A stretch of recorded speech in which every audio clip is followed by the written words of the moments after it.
Chapter 1. Hatred of the Demon Brat. It was night time in the village of Konoha. Like usual, it was quiet, except for the murmuring in bars and homecoming ninja from missions from faraway lands.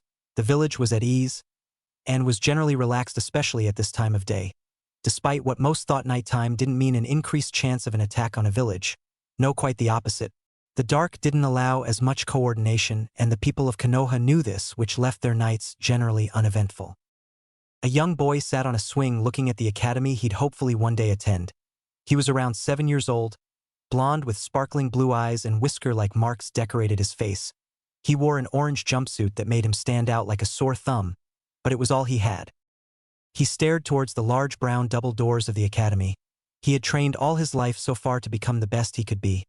He'd taken scrolls from the library despite being insulted as he did. He'd learned to take the insults. It was his fault and he deserved them. The villagers were merely helping him to atone. He understood that after a few years. After he had mastered lower levels of jutsu and scrolls, he proceeded to dig deeper into the knowledge base of Konoha's library. The more he practiced, the better he became, and he lusted for harder techniques, until he stumbled on a part of the library that was particularly well guarded and held a sign above it saying, "Do not enter." He recalled the day he weaved in and out of bookcases avoiding detection from ANBU level ninja. Whatever they were protecting had to help make him strong, or it wouldn't have been so well guarded, and he was right. He had stumbled upon Fuinjutsu, and what had surprised him more that the large scroll he had found had the name Uzumaki on it, so he decided to take it and replace it with a blank scroll also reading, Uzumaki. He was shook out of his thoughts when he heard that people were starting to leave the bars of Konoha. A man was glaring at him, and Naruto did his best to hold a smile towards the man. As he walked past, he snarled at the young blonde. "Brat." Naruto stood from the swing, noticing the man had dropped his wallet. He grabbed onto the sleeve of the man and tugged it gently. "Mister, you dropped something." The man immediately turned on heel, and his fist met Naruto's jaw as it sent him crashing it to the floor. Sorry." He whimpered, holding up the wallet for the man to take as he snatched it from the young blonde and walked away, muttering something about how demons shouldn't be allowed to live in Konoha. Naruto got up and sat back on the swing. Out of the village, it was the only place he liked to sit within the village center. It was in the shade, almost hidden by the tree, and when he sat here he wasn't beaten as much as normal, as people didn't really take as much notice of him. Another man walked up to the boy and he immediately prepared for the worst. "Hey brat, get off that swing, you're ruining it for everyone else. No one wants a swing that a demon has touched," the man declared, clearly angered by Naruto's very presence. He could only follow commands. Sure, he could kill the man easily, and most who approached him, but that wouldn't help him atone for being a demon. Sorry, I didn't mean to ruin it," he said weakly, hoping that the man could forgive him. The man just turned and began to walk away. "Oh wait, I forgot to give you your goodbye present." Naruto's eyes widened with joy. A present for him? He'd never had a present before. He didn't care what it was, he'd be happy just to receive something. The man span and delivered a swift knee to Naruto's nose, leaving him blood trickling down his lower face, and he was on all fours. He tried not to make it look as if he could get up. That might scare the person or cause him to think that Naruto intended to fight. Thank you," Naruto said. If the man considered this a present, he would be polite as possible, like he tried to be with all the villagers. "Cocky brat," the man growled before kicking the small boy in the ribs as he doubled over. The man walked away like he was perfectly innocent. Naruto stood up. All in all, beatings as little as that didn't really cause him any pain. Sure, they made him bleed, but he could take the pain without question. He decided he would only anger more villagers if he stayed outside any longer. He walked down the main street, the fastest way to his rundown apartment, when he saw a blonde girl with dazzling blue eyes had just witnessed the scene and had a look of horror on her face. Naruto looked up at her and smiled. "You're really pretty. I hope you have a good night," he exclaimed. He had seen her a few times, and she hadn't even insulted him. That was quite the feat in Naruto's mind. The girl quickly shook from her horror and ran inside and slammed the door. "I guess she was too afraid to do anything to me." He walked over to her door and pulled out some paper and an envelope. He had done this many times to people and carried them around in case he needed them. He quickly written something down and sealed it in the envelope and pushed it through the girl's letterbox before leaving the scene towards his apartment with speed. He decided not to enjoy the walk in case he upset anyone else. The blonde girl sitting on the stairs walked over the letterbox that descended onto her welcome mat. She ran over hurriedly to collect it and ran back over to the stairs to read it. On the envelope it read, "I'm sorry." She opened it up to reveal a quickly written letter. "I didn't mean to scare you. I just wanted for you to have a happy night and to know that you were pretty. I heard someone say people liked hearing things like that, but I guess it doesn't work if I say it. Sorry. She sighed. She really hadn't meant to run inside like that. Naruto opened the door to his apartment. It was spotless, no mess in sight. Though it was late, he knew he wouldn't be able to sleep just yet and decided to hit the scrolls. Fuinjutsu really grabbed his curiosity because it was one of the things he couldn't just learn in a few hours. So far he had learned how to store things or make them explode, and then some basic sealing, creating a trap that when activated a bag full of kunai would implode, sending them flying off in different directions. He was bored with the basics thought and stepped it up a level for those that could be used in battle other than traps or exploding tags. He had to be strong so that he could become the Hokage and the village would finally accept him, though it would also help him to understand the things in the Uzumaki scroll, which was of a much higher level. After a few hours of reading, Naruto discovered he was no longer capable of taking in the information, and he was starting to feel drowsy. He walked into the large room like he did every night. It was painted a cold blue, and there was eerie light in there from the large window that had a wooden windowsill allowing a full-grown person to sit and look out. Naruto stayed in this room rather than the other smaller room. He liked the other room more but decided it would be a waste if he chosen the smaller room as this one was a little larger. He sat on the windowsill and stared out at Konoha. Despite what the people had done to him time and time again, he loved the village with all his heart. He stared out, admiring the structures of the town, and from here he could even see a huge compound, with large beautiful trees, and the main house was considered to be a mansion. He knew that it belonged to the Hyuga clan. He looked around, seeing several shops he recognized. Most of them sadly didn't allow his kind in their stores. He spotted his favorite ramen stall at Chiraka's packing up for the night. He loved that place. The people treated him like a normal person, but he didn't go there often. People might try to hurt them or ruin their business if they found out they were talking to him, and he didn't wish that on anyone. His eyes wandered the streets and he came to a flower store. He loved to admire the plants that were on display outside. Although he'd never been inside the store, he knew he wouldn't be welcomed, especially since he had been chased away just for looking at the ones on display outside. His eyes continued to walk the empty streets of the village as they now gazed at the proud Hokage Tower, the building he one day hoped to be seated in behind the small wooden desk, wearing the robes of the Hokage proudly. Pictures of the previous Hokages would be dotted around his office in respect for them, and his head would be added to the mountain that commemorated the Hokages of the Leaf Village. As if on cue to the thought, his eyes looked to the Hokage monument. He stared at the fourth one the longest, or his father's. He knew of course that Minato Namikaze was his father. The resemblance was too much of a coincidence, and only those who didn't want to believe it could tell him otherwise, although he hadn't actually told anyone he was Minato's son. Surely no one would believe him. He looked to a building the closest to the apartment. A man was laying bricks to a soon-to-be complete construction, and despite the time was still working on. Naruto admired that and watched on as the man carefully tended to his trade. Another man soon joined the builder and pointed at Naruto watching from the window. Suddenly the man frowned and looked angry, and the two began throwing bricks towards him. The first three left large holes in the window, his favorite window that had already been broken many times, and the fourth brick shattered through the window and hit Naruto square on the forehead, sending him crashing off the windowsill and onto the floor. Afterwards he blacked out. Well, that was one way to get to sleep. Chapter 2. The Loved Survivor. The compound in which the boy roamed was empty. Once full of life, it often brought back haunting memories that he'd never escape. He was a smart boy, a prodigy and genius, some said. They took pity on him and had sympathy, insisting that it was unfortunate that the Uchiha were wiped out. He knew a little better than the citizens of Konoha, and how truly clueless they were sometimes amazed him. He kept himself distanced from everyone and wished they did the same.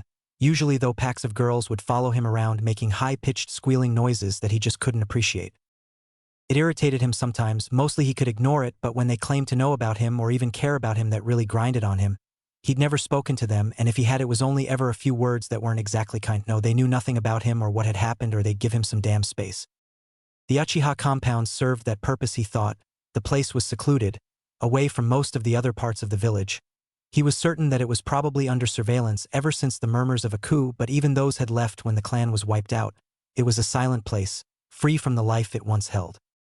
Sasuke walked into his large house. His family held some power within the Uchiha clan, although he tended to send thoughts of his family to the back of his mind, especially those about his older brother. Even now he still couldn't believe he did it. He didn't want to believe it, and he could have sworn Itachi had tears in his eyes as he left the village for good. The house he was in was decorated plainly. He hated the decorations of the house. They were cold and unforgiving, and only helped to increase the feeling of loneliness the place already emitted. And in the living room of the house, the Uchiha fan was proudly painted on the wall, taking up most of the wall, and in the middle of the room was a trapdoor leading to a place where plans were secretly made.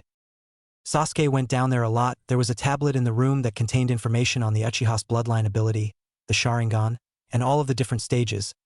He couldn't read it, however, as he didn't even possess the Sharingan yet.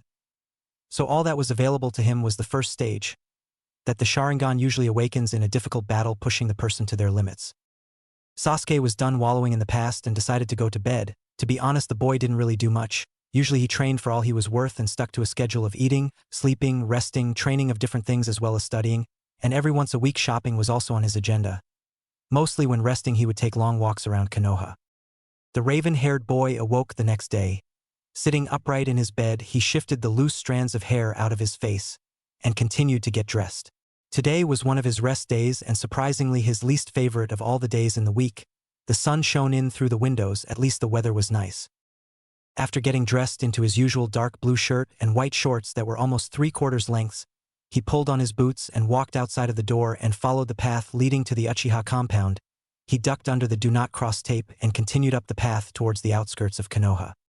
"Good morning, Sasuke," said a friendly female voice. He didn't mind this woman, they talked sometimes and she actually held a good conversation.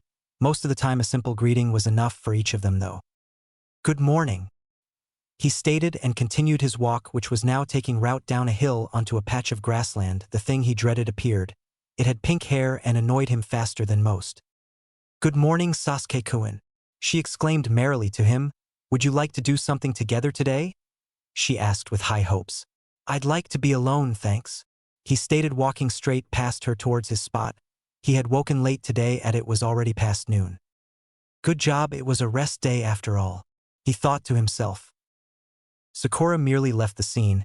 She'd try again tomorrow. Sasuke was always deep in thought, and at least she respected when to leave him alone. Sasuke appreciated that even if he didn't show it. He walked closer to his spot. It was almost like a small fishing spot, a small wooden pier that stretched into the center of the small lake. Sasuke would sit here and look into the water at his reflection and think for hours. But today was different. Apparently it wasn't his spot today. Sitting in his spot was a blonde that even though they haven't talked before, probably knew him better than anyone else. He knew pain, which meant he understood Sasuke, deciding that he wouldn't give up on his spot so easily, and chances were that the blonde was there for the same reason as he was. He took a seat next to the blonde. The blonde was taken from his thoughts as he looked up at the Uchiha, who had sat down next to him. He was staring into the flowing water just as he had.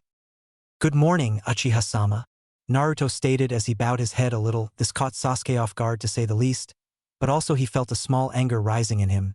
This boy knew pain like he did, and the two had never even met before. "Why did you call me that?" he stated, a coldness lingering in his voice. He had earned no such right to be given that title, so why should it be bestowed upon him? If anything, he was being mocked. "Well, you are of a prestigious clan of Konoha. Your worth is far beyond that of my own. Correct respect and manners should be shown to someone of higher importance," the blonde explained with a weak smile on his face. He didn't know how the boy was going to react, and if he was beaten, then so be it. "My worth is not higher than any other person, especially someone who knows the pain of solitude. You will not call me that again," he said almost as an order to the boy.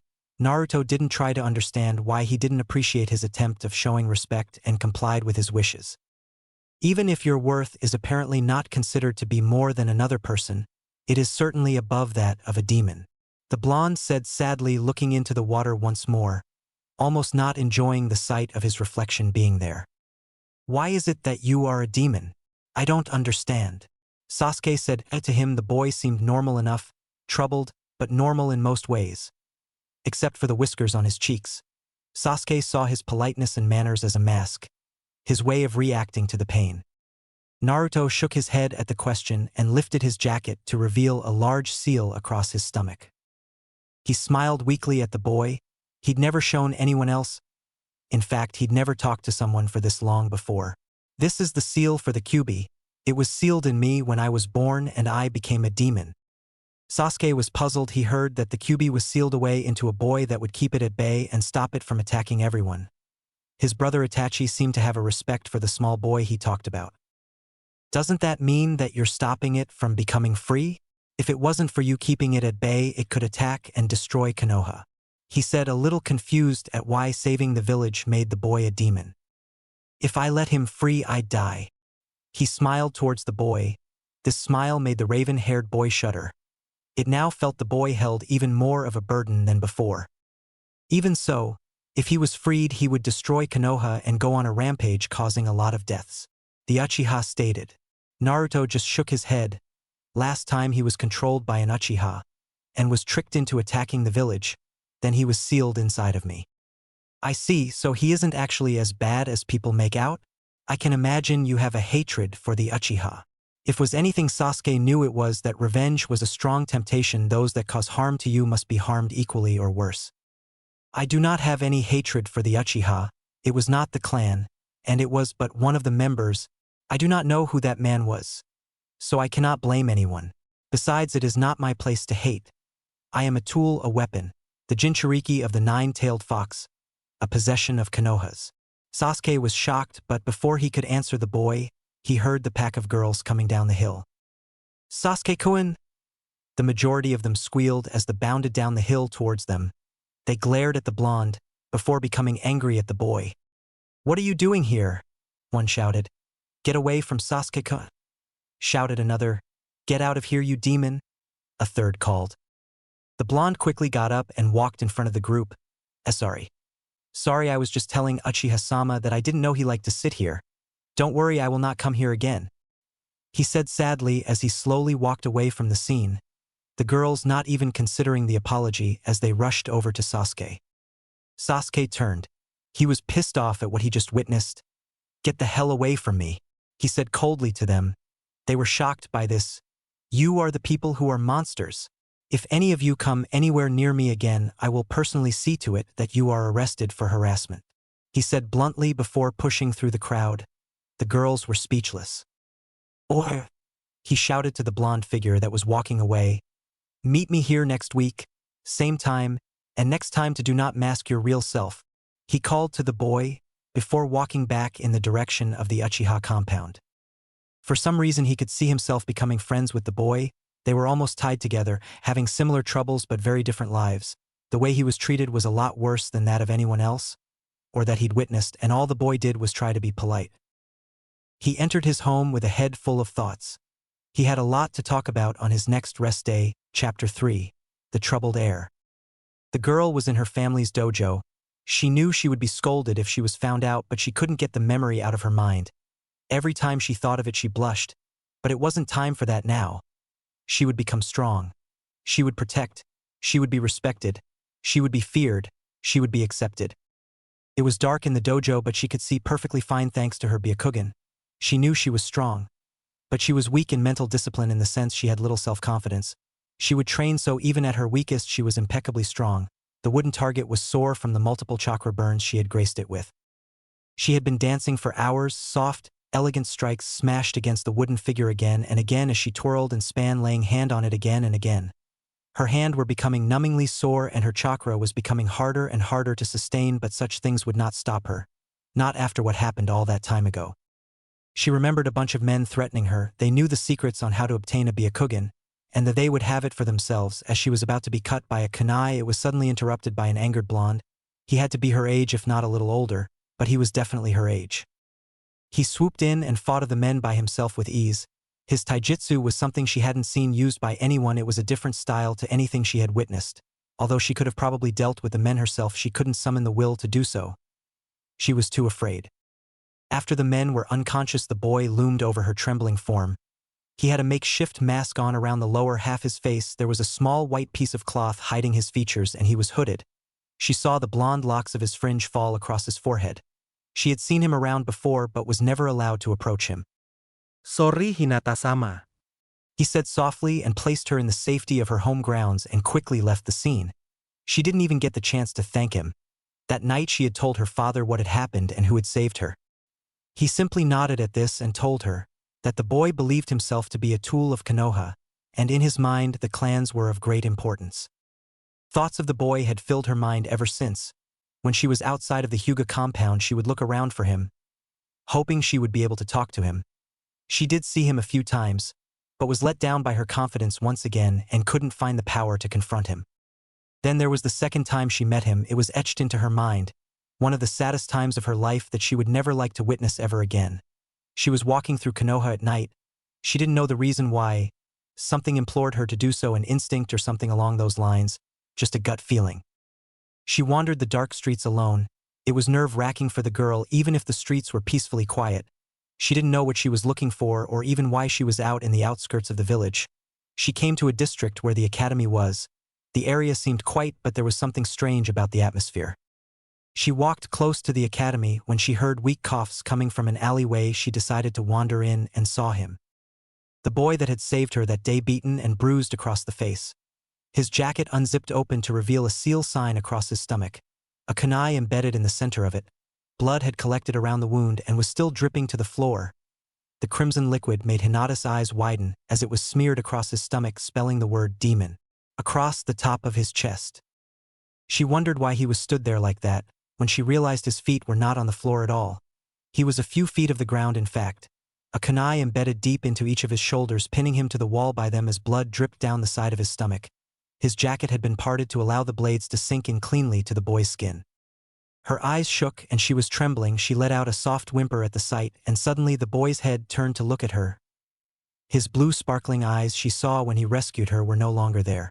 Pain-inflicted, lifeless eyes stared at hers for a brief second. She shuddered at the dull blue color. Sorry, Hinata-sama. He said weakly when he wrenched his teeth together. You shouldn't have had to see this. He said softly through his teeth, and in one movement he jerked his lower arms upright, gripping the kunai embedded through his shoulders, and despite his whimpers of pain and hisses that escaped through his teeth, he pulled the two of them out. He fell to the floor limp before managing to use only his legs to pull himself to a standing position. His arms hung limp by the side of his body as he proceeded through the dark alley and was slowly walking away from her. She shook her head furiously and ran after him, catching up to him quickly. "Why?" she said, stuttering only due to the sight of his pain. "How did this happen?" she shrieked to the boy. She had never been so enraged in her life. She wanted to hunt down the people responsible and personally give them equal treatment. The blonde turned to her weakly, deciding this was a person he could drop his mask to after all. "Not many people like me, Hinata-chan. It's what I get for being a demon, that's all," he said, a little cheerfulness in his voice. "What do you mean?" she cried out to him. She knew all about what was sealed inside him, but she couldn't understand. Back in the dojo, she was striking the wooden figure harder and harder, chakras filling the room with a light blue glow as the wooden figure's wounds were becoming deeper and deeper as her anger washed over her, remembering the painful memories. "Didn't you even fight back? Why you're strong so? Why?" she questioned the blonde. He looked at her with sad eyes. "I didn't mean to upset you, Hinata-chan. I ran into the alley hoping no one would see them do it. I wouldn't want people to think anything of it," he said to the girl. "That's not what I asked. Did you even put up a fight?" she shrieked as loudly as her timid voice could allow. Even while shouting, it sounded gentle and caring. The blonde shook his head. "Why would I fight back?" The words hit her ears hard, and she was too shocked to think before she said, "They were trying to hurt you.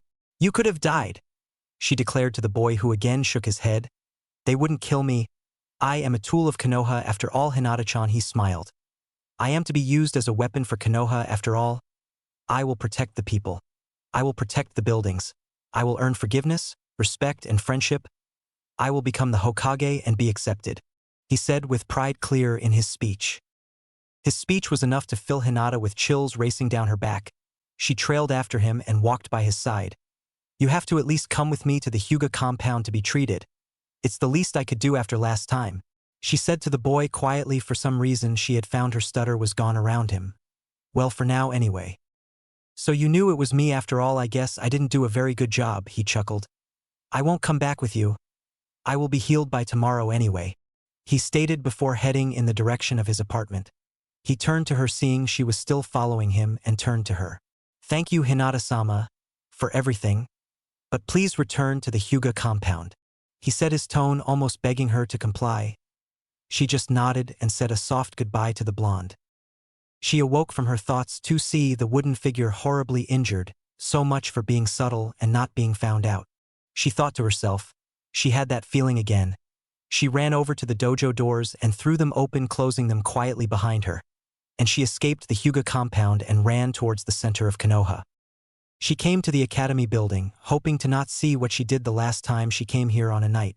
Instead, she recognized 3 voices as the men who attacked her before, that jumped in front of her. "Oh, look, we were right after all." One sneered. "Looks like we'll be getting the Byakugan after all." Another mocked. "It looks like that demon brat isn't around to save you either." The third declared to her angrily.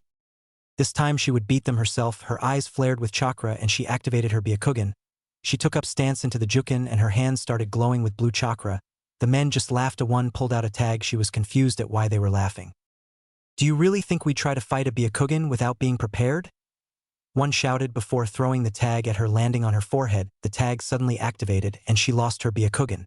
"That tag means you can't use Byakugan for a good 5 minutes. It was hard to create, but we managed." He laughed. Suddenly a figure dropped into the circle for men, a chop to the back of the man's neck, and he was unconscious. The 2 other men lunged towards him, and he moved at speed, slamming a fist in each man's ribs, making them double over, on all fours, their heads looking down at the ground. He delivered 2 more chops, each like the first, and the 3 men were left unconscious. He carefully pulled the tag from her head and torn it. The chakra flowed back to her eyes and she dispelled her Byakugan. "Thank you, Naruto-kun," she said, a blush appearing across her face. "Are you okay, Hinata-chan? Did they hurt you at all?" She shook her head. "I'm glad." The boy spoke softly. Suddenly Hayashi appeared. "What is going on here?" he asked, angered that his daughter had thrown her arms around the blonde, as well as the sight of 3 men being unconscious, looking all too similar to those that attacked his daughter last time. "Tusan, and Naruto-kun saved me again. Those men had a tag that stopped my Byakugan," she explained, pulling herself from Naruto, who bowed his head. "Hayashi-sama, these men attacked Hinata-sama again, and intended to get a Byakugan for their own. They used a chakra sealing tag to suppress her Byakugan and were going to attack her when I arrived," Naruto said as politely as he could manage. Hayashi just nodded. "Thank you for saving my daughter, Naruto," he stated. "Though it appears as this wasn't the first time, I am grateful." Hinata walked to her father's side and Naruto turned on heel to walk home. That night she lay in her bed. She had been saved again. Next time she would be even stronger. Chapter 4. Lonely no more. The sun was beating down on the boy who was sat on a wooden pier, its rays heating him, causing him to sweat more than he already was. He had never met someone like this before. Sure, he'd have meetings with the Hokage, but here was told to drop his mask. That alone made him nervous. Many of the meetings with the Hokage didn't go well. In fact, he usually took the words in and immediately jumped to conclusions. He remembered one time the Hokage had told him, "That window of yours has been broken again. Honestly, you don't deserve such things." Naruto immediately took it the wrong way. "You're right, Hokage-sama. I will live in the forest from now on. Someone more deserving shall be able to live in the apartment," he said in a stoic way, as if following orders. The Hokage just rested his forehead against his palm and sent an ANBU member to collect him from the forest. Naruto was much too hard on himself for his liking and followed words spoken to him as if they in themselves were high-class missions. Naruto shook from the memories. This meeting was important to him and he had to remain focused. He looked down at the water at his reflection, noticing that his hair was growing long again. But this time he liked the look. Perhaps he would keep it. It reminded him more of his father's hairstyle but had a fuller fringe rather than loose hanging bangs. Footsteps approached him and he figured who it would be. Sasuke was surprised. He didn't expect Naruto to come early. He decided to make himself early. So it appeared both of them were excited for the meeting. Although confusing and a little bizarre, the raven-haired boy enjoyed their last conversation and wanted to get to know the blonde better. He trudged down the grassy hill and made his way down the wooden planks before reaching where Naruto was sat, and decided to join him in a seating position, his legs dangling from the wooden platform almost touching the water. The blonde looked up at him and smiled. "Good morning. Oh, by the way, I didn't ask you what your name was before." The boy's smile was reassuring. He was so different with his guard dropped like this, and in honesty Sasuke preferred it. Not to keep the boy waiting, he followed suit, letting out a relieved sigh. "Sasuke Uchiha, what's yours?" He smirked towards the blonde. He had decided to drop the mask of his own. If the blonde could do it, so could he. "Uzumaki Naruto, you seem different today, Sasuke," he noticed as the Uchiha perked up a little. "Well, since you dropped your mask, I decided to do the same," he said, his smirk still present. Oh, the boy chuckled, not knowing the boy had a mask up in the first place. Why do you need a mask, Sasuke? He asked, a little curious of the reasons the raven-haired boy may have. To be truthful, he wanted to know more about Sasuke. Well, so that people can't get close to me. If anything ever happened to them, it would be just another person to lose. Sasuke said, for some reason opening up was easy to the blonde, he didn't even have to think about it. The blonde cocked his head to the side, showing he didn't understand. Have you lost people important to you before, Sasuke? He said, his voice a little lower than before. The raven-haired boy looked at him a little dumbfounded. You mean you don't know? Naruto shook his head. The village only tells me information I need to know. He laughed weakly. Well, Sasuke sighed, my older brother, Uchiha Itachi, slaughtered my clan and left only me alive. I lost so many people that day. I have no intentions of losing another. Naruto nodded.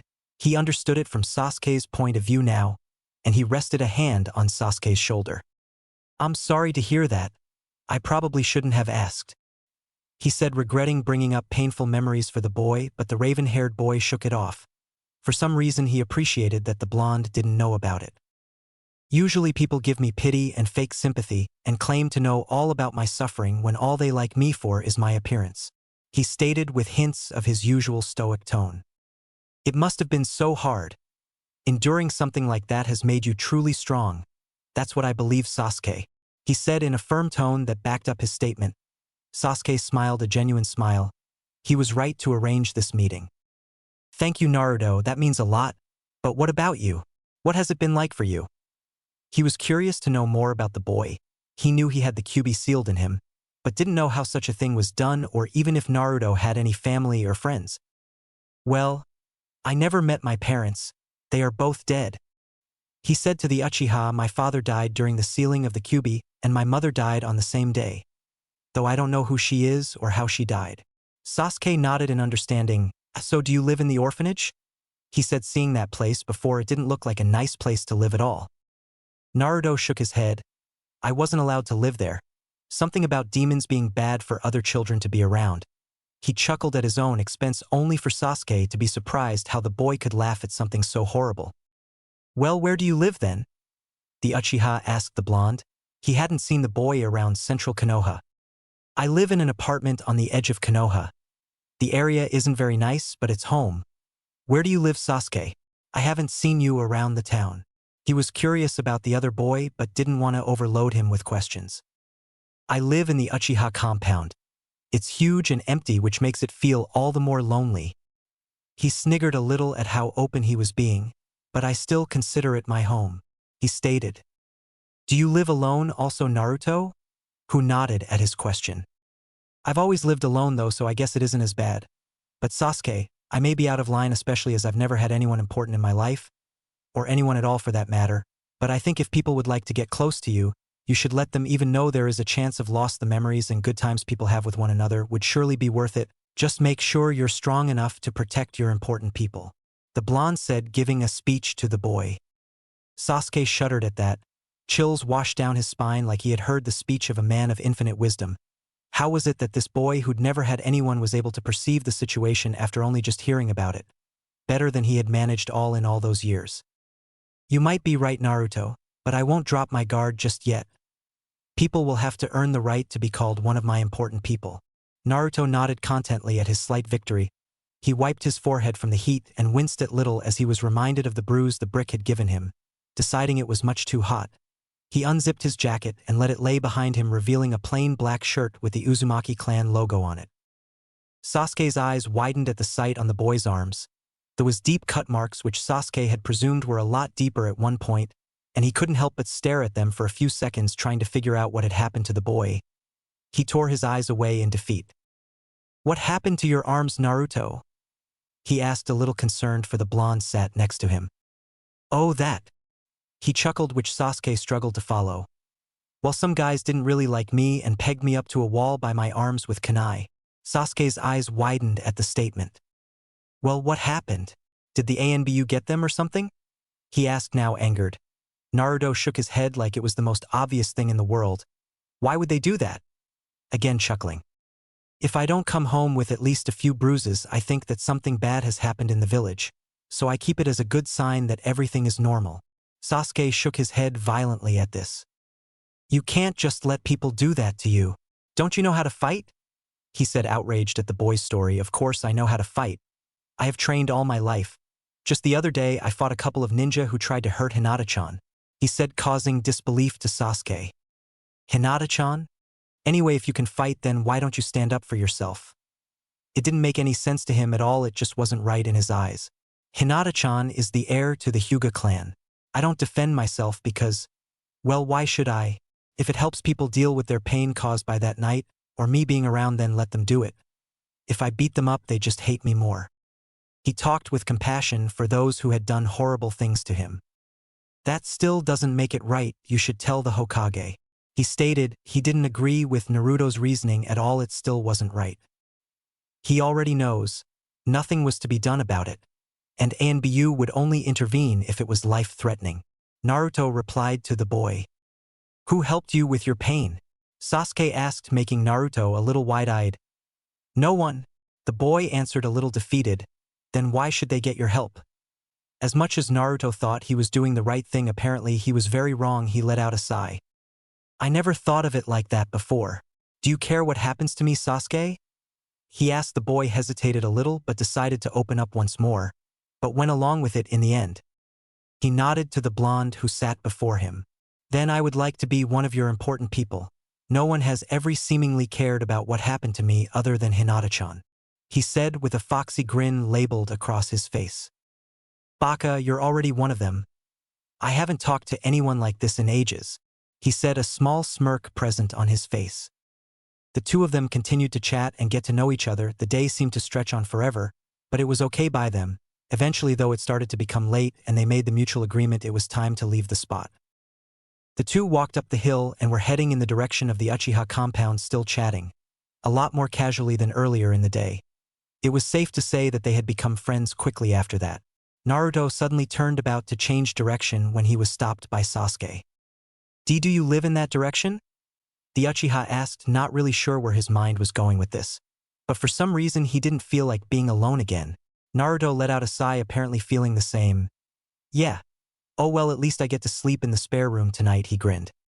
Why don't you stay over at my house? It's not like there isn't enough room. In fact, you could stay in any house you like. And they're all empty. Naruto was shocked. And on the inside so was Sasuke. He'd never invited anyone into the Uchiha compound, never mind offered them a house to stay in. Really? Naruto said, full of joy. Okay, I'll stay at your house. Can we go to my apartment to grab a few things? He said, still grinning wildly at his new friend's offer. He'd never stayed at somebody else's house. He saw on movies and TV shows that friends stayed over at others' houses sometimes. The two walked through the city of Konoha, getting a few odd looks. For some people it was strange to see the prodigy Uchiha walking down the street casually with the demon brat. Though they reached the apartment without any sort of event. Naruto unlocked the door and allowed Sasuke to enter first. Well, it sure is tidy in here, he said. He didn't expect it from how the building looked on the outside, but Naruto just chuckled while Sasuke was looking around the average-sized apartment. When he came to the room that Naruto normally slept in, the window was boarded up and he turned out and sat on the couch while he waited for Naruto to collect his things. What happened to the window in there, Naruto? He questioned. Oh, someone threw a brick at me, he called back while rooting through his drawers. Sasuke just sighed when a few scrolls caught his eyes. Naruto, what are these scrolls? He called to the boy in the spare room. He decided to find out, pulling on the Uzumaki one, seeing a lot of complex markings, and he couldn't make sense of any of it, so he rolled it back up and tried a different scroll. This was on the jutsu section of the shelves. It was well organized, and the particular scroll he had hold of was marked Fire B rank. Sasuke smirked and left it on the table. Naruto came out of the room, now carrying a black backpack. He grinned at the Uchiha before seeing one of his scrolls left out on the table. Sasuke, did you get this scroll out? He asked, hoping someone hadn't been inside his apartment like they had before. Yeah, I was hoping I could borrow this. I don't know that many jutsu really. The boy stated, being a little hard on himself for not knowing more. The blonde just smiled. Of course you can borrow it. If you want, I could help you with it. He then walked over to his collection of scrolls. He said, thinking with finger against his chin. He reached and took 2 Fuinjutsu scrolls that he had been studying lately, as well as a wind jutsu. He packed them into his bag and stood up ready to leave. Sasuke followed his lead and they both exited the apartment, Naruto locking the door before they left the area. Again they were receiving strange looks and glares. Two men came out of a dark alley and glared at Naruto. They stood in the middle of the path in the way of the two boys, and they stopped. Well, if it isn't the demon brat, and it looks like he's made a little friend. We'll have to do something about that, won't we? The two men began laughing at the two boys and one shoved Naruto to the floor. Naruto looked up at Sasuke, who was giving him a stern look. He remembered the words that he said to him earlier. No one helped him. He wasn't going to stand for this any longer. Naruto stood up and brushed himself of. You better get the hell away from me before I kick you and your husband's ass, he said coldly. His glare was like ice piercing the eyes of his attacker. The men became laughing and one clicked his hand and neck, showing he was about to get his own back for that comment Naruto had made. Fine, the blonde said in a stoic manner, and in an instant the man who had pushed him down was clutching at his ribs in pain. He was down on all fours, and before he could recover a roundhouse met the side of his head, sending him crashing into the alley he came from. The other man looked startled but charged at the young boy regardless. The small blonde caught his fist and thrust his elbow into the bridge of the man's nose, making him collapse and lose consciousness. Sasuke looked at him, expecting him to talk. The blonde just let out a relieved sigh. That felt good, he said, chuckling, which earned a smirk from the Uchiha, and the two set off to the Uchiha compound. They arrived at the entrance and the two ducked under the do not cross tape, and Naruto looked around. He was impressed by the place, to say the least. It's huge, he exclaimed, looking around at all the buildings and structures. Agent, you get used to it, said the modest raven-haired boy. Which house is yours, Sasuke? The blonde asked, still looking around the compound. Sasuke pointed and began to walk. The blonde followed, not wanting to get lost. Sasuke slid open the door like he did every day. It wasn't anything out of the ordinary to him, but he couldn't help but chuckle at Naruto's reactions to the place. Having him around certainly made it livelier. The two walked into Sasuke's house. There was a moment of silence as Naruto looked around. This is it, he stated. He didn't really know what else to say. Whoa, this place is huge, Naruto said, still impressed by it all. Did you always live in this house, Sasuke? He asked, only to get an answer in the form of a nod. Sasuke walked into the living room and slumped down on the couch and turned on the TV. He shouted for Naruto to come in already. As he'd been looking around the room a good 5 minutes, Naruto sat down on the couch and pulled something from his bag. He looked at the instant ramen with lust. He couldn't help but have one or two around this time of night. Sasuke, do you mind? He asked nervously. He hoped it wasn't too impolite. You like that flavor? It's like one of the worst, Sasuke declared at Naruto's choice. What? This flavor is the best, he said adamantly. You obviously don't know your ramen, Sasuke retaliated. Naruto had heard enough. This was one thing he could not accept. My ramen knowledge is unrivaled. I, the great ramen sage, will not listen to such insults, he announced, which despite Sasuke's attempt. He even raised his hand to keep his mouth shut. He burst out into laughter at how ridiculous that sounded. Fine, I challenge you, Sasuke shouted to the blonde, running into the kitchen. Naruto followed at speed, sliding across the wooden floor. As he tried to stop, he saw a huge cupboard in the room, and he guessed it was for storing all of the boys' food. The Uchiha then showed him a glimpse of paradise. The large cupboard was filled with instant ramen of all different flavors. Hell, he even had more than Naruto did. Are you going to stand there drooling all day, or are we going to do this? He said competitively. There's no way Sasuke was going to lose in his own home. He pulled out his choices and Naruto screwed up his face. Why are you eating those ones? They are like all of the worst flavors. He couldn't understand why anyone with so much choice would select those. What? These are by far the best. The two boys ranted and argued about how the flavors they had chosen were the best, and how the other was obviously a complete amateur to eating ramen. Before long they decided to have a showdown. The first to finish their 5 bowls would win. The two boys were neck and neck. Naruto finished the first bowl faster than Sasuke. A split second the Uchiha followed to the second bowl, clearing it faster than Naruto, who slurped at his bowl before moving on. Again, though Sasuke taken the victory over the third bowl, Naruto went into hyperspeed and managed to win the 4th round. The final bowl, the two were throwing the noodles down their throats as fast as humanly possible, or even a little beyond that. They finished the 5th bowl, each declaring they had finished at the same time, both hands stretched up into the air. They looked at each other and fell silent. Then they pointed their fingers at the other and started laughing at the other, collecting his breaths. "We've got most of those 5 bowls around your face," Naruto said before he gave in to the laughter once more. "Why, you can't talk, it's all over you," the Uchiha stated as he too found himself laughing once more. Wiping the tears from their eyes, they let out a content sigh, and Sasuke led them into the living room and chose a movie to watch. They sat through it, and when it was done it was getting late.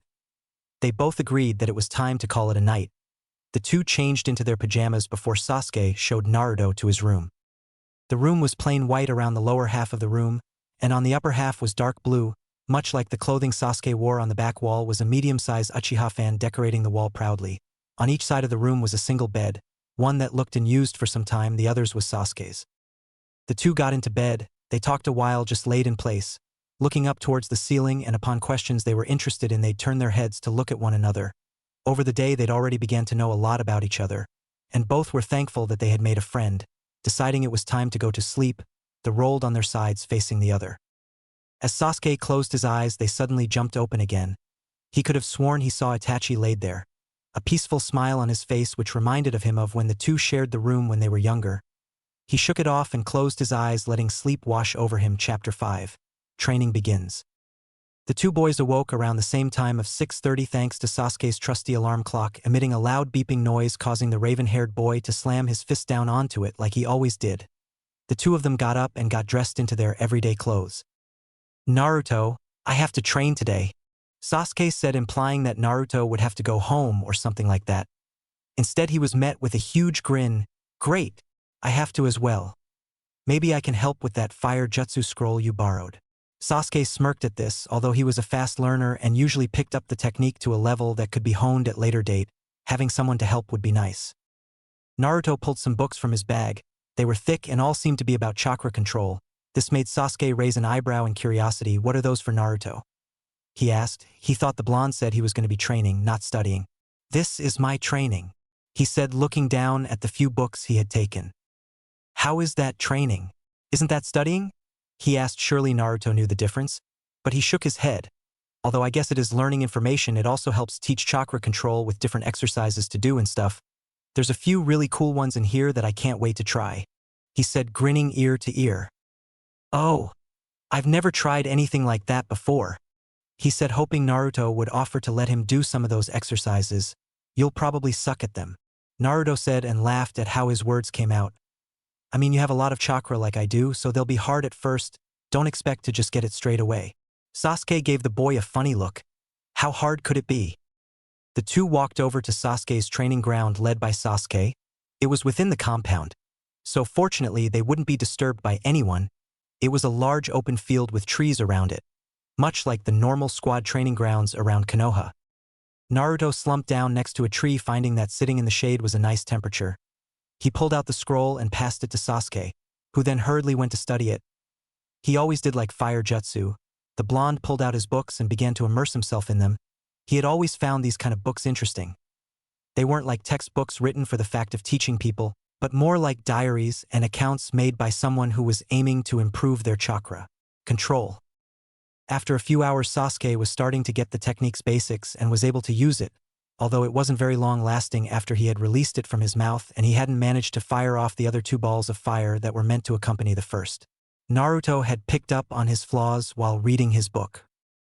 It seemed to Naruto that Sasuke was releasing far too much chakra into the first blast, making it unstable, which made it fizzle out of existence faster than normal, and the burst of chakra, more than Sasuke actually thought he was using, meant he couldn't repeat the steps and fire out the other 2 fireballs. Then the idea popped into Naruto's head. "Oi, Sasuke, why don't you try this chakra control exercise I'm about to start?" he said. Sasuke raised an eyebrow in curiosity. "Why would I need to do chakra control? I'm trying to learn this jutsu," he stated, not seeing how that would help. Naruto went on to explain to Sasuke why he couldn't perform the technique correctly. Surprisingly, he explained it all pretty well and Sasuke agreed to try this exercise. "So what exactly are we going to be doing?" He'd never done chakra control exercises before and really didn't know what to expect. "Well, apparently we're going to be walking up trees without using our hands and placing chakra to our feet." Sasuke looked at the blonde in disbelief until he shown him the book. that did in fact show someone walking up a tree quite easily. The blonde went over to the nearest tree and applied chakra to his feet. When he felt he had the balance of chakra right, a blue glow appeared at his feet and he made his first step onto the tree. He took a few more steps slowly until he was fully of the ground and continued to walk. He managed to get 12 steps before falling, and to show his progress he marked the tree with a kunai, just as the book instructed. Sasuke tried mimicking the boy's actions and took his first step. A small indent was made on the tree and he lowered the amount of chakra around his feet. He took a few more cautious steps and managed to get 8 steps up the tree and proceeded to mark it just as Naruto did.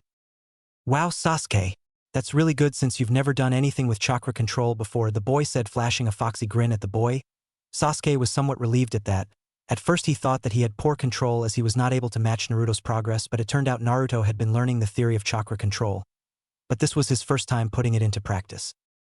The two looked at each other with determined eyes, and immediately set to running up the tree, chakra infused to their feet.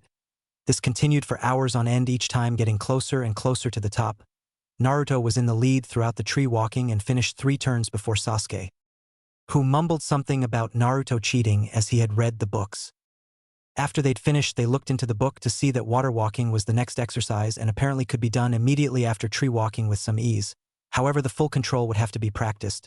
The boys, however, decided not to push their luck. They had already used a hell of a lot of chakra just getting up the tree.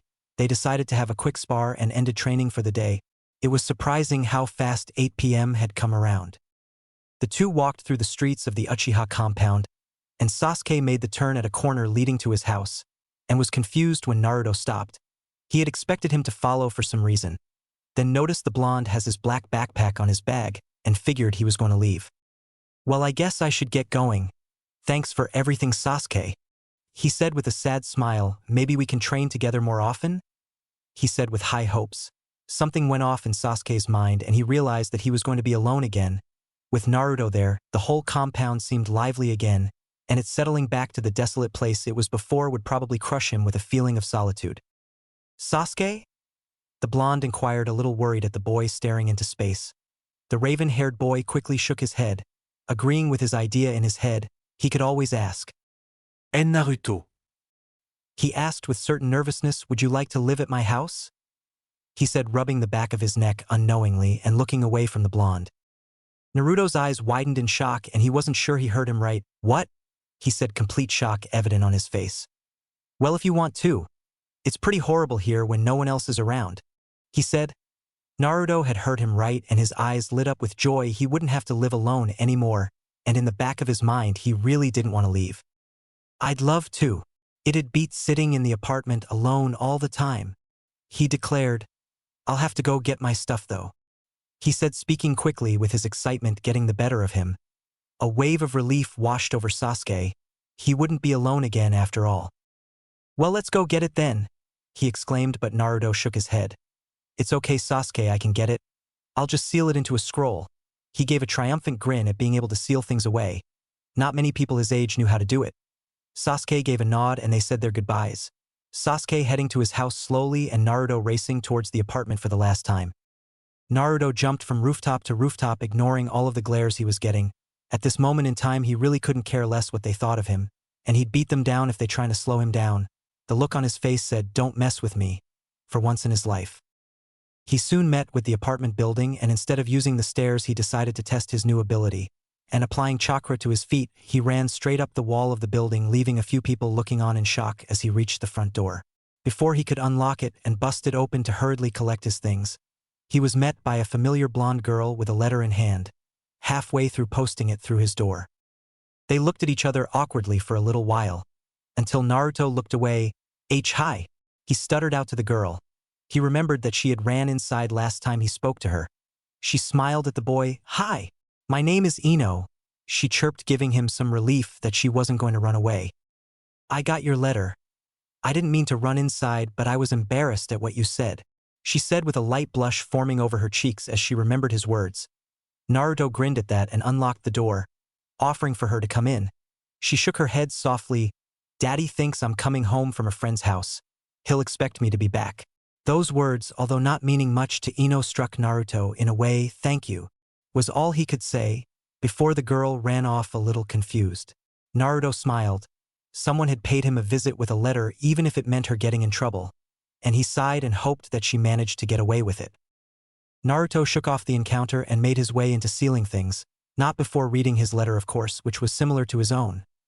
It was short and was a simple apology for running inside, unlike his though it said something about her attending the academy and hoped that he did too, as she wouldn't be able to do this again, especially if she was caught. After an hour and a half Naruto was finished. Looking around the room he noticed that he almost missed something very important. He ran over to it and slipped the photo into his bag, before running off towards the Uchiha compound. Sasuke was waiting patiently, but when waiting for something you want, time usually liked to slow down, and while watching TV Sasuke found himself eyeing the clock wondering if the blonde was even coming back, but tried to concentrate on the TV. He heard a knock and his hopes were high. No one really knocked on his door, and if they did it was usually only ANBU. Sasuke slid open the door and was happy to see the blonde had come back after all. He was now carrying a large scroll as well the black backpack he had before. Sasuke stepped out of the way to allow him to come in. The blonde set his things down and asked if he could have a proper look around the house. While he was looking around, Sasuke decided to get his things out so Naruto could put them away when he was done. He pulled a photo frame out from the bag and was a little surprised at who the photo was of. He set it aside and decided he'd ask about it when Naruto came back. "Naruto, how do I get the stuff out of the scroll?" he called to the blonde. "Just push some chakra into it," he heard as the blonde shouted back. He did as instructed and the items started poofing back out of the scroll.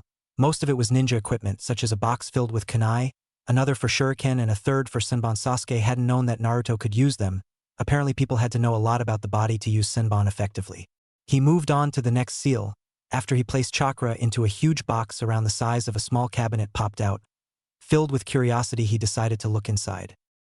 That explains it. He thought to himself. The book was filled with books that were thrown in quickly. They were all about different subjects like the human body, how to create basic medicines, a few unopened medical jutsu books. Although the books discussing the theory behind ninjutsu had been rated for information like many of the other books, all of them seemed to be about ninjas in one way or another. Sasuke sighed. He wondered how much the blonde he really knew. If he'd read all these that had bent corners and showed signs of wear, then he must have knew a lot. Sasuke pushed the box aside and continued unsealing. The next things were pretty ordinary: clothing, the scrolls that he had previously examined when he found the fire jutsu scroll. Then it was down to things such as movies, board games such as shogi, and then spare scrolls for storing. The final item caught Sasuke's eye though. It was a box saying Fuinjutsu. He had heard about it and knew it was based on seals. He took a look inside and found the box was rather well organized into different sections. One of the sections had explosive tags, another had plain paper, although it didn't look ordinary, and a third and fourth sections had the words practice versions labeling them. Yet another thing that Sasuke needed to ask about. Naruto trudged into the room, looking at all his stuff spread out. "Oh, you managed to get it all out then?" He smiled. He put quite a lot of stuff in that scroll, and thought he would have to come in to help. Sasuke just nodded, then grabbed the picture, looking at it, then back to Naruto. "Naruto, why do you have a picture of the Yandame Hokage?" Out of all the things Naruto had brought, it was the one thing he hoped the boy didn't question. He decided to try his hand at a little lie. "Well, because he's such a great ninja and all. I want to be just like him," he said while he was itching the back of his head. Sasuke didn't buy it and shook his head and sighed. "Are you going to tell me the real reason now?" It was Naruto's turn to sigh. "Promise you won't tell?" he asked in a more serious tone. The Uchiha nodded. "I promise," he said, looking back at the blonde, wanting to know more than ever. "Well, he's my father." Naruto expected Sasuke to burst out laughing or to call him a liar. "Ha!" Sasuke said a little blandly. In his mind he was scolding himself. "I'm surprised I didn't realize earlier."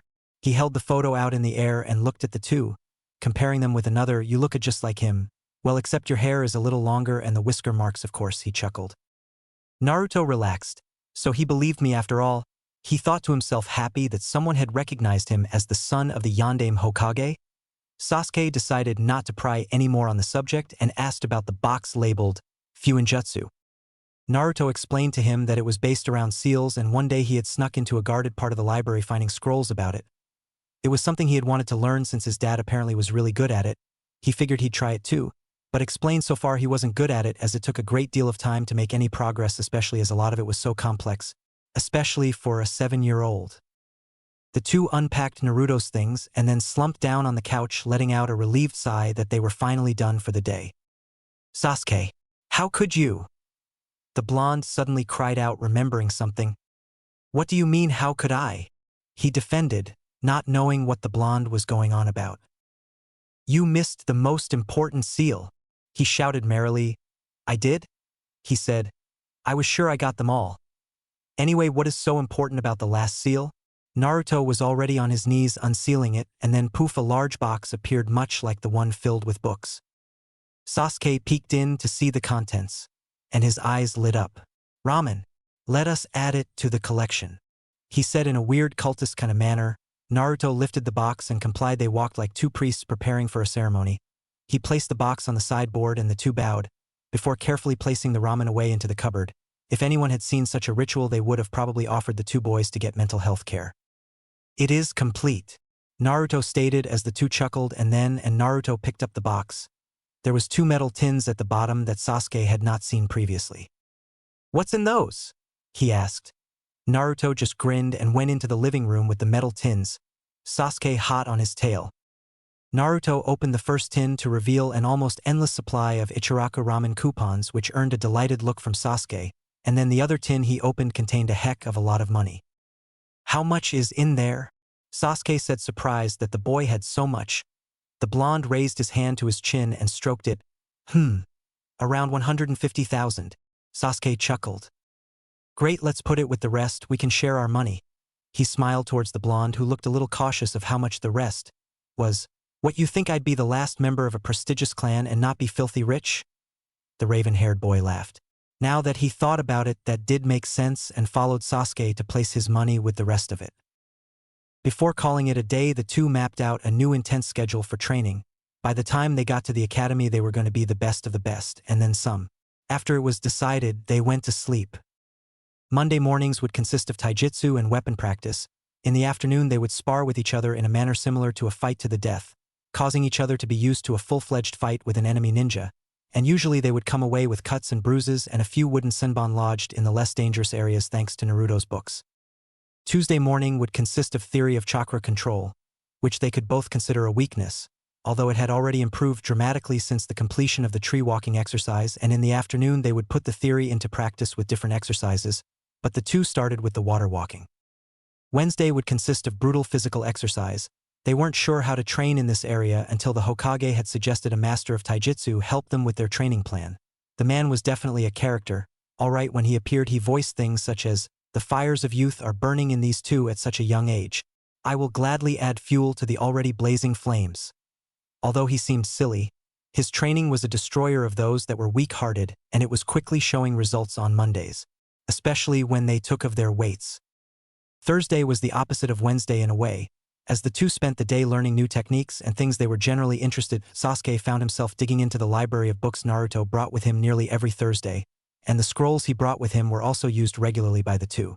On the afternoons, the two decided it would be a good idea to learn healing jutsu, even if it was only to a minor level. At least they could deal with the cuts and bruises from their Monday afternoon sparring session. Fridays were used for element manipulation practice. They each found out their chakra affinity, and Sasuke was surprised when his was lightning, not fire like he thought it would be. The two spent the mornings training their affinity, reading from scrolls on how to advance their progress, and the afternoons were spent trying to learn a second manipulation. Sasuke chose fire and Naruto chose water. Saturday was what they named exhaustion training. In basic terms, they would fight one another until they could no longer move, either from the pain that had been caused or the sheer exhaustion. After many times it being the latter, the branded exhaustion training, they would use everything they had learned to try and beat the other, using all the chakra they had at their disposal, which helped their chakra stamina and helped to raise their reserves, but also it trained pretty much everything they were learning, except for their studies and elemental manipulation, but the experience of using the things in battle wouldn't exactly harm the wannabe ninjas. Among training like this, the two would spend the rest of the time that they had free to relax and enjoy themselves. Generally, this would consist of eating, watching TV, or games of shogi, which they found really tested them in the thinking department sometimes. Unfortunately for Sasuke, one day he accidentally called Naruto Nisan. The raven-haired boy expected to be ridiculed but was shocked when the blonde embraced it, and the two ended up calling each other by it on a regular basis. This would be how they spent their time up until they joined the academy. They'd be the strongest for sure. Chapter 6. A perfect schedule. Sweat dripped from the girl. It twirled down her cheeks after dropping from her soaking hair. She was in the midst of one of her insane training sessions that took place every day. Since her last meeting with Naruto, she had trained harder than ever before and even managed to gain Hayashi's respect. He even stopped by every now and again to guide her, a huge improvement from before. Hinata had found that her chakra affinity was water, and although she loved water jutsu, it was elegant and graceful and matched her own personality in ways.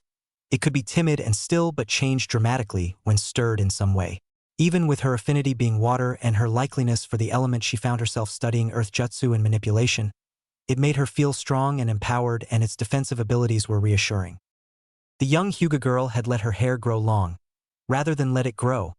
She simply didn't feel it was of great importance that it was cut back. And she also liked the new look, trimming her fringe to make sure it was not an inconvenience. A year had passed since Naruto had rescued her, and so far she had lived up to her promise of growing stronger.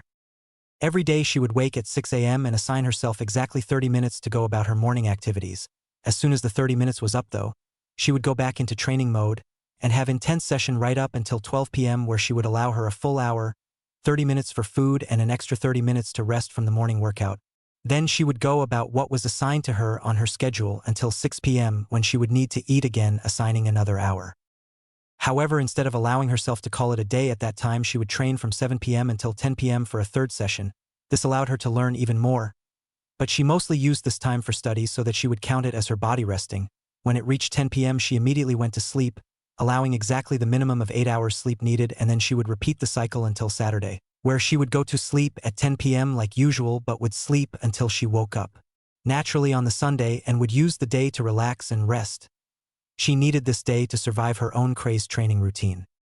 She'd finally finished for the day, and without wasting time she slumped down into her bed and thoughts of a certain blonde filled her dreams. She drifted away at exactly 10 p.m., just like every night. In the morning she awoke at 6, just as her schedule told her to, and she rushed into the shower before getting dressed and heading downstairs to eat. She wiped her face clean as she left through the front door. 6:30. She opened the large double doors and went into the dojo. She bowed to her sparring partner, her older cousin Niji, who she had lately been able to match with her own use of the Byakugan and Juken. And this was a shock to Niji, but already being a genin he couldn't train as much as she could, especially with Guy, who had decided when they first taking missions that at the end of the year they would have a ridiculous amount of missions to boast about. So far in just a year Niji had done around 40 D rank. Those were usually completed lightning quick thanks to Guy's slave driving, and around 20 C rank. These took a lot longer and sometimes had some hazards like enemy ninja, although Niji enjoyed the challenge as much as his other teammates.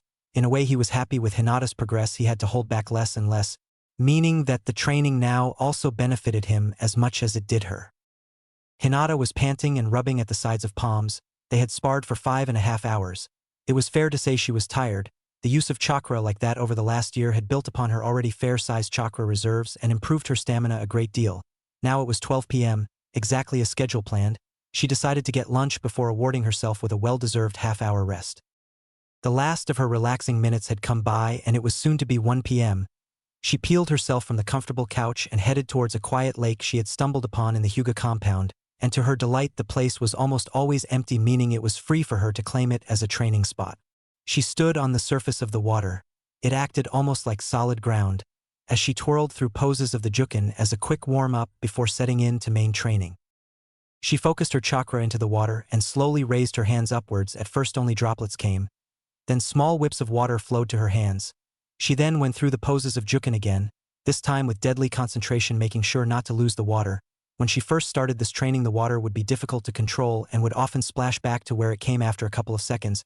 Hinata was proud of how far she had come. The water around her followed her actions as she twirled and span. It even followed the bold movements such as the strikes that Hinata would sometimes throw in to increase the difficulty in order to stay focused. If she had her way, she would spend much longer doing this sort of training. Out of all of the things she had scheduled, this one had to be one of her favorites. She found it calming being around the water, and was able to relax through the slow motions of the Juken style. She let out a defeated sigh as the alarm clock she brought with her had sounded. It was already 6 p.m. She hurriedly made her way back to her home and prepared what had become her favorite meal. It always made her feel funny when she ate it. In a way, it made her feel close to the blonde that she admired so much. In fact, that was the reason she at first forced herself to like it. A few weeks before her training started, she found herself stalking the blonde. No, not stalking. She was merely looking. him out for him a lot of the time, learning what he liked and what he disliked from a distance. The next time she saw him at the academy, she would make the perfect impression. The whistle of kettle snapped her away from her thoughts, and she poured the water into the bowl. Unlike the blonde that often ate when he was at the park with Sasuke, she didn't eat the instant ramen and learned how to make it all herself from scratch. Another part of her perfect plan to win over the blonde. She could only hope for the days to go faster so that she could see him at the academy. Sometimes she had nasty thoughts about other girls hanging around him. She saw that blonde give him a letter and was not best pleased, to say the least, but she knew he barely left the Uchiha compound, as the two boys had a torturous training scheme, which was when she decided to match them. If her love could do it, so could she would become strong as well. She ate up the ramen quickly. As he would, she thought, devouring a few bowls herself. With her training, she had been eating more at meal times, but it didn't really matter. She burned off the excess easily. But she knew that, or she would cut back. She couldn't get out of shape, or Naruto may not like the way she looked. On the mornings, she would spend the most of her 30 minutes looking over her figure and the way she looked, analyzing it for faults that he may not like, but stop doing such things when she remembered that Naruto was not like that. Another one of the endless reasons she adored the boy. She relaxed on the couch, enjoying her thoughts as well as the comfort provided by the seat, as she was slumped down on it in a non-Hyuga kind of fashion. Though unlike most Hyuga, Hinata really didn't see why they thought so highly of themselves. Sure, they had the Byakugan and were adept fighters, but other than that, they were people just like everyone else. She didn't think herself to be high and mighty like some of the members. Her cousin Niji seemed to have a lot of symptoms of that disease. It was now 7 p.m. Relaxed time was sadly over. But instead of making her way across to some training ground, she decided she'd do her studies right here. Hayashi was away, and she was the only one in the house anyway, so she wouldn't be disturbed, and the couch had made her feel all too comfortable to suddenly abandon it. That, and she often had breaks in between her studies. There was only so much information she could take in before needing a short rest, or she would end up just losing focus. During these breaks, she allowed her thoughts to swarm her head. It was a good thing she set alarms for her breaks, or she would no doubt lose track of time. She sighed and went back to her studies. Time soon flown by, and it was 10 p.m. She hurried upstairs and jumped into bed, not wanting to miss any of her precious 8 hours sleep. She needed the energy for the next day. Being tired or sleepy could really give her willpower a hard time. The memory of when Naruto saved her, and she managed to steal a hug from him, flooded her mind, and she soon found herself in a comfortable sleep. When she woke up, she found herself very well rested for some reason, and she hadn't even heard her alarm go off. She face-palmed immediately. Today was Sunday. She must have got so wrapped up in her training that she forgot what day yesterday was. She yawned and stretched her arms up into the air, and laid back down, enjoying the warmth for a little while longer. She didn't get to lay in bed like this any other day, so on the Sunday, she decided that she would savor it. She stared up at the ceiling as she turned slightly in her thick blankets. Thoughts of going to the academy rushed into her mind. She imagined her and Naruto sitting on one of the 3 people desks together, and on the end was Sasuke. Naruto was in the middle. She wasn't obsessive, you know. Although it could seem that way the way she thought about him, it wasn't like that at all. She just wanted to be with him so much that sometimes it clouded her thoughts a little. Going back to her daydream, she imagined her and Naruto training with one another, helping each other to grow strong, and one day she'd invite him to study with her, and she'd take the chance to get close to him a little bit more. Then she would make him her homemade ramen, which he would surely love. Then he would fall for her and everything would be perfect. She let out a content sigh and hoped that when they really went to the academy, even a little of that daydream happened. To be honest, she would be overjoyed if he were to sit next to her. That would at least give her chance to talk to him. Sometimes that was all she really wanted. Like him, she felt lonely a lot of the time. Even knowing she was surrounded by her clan members, she didn't really talk to anyone, and they held a dislike to her for her timid nature. She sighed again, this one not so happy. She pulled back the covers and slid out of the large bed. She had figured it was time she had a shower. Then she shook her head and decided to treat herself to a nice hot bath. As the water ran to fill up the tub, she went downstairs to make some breakfast. Instead of eating it down there, she brought it up and entered the bathroom to see a now filled bath. Well filled to the level she desired anyway. She lay there in her bath, feeling a few stings from her sparring session with her cousin yesterday, but that was not enough to spoil the moment as they soon faded. She ate slowly, simply taking her time and enjoying herself, something that she felt she didn't really get a chance to do anymore. But the sacrifice had shown to be worth it, seeing how much stronger she was becoming. Besides, this was her day to do all of that kind of stuff, and it made her enjoy it so much more. She got out of the bath a good 40 minutes later. She didn't check the time. If anything, on her Sundays she hated being time-conscious like she was the rest of the days of the week. This was her day where nothing was to be planned. She would just do as she pleased, and today she decided that she would go into Konoha and buy some new clothes and maybe relax at one of the parks, or have a wander around the outskirts of Konoha. They were generally more scenic, well, if you wanted a nature theme, instead of that of a busy tourist village kind of theme. She paced slowly down into the village center. The reason she came today was after much arguing with herself. The jacket had to go. All of the other girls would be wearing dresses. Elegant yet suitable for a kunoichi, Hinata felt she would go for something similar, yet find something that made it more to her own taste.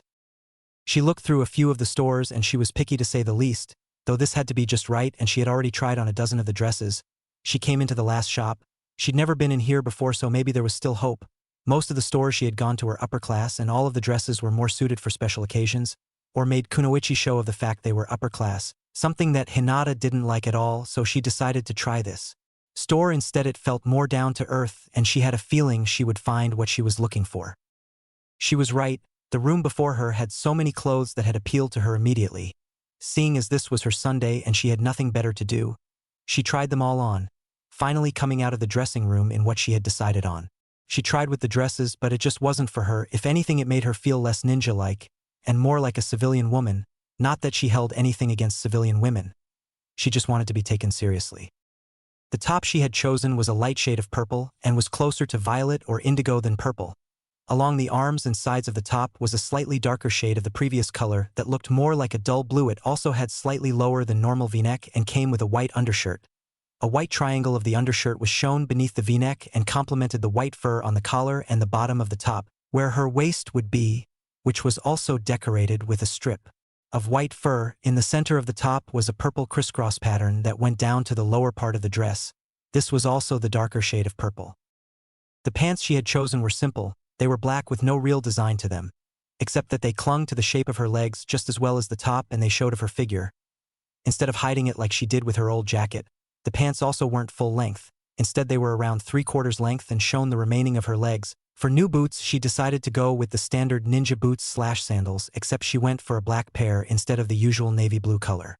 She figured she would ask for black headband when she became a genin and would wear it around her neck. She looked in the mirror. As much as she loved the clothes, she really didn't know if she could pull it off. She liked the look, but it was a dramatic change from her jacket. Even her long hair was a big difference on its own. She turned around to see the shop door open and she let out a soft gasp. "Sorry about your t-shirt, Nissan. I guess wind manipulation can be dangerous, just like the book said." He chuckled afterwards, but it didn't take away any sincerity from the apology.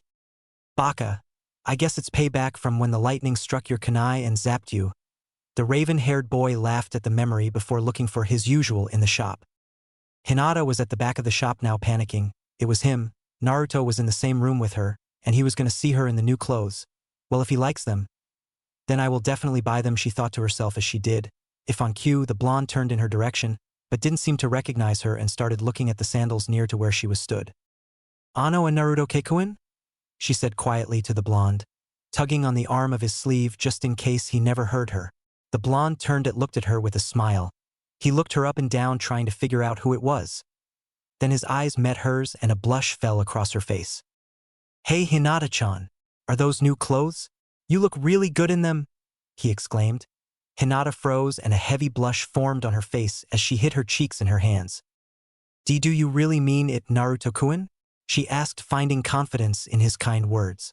He simply nodded, then put his index and thumb together, making a rectangle with his two hands, and pointed it in Hinata's direction, rotating it and moving around her, pretending it was a camera. He chuckled. "Beautiful," he said like a happy photographer. "Thank you, Naruto-kun," she said before she plucked up the courage to steal a hug. But before she could pull away and run to the counter and escape the store like she intended, she felt a pair of arms around her shoulders, and she was lightly pressed against him as her head was resting on his shoulder. For some reason, though, her blush had vanished and it all felt so natural. The hug was warm and caring, and she noted down that this day was the best in her life so far. He released her and told her that Sasuke was waiting for him before saying goodbye and running out of the store to meet the Uchiha. Recollecting herself after the moment, then sprinted over to the counter and declared that she would like 10 sets of the clothing she was wearing all delivered to the Hyuga compound, and that she would pay double the price if they were delivered before next Sunday. With that, she ran from the store after paying for the set she was wearing, almost forgetting her bag of old clothes. She had managed to get back to the Hyuga compound in record time, her house still empty. She slammed her bedroom door closed and squealed with pure joy before slumping down on her bed and staring at the ceiling. Naruto-kun called me beautiful. She thought, feeling the heat rise in her face once again. She remembered his hug and wished he was here to give her another. What if he had kissed me, she thought, then ran into the bathroom with a nosebleed to attend to. Chapter 7. Academy start. Water droplets trickled down the glass of the window. Often they would connect with other loose drops and continue the journey downwards together before dropping to impact the hard ground below. The blonde let out a sigh that seemed to fill the dark room with noise, its navy blue walls allowing the darkness to take control, which seemed to help give the room a gloomy feel. He sat on the large wooden windowsill with his back against the cold wall, staring blankly at the large sheet of glass, mesmerized by the dancing water. Whenever he tried to look further out into the distance, away from the raindrops that free fell down the glass, he found that his eyes would often lose focus and he would soon revert to watching the hypnotizing water display. The night was dark, almost pitch black. The clouds were most likely to be blamed for this, as they hid the stars from view by forming a dark gray blanket across the night sky. The ambient sound of heavy rain flowing from the heavens was all that could be heard, and each reoccurring noise seemed to pierce the ears of the seemingly depressed blonde. "Oi, Sasuke!" He called out weakly to his counterpart, who was in the dimly lit kitchen. The echo of socked feet slapping against wooden flooring indicated that he was getting closer to the blonde. Soon he stood leaning against the wooden door frame. "What is it, Naruto?" he asked in a serious tone, which in a way matched the atmosphere the night was providing. He pulled his dull blue eyes away from the glass and looked towards the raven-haired boy who stood in the doorway, the dim light highlighting some of his features. He had changed, just like Naruto had. They had grown not only physically but mentally as well, holding a different outlook to what was around them. They were mature beyond question. Even in their young age of 9 years old, the two looked like they had seen hell. He glanced over Sasuke's form, who was still standing there waiting for a response. He no longer dressed in his dark navy blue t-shirt. Instead, he now wore a black long-sleeve t-shirt, and over the top of it was a loosely fitting crimson vest top, which made the outfit look slightly more casual. Like his previous t-shirt, it too had the Uchiha crest on its back, but in a much smaller form. His white shorts were also missing from his person and were replaced by a pair of fitted, full-length, black combat pants with a dark red trim along their sides, and to complete his outfit he wore standard black ninja sandals.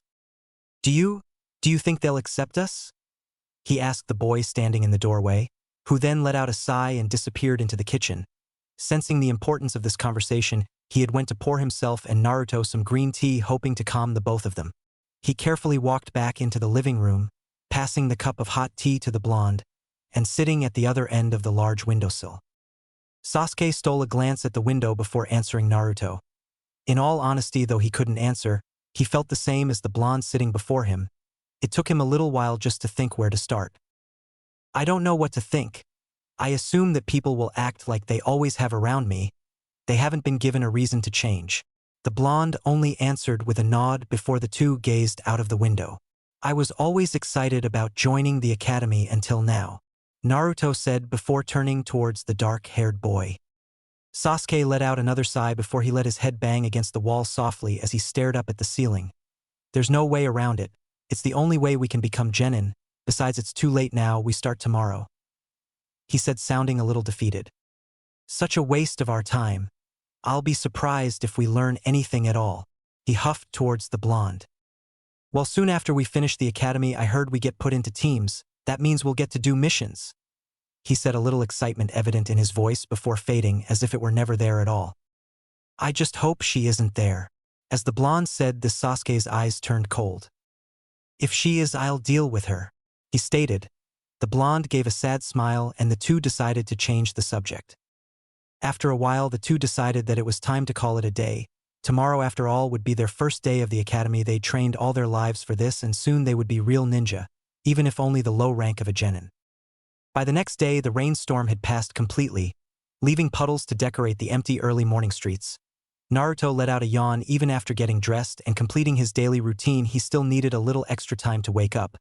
Although Sasuke, who was now walking alongside him, may put up a good act, Naruto could tell that he still wasn't exactly wide awake. The two walked towards the academy with seemingly little to say. That happened between the two sometimes, however it never managed to feel awkward. as if the two welcomed the silence every now and again, and at this point in time they were using said silence to collect their thoughts about their first day of the academy. The streets were empty even as they neared the center, showing that it was in fact still early in the morning, and although the sun was shining brightly, the morning air still had a slight chill to it. HN.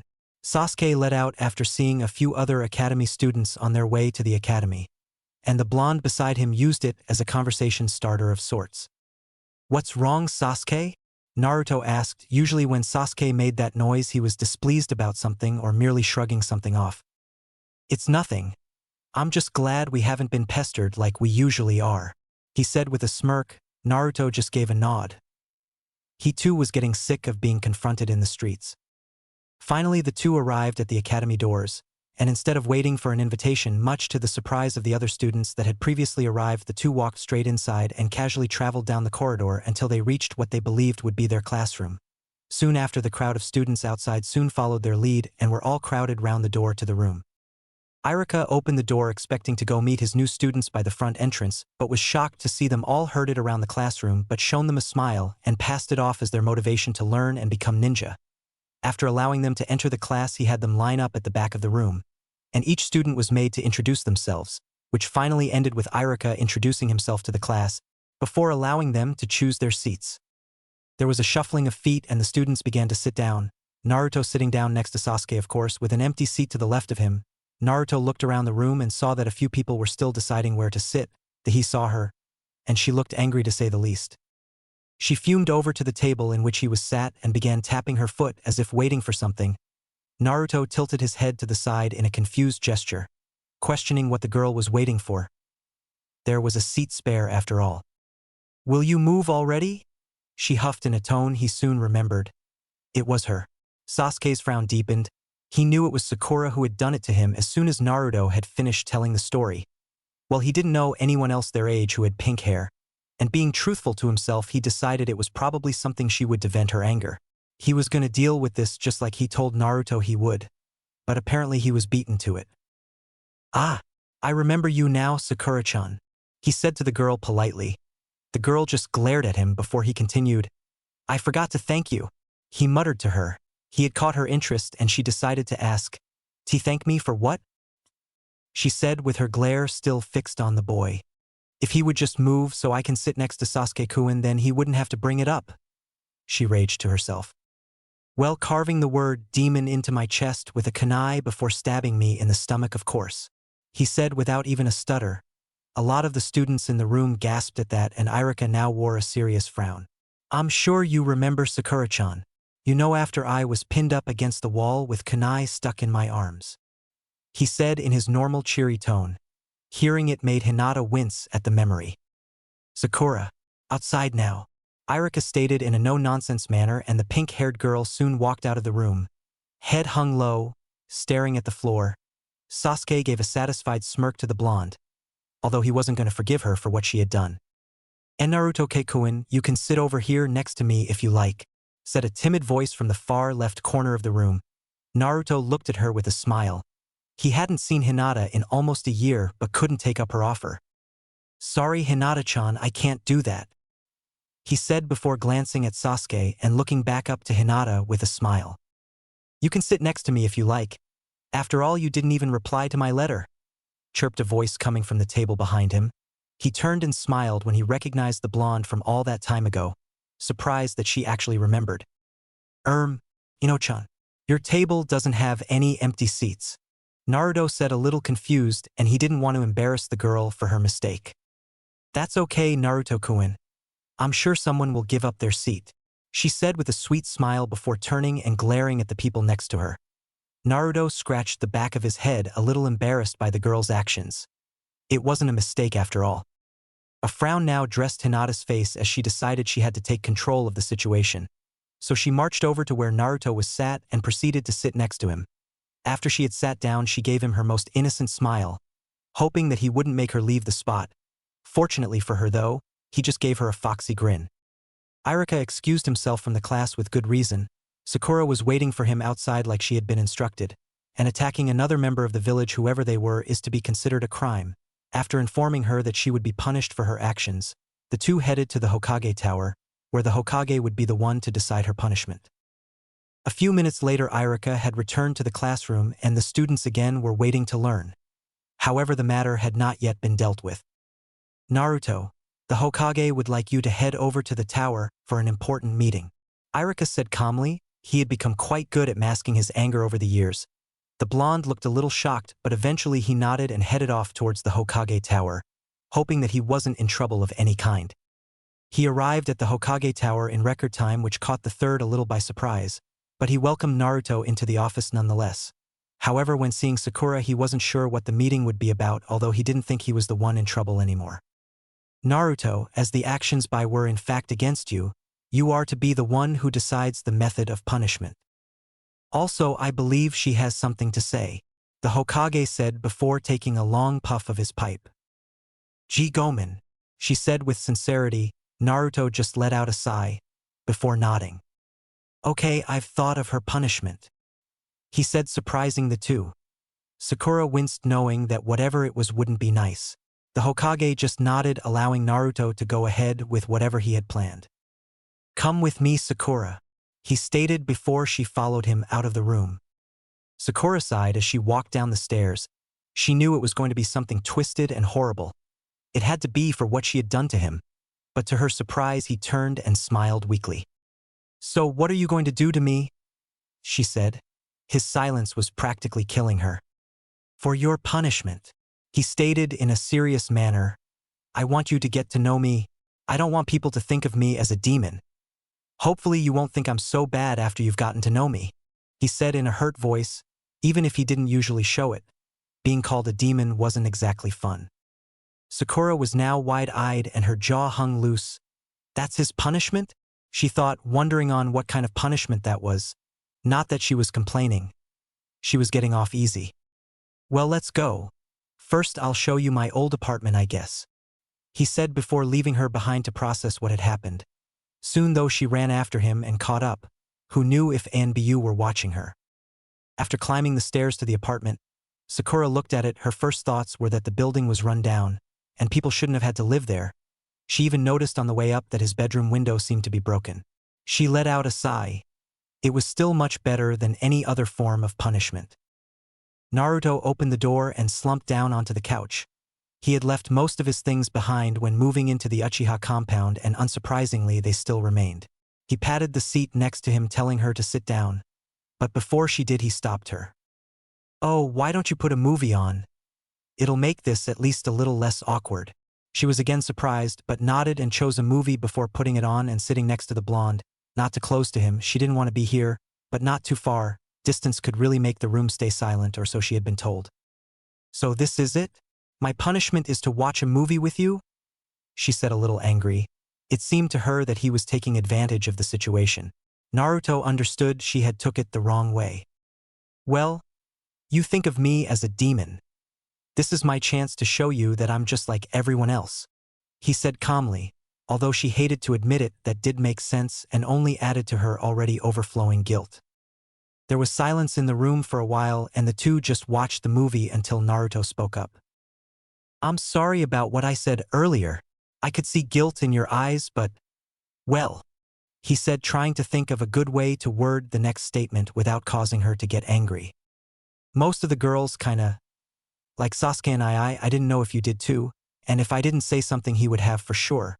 I thought it wouldn't be as bad if it came from me, he managed to say while scratching the back of his head. It was awkward, all right.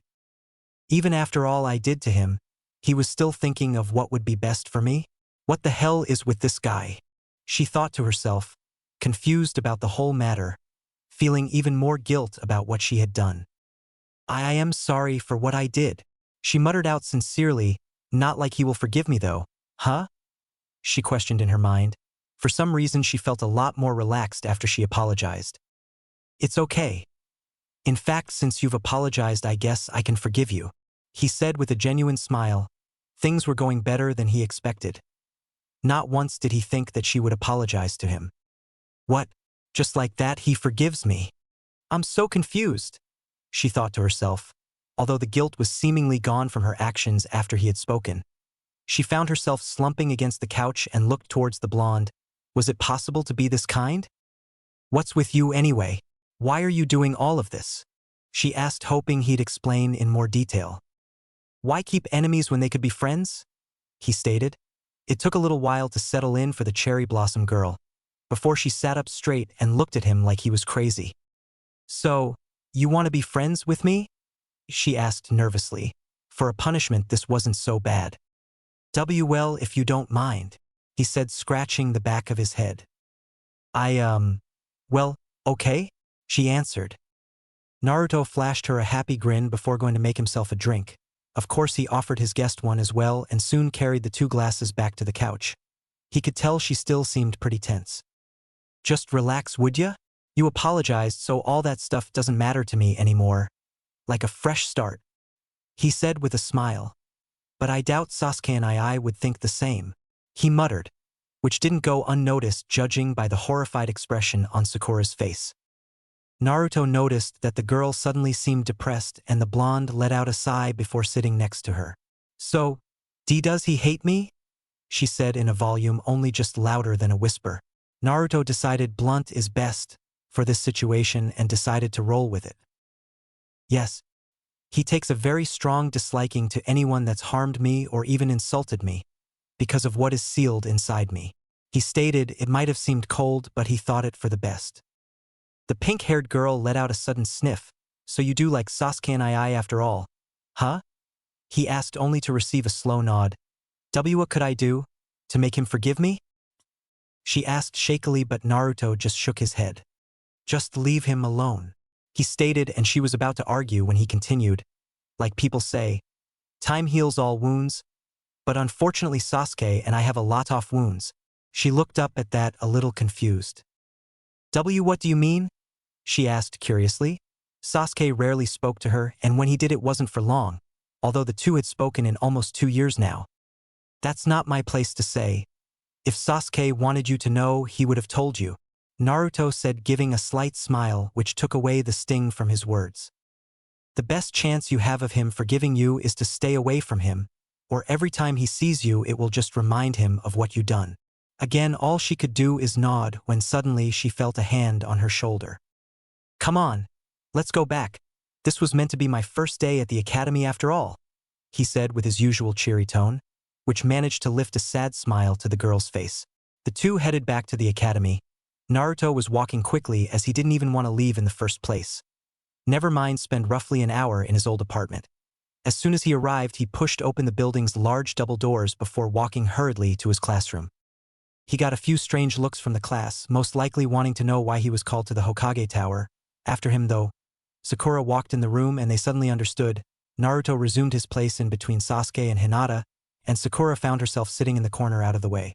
Yet even still she could feel glares from a few members of the class, including Sasuke and Hinata. Welcome back, Naruto-kun. Was everything okay with the Hokage? Hinata said, doing her best not to stutter, but felt like melting when Naruto gave her a warm smile. Thanks, Hinata-chan. Everything was fine. The old man just needed to see me about something, he said. His mood now returned to being his normal happy self. So what was it he wanted? Sasuke asked before sending a glancing glare at Sakura. Nothing special. I'll tell you at home. Let's just enjoy the rest of our first day, he said, changing the subject. Ano, enen Naruto-kun. Hinata asked, blushing a deep red. The blonde turned to see what she needed, which only made her more nervous. I was hoping. Well, I mean, if you want, I guess. He could see the poor girl was struggling, and just by looking at her fierce blush, he could understand what she was going to ask. Hey Hinata-chan, would you like to do something tonight if you're not busy? Sasuke and I has a meeting with the council today and it gets pretty lonely. He asked for her. The way she was going, it would have taken her until the end of the day just to ask. Hinata just nodded furiously before breathing and recollecting herself. I'd love to, Naruto-kun. I mean, can we go straight from after class? She asked in her excitement, only to gain a happy nod from Naruto. Then for the rest of the day Hinata watched the clock like a hawk, willing it into making time speed up so she could spend time alone with Naruto. Then she heard Irika wrapping up the last class of the day and couldn't have been more thankful. She nearly let out a squeal of excitement when he said the words, "Class dismissed." Sasuke sighed and said his goodbyes to Naruto before heading off to the council meeting, but before he did, he had to chat with a certain someone. He saw her walking down the corridor and started to speed up. She was slowly trudging along when he appeared in front of her, and he did not look happy to see her. "Sakura," he said coldly, making her heart feel like it was torn in two, and suddenly his expression turned into a deep frown. "He may have forgiven you, but don't think I have. If you ever do anything against him again, you'll be sorry," he said before leaving the building, still seething with rage. She felt like bursting into tears on the spot. Just as Naruto and Hinata were walking down the hallway, she could feel the hatred coming from Hinata just from being glared at. Naruto frowned and turned to Hinata. "Hinata, stop it. We're friends now," he muttered, which made the girl deathly quiet, as if she daren't do anything that would upset Naruto. Naruto put his hand on her shoulder like he had at his apartment, which caused her to look up at him. On his face she saw a wide smile which almost told her everything is going to be all right. She relaxed a little and sniffed back tears. "I'll see you tomorrow, Sakura. Take care," he said before the two left. Even Hinata managed to nod a goodbye to the girl, so that Naruto would be pleased with her. Soon the two were walking through the forest, and although Hinata didn't know where they were going, she didn't question it. She didn't care where she was going. As long as Naruto was there, then it was perfect in her mind. Suddenly they came to a clearing. Although it just looked like an average spot in the forest, it felt cozy, and she was thankful that it was still surrounded by trees so people wouldn't find them easily, which meant it really was going to be just the two of them. Naruto let out a content sigh before falling onto his back, laying down with his hands behind his head as he looked towards the sky. He laid there peacefully watching the clouds stroll by, before he noticed that Hinata wasn't doing the same. In fact, she sat formally on her knees, which Naruto didn't really understand. "Hinata-chan?" he said, and she suddenly jumped out of her skin, as if she was panicking. Truthfully, she was hoping she wasn't doing anything wrong. "Don't you like watching the clouds? Here, come lay down," he said innocently, causing her to blush and slowly lay down next to him.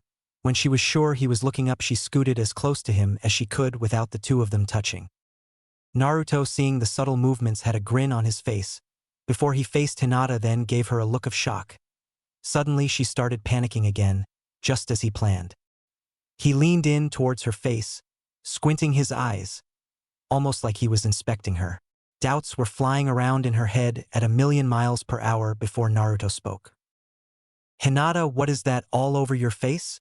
You look so silly," he exclaimed, and almost instantly Hinata was patting her face, trying to remove whatever was making her look so silly. She felt the heat rise in her face and she almost felt like crying. Everything she had done so far had just made Naruto disappointed. Then she heard an outburst of laughter. "Ah!" he breathed. "There's nothing really on your face," he said with another chuckle. "But now you know that even if you thought things were going bad, I'd still be here, so you don't have to be so uptight," he said, giving her another one of his warm smiles. She let out a giggle unknowingly, and she shuddered when she felt his touch. His arm was now around her back so that she was laid on it, and his hand rested on the left side of her stomach. She looked down at his hand with a blush, before she felt herself get pulled towards him, and she now found her head resting on his chest while she stared up at the sky.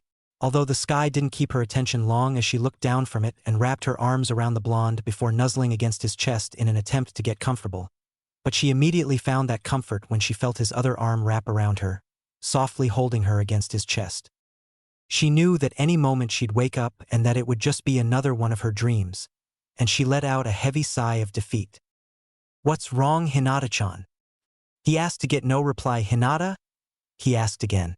Upon receiving no answer again, he gave her a squeeze which seemed to pull her back to reality. "And Naruto-kun?" she asked, looking up at him confused. But he just gently rested her head against his chest and began stroking her now long hair, which made her let out a content sigh and made her grip around him become a little tighter. "And nothing's wrong. Everything is perfect," she whispered, just loud enough for him to hear. Chapter 8. Changes. He sighed as he walked down the almost empty street, the sun's rays shining down upon his wild blonde locks. He raised his hand to his forehead and shifted his Hitai 8 so that his bangs almost covered it, having grown a fuller fringe similar to his father's. He ran his hand through the back of it, testing its length, discovering it had grown to the lower half of his neck.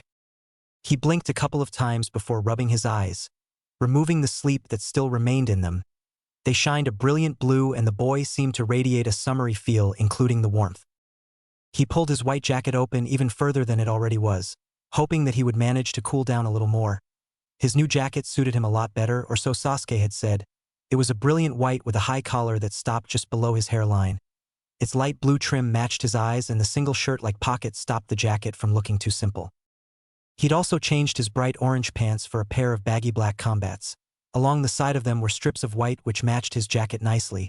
The pants had quite a number of pockets, most of them unused and were for design purposes only. On the left leg of the combats was a bandaged area in which his weapons pouch was located. Although he hadn't wanted to change his black t-shirt that was decorated with a white swirl, he was forced to, so he bought a ninja-suitable version of the shirt, which was a fitted black tank top with the same design. For footwear, the blonde went with the usual standard blue ninja sandals, and his Hitai 8 was the standard issue blue. Naruto sighed as he opened the door to his classroom. He knew Sasuke was excited, but he didn't have to leave the house without Naruto. The blonde shrugged his shoulders and walked in, hoping that the class liked his new outfit as much as he did. As soon as he was through the door, it seemed that all eyes were on him, except Sasuke's, who gave a smirk before looking away. Naruto couldn't identify the emotion behind their stares and shrugged his shoulders, about to walk to his seat. "And Naruto?" a timid voice asked from her usual seat in the classroom. Naruto turned to the girl that he identified as Hinata and flashed a foxy grin towards her. Thud. Hinata was twitching on the floor behind her stool with blood trickling from her nose. Naruto sighed and sat down. Sakura walked over and helped the girl back onto her stool with a giggle before smiling towards Naruto. "Ohio Naruto," she said. "Hey, Sakura," he said, smiling back towards her. Although the two had become friends, they didn't feel the need to use honorifics when addressing one another. The cherry blossom smiled.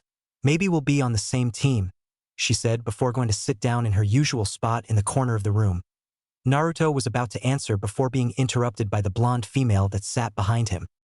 "As if, I'm going to be on the team with both Naruto-kun and Sasuke-kun," she said with a blush coming over her face at the thought of it. "Humph, it sounds like you're trying to repopulate the Yamanaka clan," Sakura retaliated, making the blonde's blush deepen. "Puretofts, puretofts, puretofts." Ino thought, battling her the urge to slip into a pleasant daydream. "Don't tempt me," Ino mumbled before Irika came into the room, who then let out a content sigh seeing that all of the students that had passed were here. He glanced over at Naruto, seeing dazzling white instead of the blinding orange, though Irika had Naruto pretty figured out, or so he thought. His lack of paying attention throughout the years wasn't that he didn't care about the lessons, he simply already knew all about the subject at hand. He remembered when he made Naruto stay behind after class and asked the boy why he slept through the lessons, and was shocked to say the least when Naruto suddenly adopted a more carefree attitude instead of his usual bouncy attitude. He remembered Naruto merely stating that, "I use the time during class to rest. That way I can train harder when I get home," before shrugging his shoulders and leaving the room. He smiled, looking over the rest of his students. He just hoped they passed their Jonin tests, well, except for those three. "All right, class, listen up. I'm not gonna keep you here much longer. As soon as you're given your team, you can head out," he said with a smile and gained the attention of the class. He saw them glancing around the room as if trying to figure out who they would be teamed up with, or perhaps deciding who they'd like to be teamed up with. First up, Team 8. Team 8 will consist of Shino Aburame. The bug boy, upon hearing this, adjusted his sunglasses, still remaining seemingly emotionless. Kiba Inazaka. Irika continued before glancing from his list up at the dog user, who seemed to be indifferent about his team so far. And Sakura Haruno, your Jonin instructor is Kurenai Yuhi. You are to meet her at Training Ground 14. Dismissed. Irika finished before the three nodded and left to meet their instructor. Next will be Team 10 and will consist of Nara Shikamaru. The lazy genin itched the back of his head before looking away. He didn't really care who was on his team, as it would probably end up being troublesome. Choji Akimichi. Hearing this, he gave Shikamaru a thumbs up with a grin before turning back to Irika to hear who the last member of the team would be. And Yamanaka Ino. Your Jonin instructor is Sarutobi Asuma, and you will meet in training. Ground 5. Dismissed. Irika said before looking at the last of the list. Shikamaru turned to the blonde female before sighing and walking out. Troublesome, just like I expected. He thought to himself. Well, you three, it has been mentioned for me to inform you after the other teams were given, that you would be joining an elite team, Team 7, your Jonin instructor being Kakashi Hatake. You are to meet at Training Ground 12. Naruto's eyes suddenly widened at the name, before managing to mask it with excitement as he guessed Sasuke noticed his slight movement. Not much gotten past that Uchiha. He smiled up at the boy who he called Nii-san, before the two of them turned back to Irika hoping for a little more information. But after flipping through sheets of paper, he gave them a shake of his head indicating that was all he was told. So Hinata, Sasuke, and Naruto walked towards Training Ground 12, thoughts of a certain silver-haired Jonin filling his mind. The three walked into the training ground. It was a large open plain. However, that's all it was. There was no Jonin instructor to be seen. Naruto had heard about this and let out a sigh. We might as well make ourselves comfortable. He might be a while. The blonde said. The other nodded, and they slumped down in what they considered to be roughly the middle of the training ground, so that there was no possibility their instructor wouldn't see them if he were to arrive. 2 hours later they heard a poof, and with the clearing of smoke a Jonin appeared, his hair silver and gravity-defying. He seemed almost emotionless due to his face mask covering the lower half of his face, and his Hitai-8 was worn in such a way that one of his eyes was covered. All that was visible was an eye smile. Yo! The Jonin said as he opened his eyes and looked down at the blonde and Minato. He questioned in his mind before shaking his head. Sorry. I got lost on the road of life. You see, there was this old woman and, after one long-winded excuse, the three genin let out a sigh, two of them hoping that this man really was a Jonin. Well, it doesn't really matter that I'm late anyway, he said in a flat tone. What do you mean it doesn't matter that you're late? Naruto roared. He had heard there was Jonin tests set in place to decide if a person would become a genin, otherwise they would be sent back to the academy. You weren't told? Kakashi asked, a little surprised as he peered down at his orange book. Told what? The three said in unison. Well, how should I put this? The three now looked confused. There is no Team 7, Kakashi stated. Their smile dropped into looks of seriousness while Sasuke glanced towards the ground away from the other two. Ano, what do you mean there is no Team 7? Kakashi-sensei asked Hinata, nervously hoping she had misheard.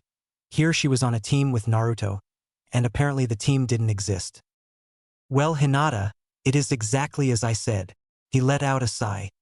The council have ordered that Sasuke Uchiha is to be trained by ANBU to be ANBU. Much like a person I'm sure he would rather me not name, Kakashi said, which earned a low growl from the Uchiha. Hinata was about to interrupt before Kakashi continued. Seeing that the Hyuga clan was never one to be outdone, your father demanded you get the same treatment, and you are both to be trained by ANBU separately, of course. Hinata turned to Naruto. Surprisingly, he nodded. It does seem like the right option. I agree with Hayashi-sama. Kakashi nodded.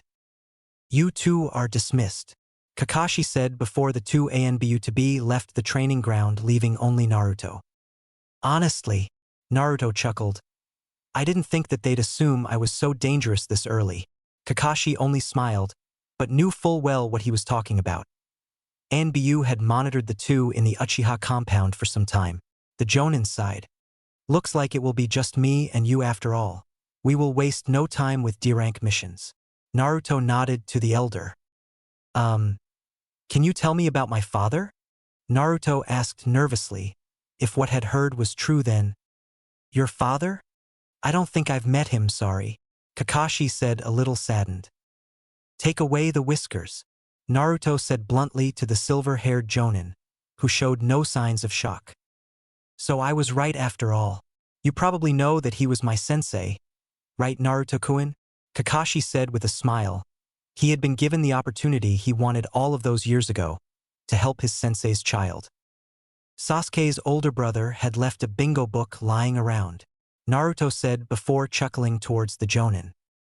You do realize, however, I'll have to test your ability, and although your skill, which I can guess will not be genin level, you will have to take the appropriate exams before you gain the correct title. Kakashi explained. Naruto nodded. He'd already accepted such things. Well, hopefully you won't use that nasty red eye on me at least, Naruto said with a smile which earned a chuckle from Kakashi.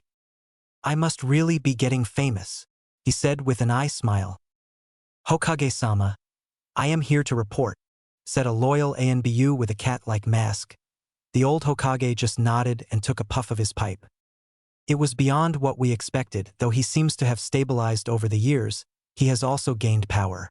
More so than what we estimated from him. Also, we found this at Training Ground 12. Said the ANBU before laying down a kunai on the Hokage's desk.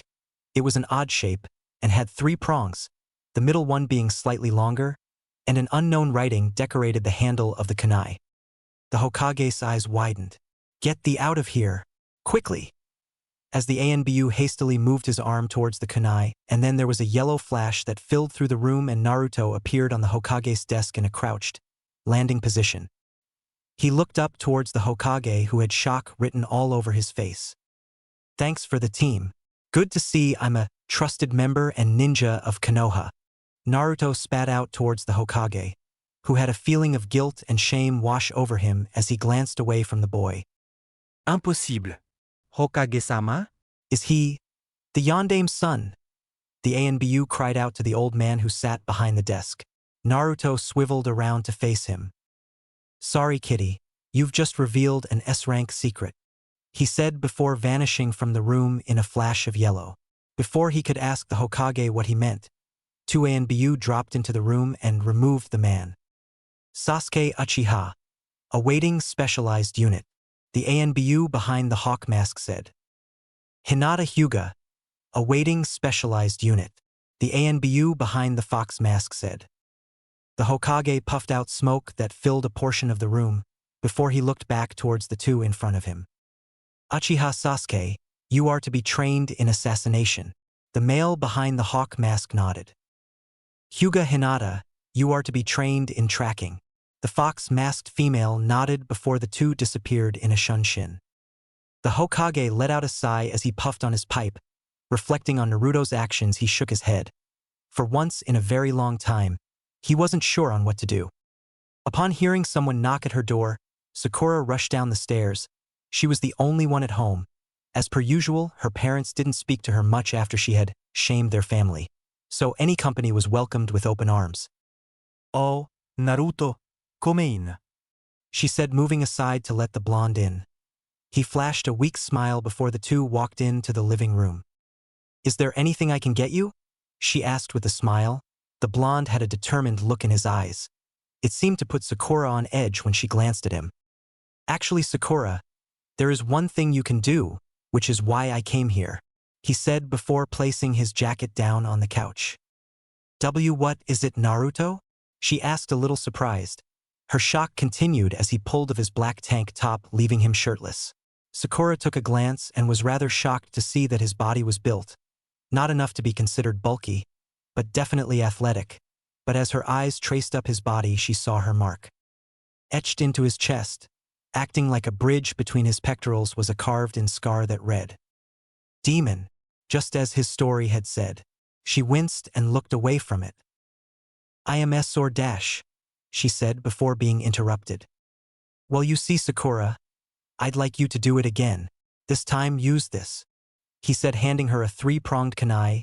Seeing a seal, she said kai and released it, and suddenly the blade became hot, like a branding iron. Naruto, she whimpered.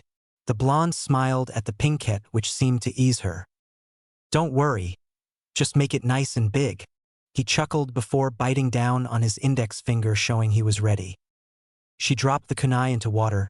Instantly it made steam, and he walked into the kitchen. Blood was trickling down his body as the word demon was again carved onto his pectorals. This time it was large in a block, bold, black font which the seal had produced after burning. Like the font style impact.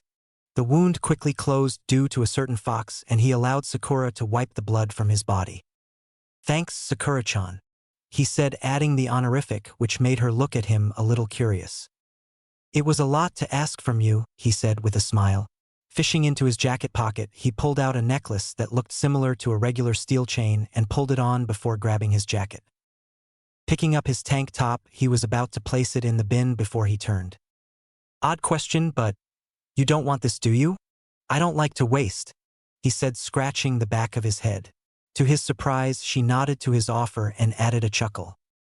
It looks pretty comfortable. I guess I can wear it around the house. He nodded before throwing it so that it landed on her head. It fell across her face, blocking her vision as he let out a laugh. Naruto-kun. She exclaimed, adding the honorific seeing as he had. Thanks for everything, Sakura-chan. I best be going, he said with a grin. I'll see you out, she answered, but his grin only grew.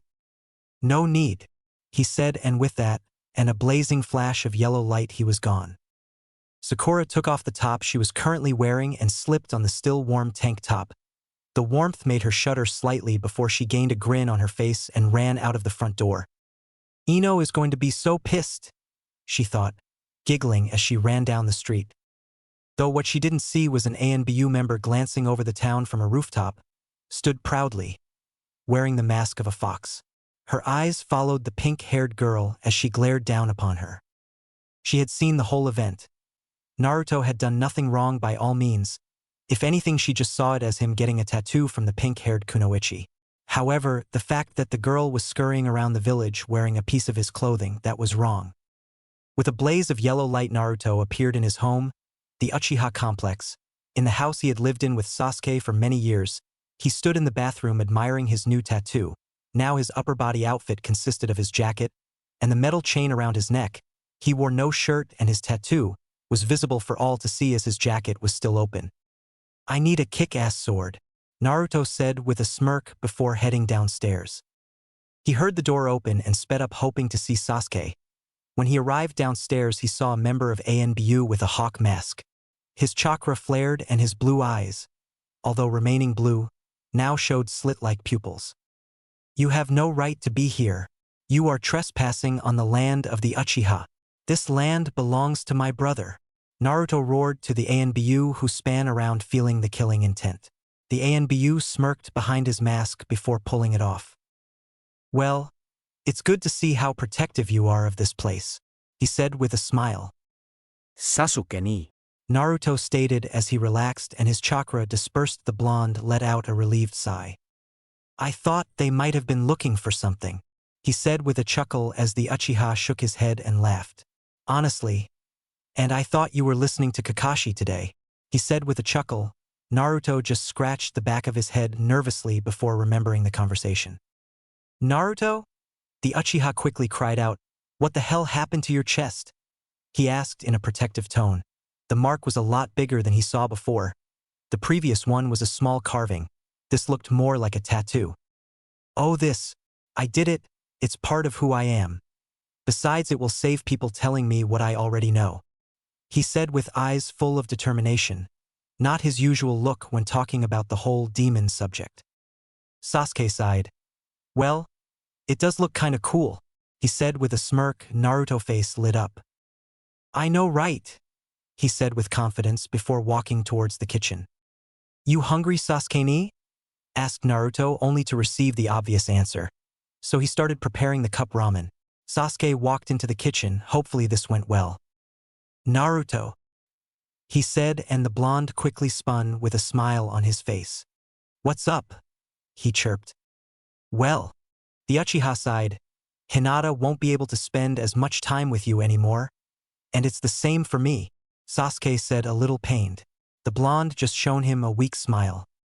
It's okay, Sasuke, and I, as long as I get to see you too sometimes, he said, and the raven-haired boy just nodded. Then he drew a kunai from his weapons pouch. Naruto, he stated, gaining the blonde's attention, which immediately saw the knife. Sasuke, he questioned. The Uchiha saw what his gesture could have implied. It's nothing like that, Baka. Get a kunai, he said, looking towards the blonde, who did as he was asked, however was a little suspicious of the raven-haired boy. Now do what I do, Sasuke said. He took his kunai and made a small cut across the palm of his left hand and instructed Naruto to do it to his right hand. Following the instructions, the blonde cut a similar cut onto the palm of his right hand. Like this, Sasuke? He asked as he showed the boy his right hand. Sasuke nodded and instructed them to shake hands. The two cuts met and blood seeped from one's hand to the other's, before Sasuke smiled. Now, let's promise, whatever happens, We'll still be brothers. Sasuke said with determination. He had already lost one brother. He wasn't about to lose another just because they walked different paths. I promise, Naruto said with a nod of his head. Then the pain came. The two immediately pulled the hands to their heads, shrieking and crying out in pain as if their heads were about to explode and they were desperately trying to contain the blast. Sasuke. What have you done to me? The blonde said as he writhed in pain and fell to his knees. Be baka, teach arg, wasn't supposed to happen, said the Uchiha as he rolled around the floor almost begging for the pain to stop. The pain continued for several minutes, until their pain threshold succumbed and the two fell into a blissful darkness. Urgh! Sasuke stirred as his whole body felt pain. He twisted his head to look over at the blonde who seemed to be stirring as well, judging by the hissing noise he had just made. What the hell happened? Sasuke asked, not expecting an answer. Naruto lifted his head to gaze at the raven-haired boy before the two of them shot up. Your eyes! Slash your eyes! The two exclaimed to one another. What about my eyes? Slash what about my eyes? The two said at the same time. Naruto stood up before walking over to the nearest mirror nervously, and Sasuke decided to follow. What the hell is wrong with my eyes? Naruto exclaimed, questioning the Uchiha. I don't know. Just calm down, okay? Can you see all right? Sasuke said, panicking himself before gazing in the mirror. This is, he said in shock. What is it? Naruto demanded, before Sasuke grabbed his wrist. Sasuke pulled Naruto into the room with the trapdoor before opening it and almost dragging the blonde down it. He unsealed the door before walking into a dimly lit room. Candles that looked as if they had been burning for centuries provided the little light in the room. The two stared up at the giant tablet replica. Sasuke peered at the last section he could remember reading, and that was with 3 tomo. He gazed at the carvings below where he was able to read last, not expecting much, but became wide-eyed when finding out he could read it. Manjikyu Sharingan. Greatest strength, greatest weakness. Newfound light will bring the darkness. Only something of another brings light eternal. Sasuke read aloud. Naruto itched his head. What does it mean, Sasuke? He asked, not used to riddles. It means that although it brings great power, it can leave you weakened. Newfound light refers to awakening of the Manjikyu Sharingan, and the darkness refers to becoming blind. Apparently something from another person is needed to advance to the next stage. Wow, Sasuke and you're good at riddles, the blonde said in a shocked tone. Hesitantly, Sasuke looked down further and saw that he could in fact read it again. Eternal Manjikyu Sharingan. Safe from the dark. Accept the light. Bonded with another. Freed from the curse. The raven-haired boy spoke and looked towards Naruto. I guess it was blood? Sasuke asked the blonde, who nodded. Did that last riddle mean you wouldn't turn blind from use? Naruto asked Sasuke. I'm sure of it, and my eyes have never felt this strong before. You see if you can read from the tablet, he told the blonde, who nodded. Naruto looked at the top of the tablet, the initial Sharingan stage that could be read with normal eyesight. He looked towards the next stage, which he guessed was how to mature the Sharingan, however he couldn't read it. He lowered his vision towards the ones that Sasuke had read aloud but couldn't read those. He glanced towards the last stage, not expecting much, only to find he could read it. Ha! He stated, which gained the Uchiha's attention. I can't read any of them except the last one. Sasuke scratched his head. That's weird. Maybe it's because you're not an Uchiha? He asked as the blonde shrugged his shoulders. Maybe. Rinnegan. God of creation. God of destruction. They will be 6. Did you understand that one, Sasuke? Naruto asked with high hopes, but Sasuke just shook his head. Naruto let out a sigh before Sasuke spoke. Naruto, can you turn off the Rinnegan? Sasuke asked as he turned off his Sharingan. Naruto closed his eyes and concentrated on removing the chakra that seemed to be placed in his eyes before opening them, revealing his normal blue pair. Good, Sasuke stated to the blonde. A lot of people would do almost anything to get these eyes. Make sure you only practice them in sealed areas. although I shouldn't have to tell that to someone who knows Fuinjutsu, and if an enemy discovers your eyes, well, let's just say, make sure he has no way of sharing the information. Sasuke lectured as Naruto nodded to his elder. By the way, how long were we out? Naruto asked the raven-haired boy who shrugged his shoulders. I'm sure it wasn't too long, he answered, although Naruto didn't agree as he raced upstairs and looked at the clock. Crap, I have to go. Sasuke and I have a mission as an escort to the land of waves. CYA, Naruto shouted as he ran out of the house. Sasuke sighed. Baka. Chapter 9, Mission to Wave. He ran as fast as his legs would carry him, sprinting through the maze of houses in the Uchiha compound. Soon though he reached the exit of the compound and instead of carefully ducking under the do not cross tape, he merely flashed away in a yellow blur. Probably should have done that in the first place, Naruto thought while he scratched the back of his head as he arrived at the stairs leading to the Hokage's office. He saw a female ANBU walking down the stairs wearing a fox mask and proceeded to glare at her. He had used to like ANBU members before he figured they could have probably stopped his beatings, and then found out they weren't watching him for his safety, but to keep an eye on him. And Naruto-kun? Please don't look at me like the dash, she stuttered before being interrupted by the blonde throwing himself around her. Hinata-chan, Naruto exclaimed while hugging the girl tightly. A deep blush came across her face, and she was thankful for the mask at this moment in time.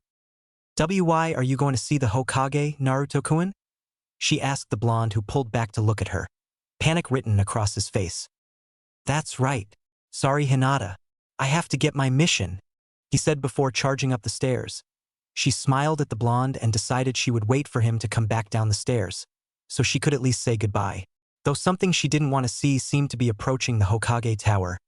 The pink-colored hair quickly drawn her attention, and her eyes narrowed in distaste.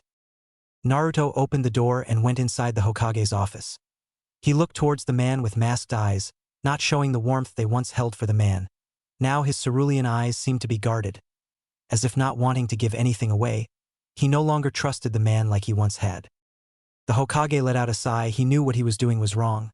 But it was for Konoha. He had to have ANBU spy on the boy just in case something went wrong. But after what had happened after Naruto's training with Kakashi, he decided it was time to call the ANBU off. He went to say, beginning to apologize to the boy, before Naruto interrupted. I've came for my mission. I understand Kakashi-sensei will be waiting, he stated in an unusually formal tone. The Hokage just let out a defeated sigh and nodded before briefing the blonde ninja, who seemed to want to leave the room.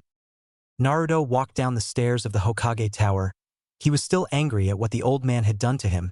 He felt betrayed by one of the few people he could trust, deciding it didn't matter.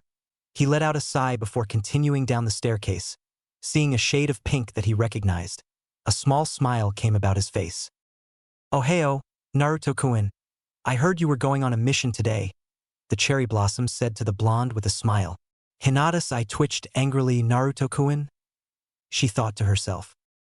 Oh, you didn't have to, Sakura-chan, Naruto said, nervously scratching his head. A large tick appeared on Hinata's forehead. Sakura-chan. Before she started breathing in calming motions. A pair of arms wrapped around Naruto in a warm embrace. Without even thinking, he returned the hug and looked down at the pinkette who had her cheek pressed against his chest. Be careful, she said quietly, and felt the blonde nod before she pulled away with a smile. Hinata could calm herself no more. That's a nice vest, Sakura. Where did you get it? Asked the fox ANBU. Sakura looked a little confused before answering with a soft blush. Naruto-kun gave it to me. He doesn't like to waste, she said, while letting out an embarrassed giggle. Hinata frowned under her mask. Sorry, Hinata-chan. If I knew you liked them, I would have given you all the other ones that I had at home. But Sasuke and I said he may as well have them if I was going to throw them away. Naruto answered, feeling a little guilty. Hinata furiously shook her head. She didn't want Naruto to feel guilty, and she had intended to intimidate Sakura away from him. It's okay, Naruto-kun, she said, speaking quickly. Well, I kinda have to go, Naruto said awkwardly before backing away and then heading towards the village gates at full speed. Sakura held up a victorious smirk before walking away. She didn't care what Hinata and Naruto had together. Naruto was her only real friend besides Ino, and sometimes he was easier to deal with as the two of them didn't bicker or argue like she did with the female blonde. She headed back towards her training ground, deciding she would use her spare time to become strong. Rather than mope around the house all day, Naruto had inspired her to do so, claiming she could become a great ninja. Yo. Kakashi said along with a wave. The blonde just gave him a smile in return, and the two began to walk alongside each other. I heard what happened yesterday, with the ANBU, but don't worry about them anymore. The Hokage called them off after seeing you had grown strong. The Jonin explained. Thanks, Kakashi-sensei. How far away is Wave from here? Naruto asked. Well, it would take around 5 days to get there if it was only the two of us. However, we will have to escort Tazuna-san, so it may take an extra 3 days. Kakashi stated before pointing to Tazuna, who waited just past the gates. Naruto nodded in understanding to his sensei. By the way, Naruto, that's an intimidating look you got there. So don't be put off if some of the villagers in Wave seem a little wary of you. Kakashi chuckled and Naruto looked up at him with a pained expression. Don't worry, I'm used to it. He sighed before the two greeted Tazuna. This is my ninja team who are supposed to protect me? The Hokage told me I would be getting a group called Team 7. The old drunk said, a bottle of sake in hand.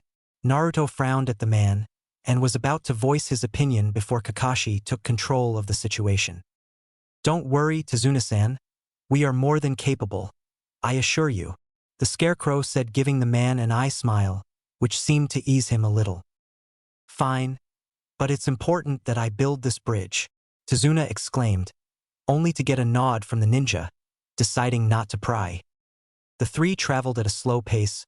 With Tazuna being a civilian, he wouldn't be able to keep up with the two ninja of the group. After walking past a bridge, Kakashi glanced at a seemingly harmless puddle while he continued to walk onwards. A little surprised when the blonde in front of him span around, two of his fingers glowing a light blue color. Raitun, precision cannon! The blonde yelled, two of his fingers now pointing towards the puddle as a charge of electricity flowed around his hand, only to form a beam of lightning which struck the water. There was a few moments of silence between the three, Tazuna completely confused, and Kakashi impressed, as the three looked towards the puddle. Two mist ninja dressed heavily in black appeared from out of the puddle. One was leaning against the other and had a hole in his body just above his heart. Tazuna's eyes widened in shock. He didn't think they'd send someone this early. You! How dare you do this to my brother? The mist ninja said, before detaching the chain which joined the two mist ninja together. One of the ninja fell to the floor, lifeless, while the other began his charge towards Naruto, his metal claw cocked back, ready to strike the blonde. Naruto got into a fighting stance, preparing for the mist ninja, although suddenly the enemy in front of him had been taken care of, and Kakashi was seen tying him to a tree. Naruto came out of his stance and let out a sigh of relief. Thanks, sensei, he said, only to get an eye smile and a nod from the silver-haired Jonin. Tazuna, he stated, now serious, staring daggers at the man, we need to talk. After Tazuna pouring his heart about to the two ninja, telling them that Wave is a ruined country, a shell of its former self due to Gato's control over the trading and supply lines. Apparently the man hired mercenaries to carry out his orders, and it appeared missing Nin were among said mercenaries. After hearing Tazuna's story, Kakashi labeled the mission as an A-rank mission. However, decided it wouldn't be right to leave Wave to suffer. The three continued their journey towards Wave country, and everything was calm, until they came to a clearing and a whizzing noise made itself present, as if something was cutting through the air. Down! Kakashi yelled as Naruto tackled Tazuna to the floor, covering him with his body. A sudden thud was heard and Naruto and Kakashi arose to see a man stood on the hilt of a giant sword that had lodged itself into a tree. Oh my, you are Momochi Zabuza, the exiled ninja of the hidden village in the mist, Kakashi said in a mocking tone. I'm guessing you are Sharingan Kakashi, the assassin spoke. Sorry, but I'll need you to hand over the geezer, Zabuza stated, looking uninterested. Naruto, you know what to do, Kakashi gestured. Kagebusin no jutsu. Naruto announced, and three clones appeared surrounding Tazuna. The four Narutos stood in a defensive stance. Don't join the battle, Naruto, Kakashi stated and received a nod as an affirmative. He guessed this new enemy to be a jonin and wasn't sure he could handle a jonin, not for long anyway. Kakashi peeled his headband away from his eye, revealing a Sharingan with 3 tomos, showing it was fully matured. "Fight me," Kakashi said. "I'm honored I get to see the Sharingan I've heard so much about," Zabuza said in his emotionless tone. He looked down towards Kakashi, and a thick mist descended upon the area. "When I was a ninja of the hidden mist, I was chosen to target you. The information about you noted this. The man who had copied over 1,000 techniques, Kakashi the copy ninja." Zabuza spoke, but continued. "Let's cut the chit-chat here. I need to kill that geezer right away. Though it seems I have to defeat you first, Kakashi," he stated, looking back towards the silver-haired jonin. Zabuza leapt from the tree, sword in hand, and landed on a small lake, one hand pointing upwards into the air, and another held out just in front of his chest. He began gathering chakra as water swirled around him. "Mist concealment," he said before disappearing from view. The area went silent, Kakashi a few feet in front of Naruto, his clones, and Tazuna. Then he suddenly started unleashing chakra, which seemed to unnerve Tazuna even further. Sweat of anticipation crawled down each one copy of the blonde's face. "Don't worry, Naruto. I won't let anything happen to you or Tazuna-san," Kakashi said before turning around smiling with both eyes closed.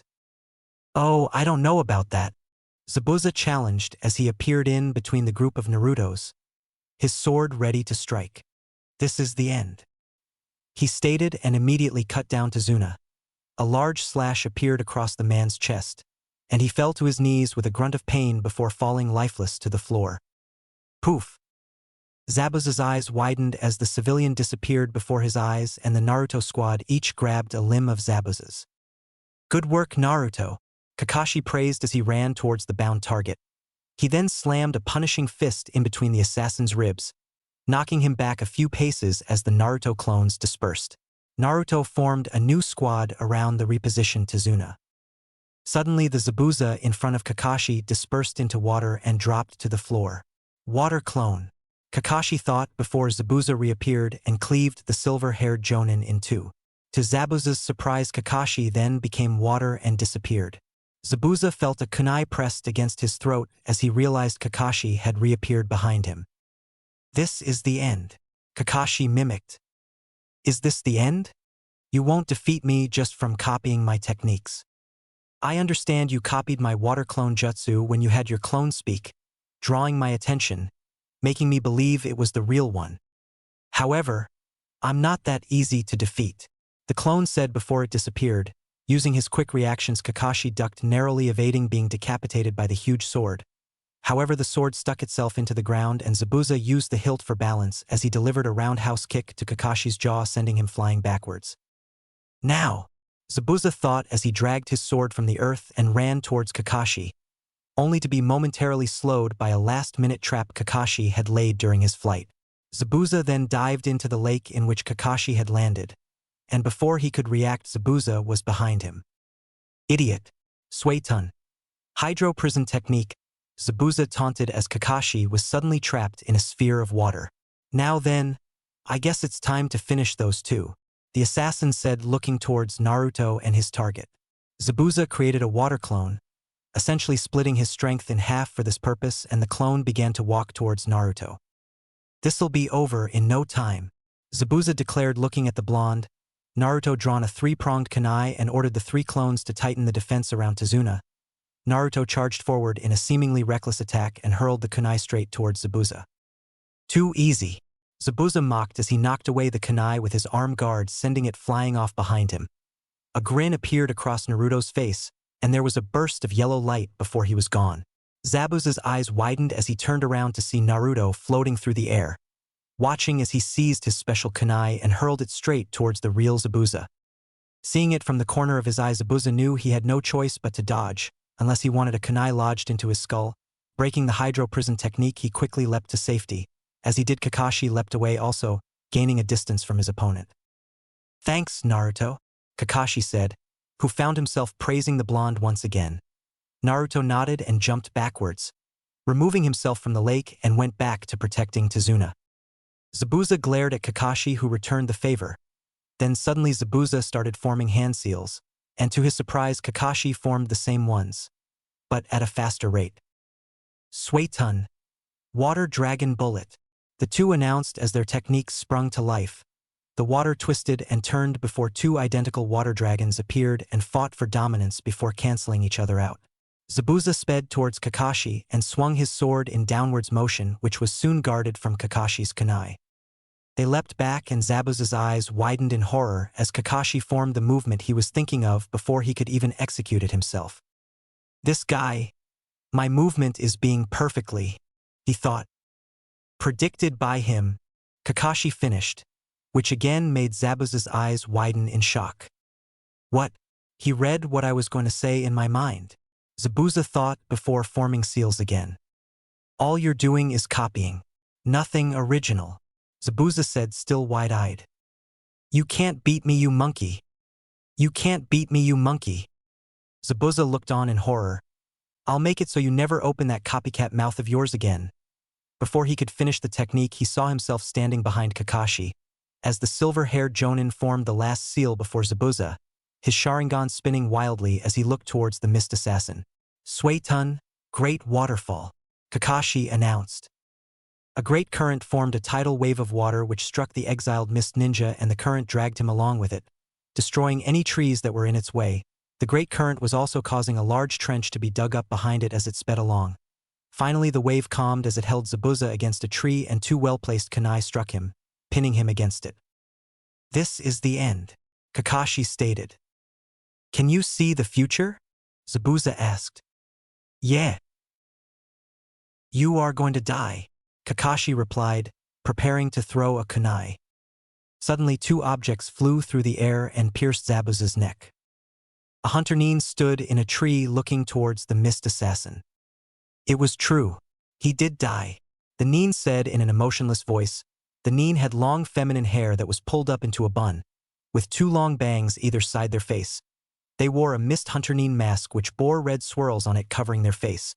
The nin also wore a green turtleneck jumper with a dark blue overcoat over the top. A mud-colored sash was seen around their waist which matched the color of the nin's three-quarter-length pants. Kakashi jumped down from his spot in the tree and leant over to check for a pulse. He really is dead, Kakashi announced before glaring at the hunter nin, who then bowed towards the silver-haired Jonin. Thank you very much. The nin spoke. I was looking for a chance to kill Zabuza. That mask. You must be a hunter nin for the hidden mist, Kakashi said to the nin. That is correct. I must keep the secrets of the village hidden in the mist. The nin spoke, their voice still bearing no emotion. Judging by their voice and height, I'd say that nin was around Naruto's age. He's no ordinary kid, Kakashi thought while his eyes were still locked on to the nin. Across the clearing Naruto was almost snarling towards the nin, uneasing Tazuna by his sudden release of killing intent. Suddenly, in a swirl of wind, the nin disappeared before reappearing beside the corpse of Zabuza, picking the grown man up with ease. Your battle ends for now. I must dispose of the body. It holds many of the mist's secrets, the nin said to the two Konoha ninja. If you'll excuse me, the nin said before disappearing in a swirl of wind. Kakashi sighed, pulling down the Hitai 8 over his Sharingan eye. Let's go, Naruto, he said, as the blonde slowly came to his side, still wary of possible threats as the clones didn't disperse and traveled in a group around Tazuna. Our mission hasn't ended, Naruto. Let's get Tazuna to his house, Kakashi ordered. Right? Naruto said quickly, his fist still clenched in anger. Sorry about that, you too. You can rest at my house, so don't worry about it, he declared before laughing awkwardly. Kakashi continued to walk in the lead before he stopped, surprising the blonde and their client as he fell forward face first and collided with the ground. Kakashi-sensei, Naruto said before running over to the down Jonin. Naruto noticed his eyes were closed and decided to check for a pulse, just in case. After finding a pulse and examining Kakashi for wounds, he guessed it was from chakra exhaustion, and placed a soldier pill into his mouth. Although it wouldn't awaken him from unconsciousness, it would help his recovery at least. Kakashi laid in the futon that Tazuna's daughter, Tsunami, had provided for him. I used my Sharingan too long. He spoke as Tsunami walked into the room. Are you okay now, Kakashi-san? She asked politely. No. I'll be stuck in bed for about a week and will be barely able to move. Kakashi said that gave over the feeling he was feeling sorry for himself.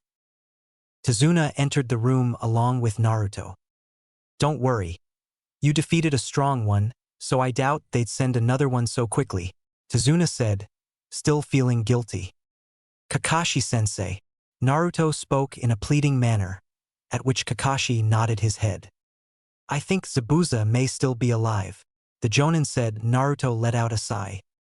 You should rest, Kakashi-sensei, the blonde said, and his answer was Kakashi returning to his laid-down position. Grandpa, I'm home, the small boy shouted as he hugged Tazuna. Inari. These are the ninja who helped your grandpa get home, Tsunami said with a smile. However, Inari looked at the ninja with a scowl. You should just go home, Inari shouted towards the two Konoha ninja. There's no way I just go home. I have to help your old man while he finishes the bridge. Then all of Wave will treat him like a hero, Naruto declared to the boy who seemed to get angrier. There's no such thing as heroes, he cried out, but before he managed to leave, Naruto spoke again. Don't act like the lead role of a drama. Some bad things may have happened in your life, but I can promise you, it's nothing compared to my life, the blonde said through gritted teeth, his fist clenched with rage. What do you know? You're just an idiot, the kid shouted as tears streamed down his face, but to his surprise Naruto opened his jacket a little extra and pointed to his tattoo with his thumb. Do you know why I have this tattoo? Naruto said in a quiet tone that surprised the room. Naruto, Kakashi voiced, trying to intervene, but Naruto waved him off. Because ever since I was born, all of the villagers, both ninja and civilians, have hated me for something I couldn't even control.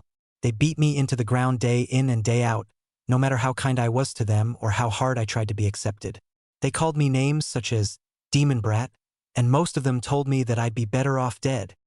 Naruto, Kakashi thought to himself. That was every day, for 9 years of my life, until one day I was found in an alley with 2 knives in each shoulder. Then a girl appeared. She was the same age as me. Someone I had never even spoke to or met came over to me while I was pinned up and carved the word demon into my chest, for a reason I don't even know. Though another girl came along and gave me a glint of hope. She showed that she cared, and for once, the first time in my life, I thought that there might be a chance I could be happy like everyone else. And then I met Sasuke and Ai and didn't have to live alone anymore.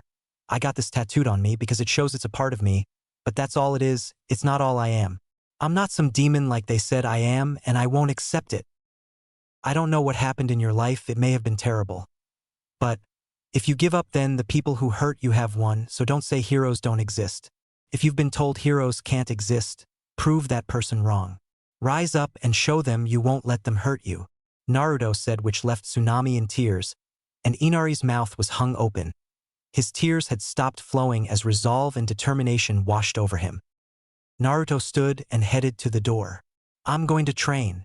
And with that, he left them to take in what he had said.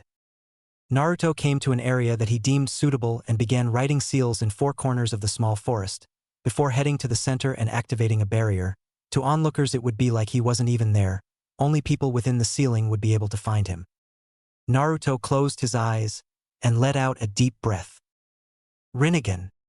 Naruto awoke, the sun's rays were beating down on him, and the fog had lifted from around his training grounds. He found himself in the forest, and he had guessed he went overboard like usual, and that ended up with him collapsing. You're going to catch a cold if you sleep here, said a soft feminine voice. Naruto shot up to a seated position and looked at the person. They had long hair, straight black hair, and wore a beautiful pale red kimono with a white sash tied around their waist. Naruto fought down a blush as he looked at the person. Angel, Naruto stuttered out, which made the person blush a deep red and turn away. Naruto shook his head. What are you doing here? How did you manage to enter? Naruto asked, a little embarrassed. I was here last night, and couldn't seem to get out of the area, so I decided to pick herbs. The person answered while trying to regain their composure. Herbs? Naruto asked curiously. Yes, they heal injuries and illness. The person who he assumed to be a girl said with a smile. I'm Naruto, what's your name? The blonde asked sheepishly, only to be met with a smile. Haku. And by the way, I'm a boy, Haku said, which made Naruto almost have a heart attack. What are you doing here anyway, Naruto-kun? Asked the boy. Training, he stated. Are you a ninja or something? Haku asked the blonde. That's right, Naruto said, adjusting his headband slightly. Wow, that's amazing, but why were you training? To be the strongest I can be, Naruto announced. For what reason? Haku asked while he narrowed his eyes at the blonde. To be the strongest ninja in my village, so everyone will recognize me for who I am, and not what they think I am, he said while pointing at his tattoo. Are you doing that for yourself, or for someone else? Haku asked. Naruto rubbed the back of his head before answering. For both, he replied. Do you have someone important? The dark-haired boy asked. Naruto's face darkened at the question, before he lifted himself back up. What do you mean? He questioned. A person is capable of becoming truly strong when they are protecting something they cherish. Naruto thought about the question, as he remembered the times he had helped Hinata when they were only young. Yeah, I understand that, he said with a grin. Haku looked at him with a pained expression as he remembered his own past, until he felt something coming towards him.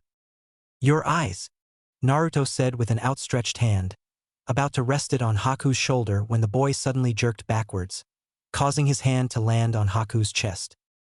Naruto looked at his hand and then back up to meet Haku's eyes, who was now blushing. He looked back towards his hand and squeezed, and as he did, Haku let out a silent moan.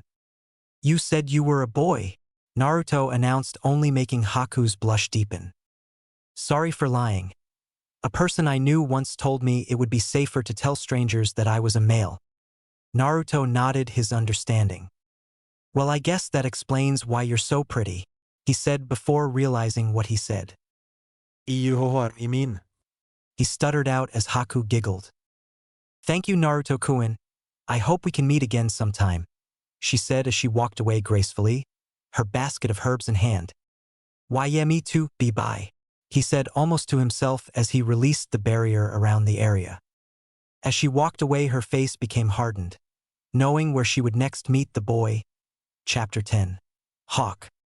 Sasuke woke up in a cold sweat, panting heavily as his eyes retracted to their normal size after previously shooting open. He calmed his breathing and pulled himself back to reality as he looked around the dark, empty room. It had been happening again lately, ever since a few days after Naruto had left for his mission to wave with Kakashi.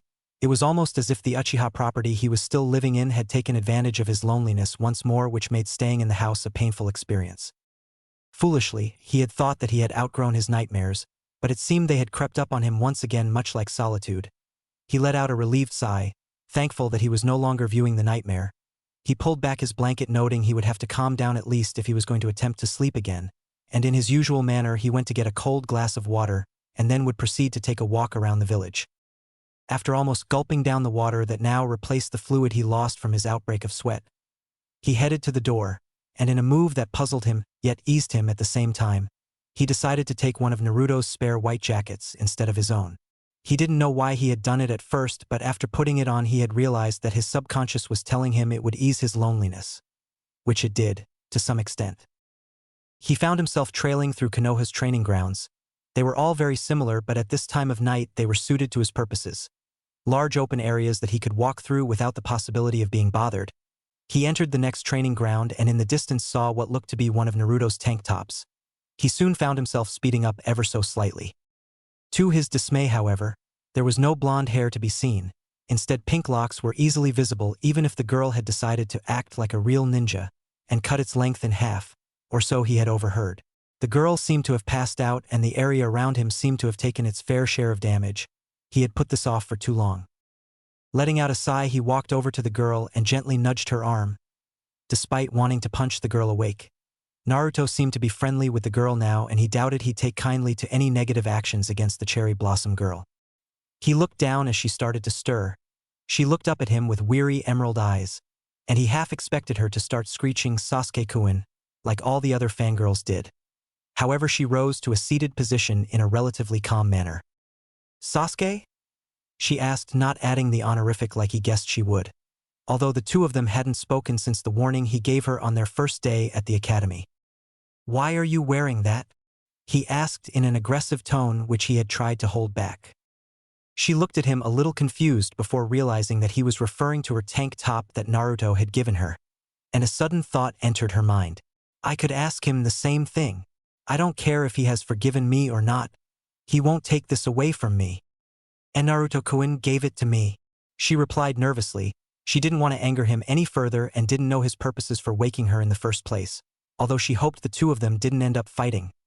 She was exhausted from training, and although she had improved to a strength she didn't imagine herself gaining anytime soon, she figured even at full strength she wouldn't be able to match someone who had been picked for an elite team, especially if the rumors of him and a certain Hyuga becoming ANBU members were true. Even if only spending 3 weeks in the hands of an ANBU instructor, his strength would have definitely increased.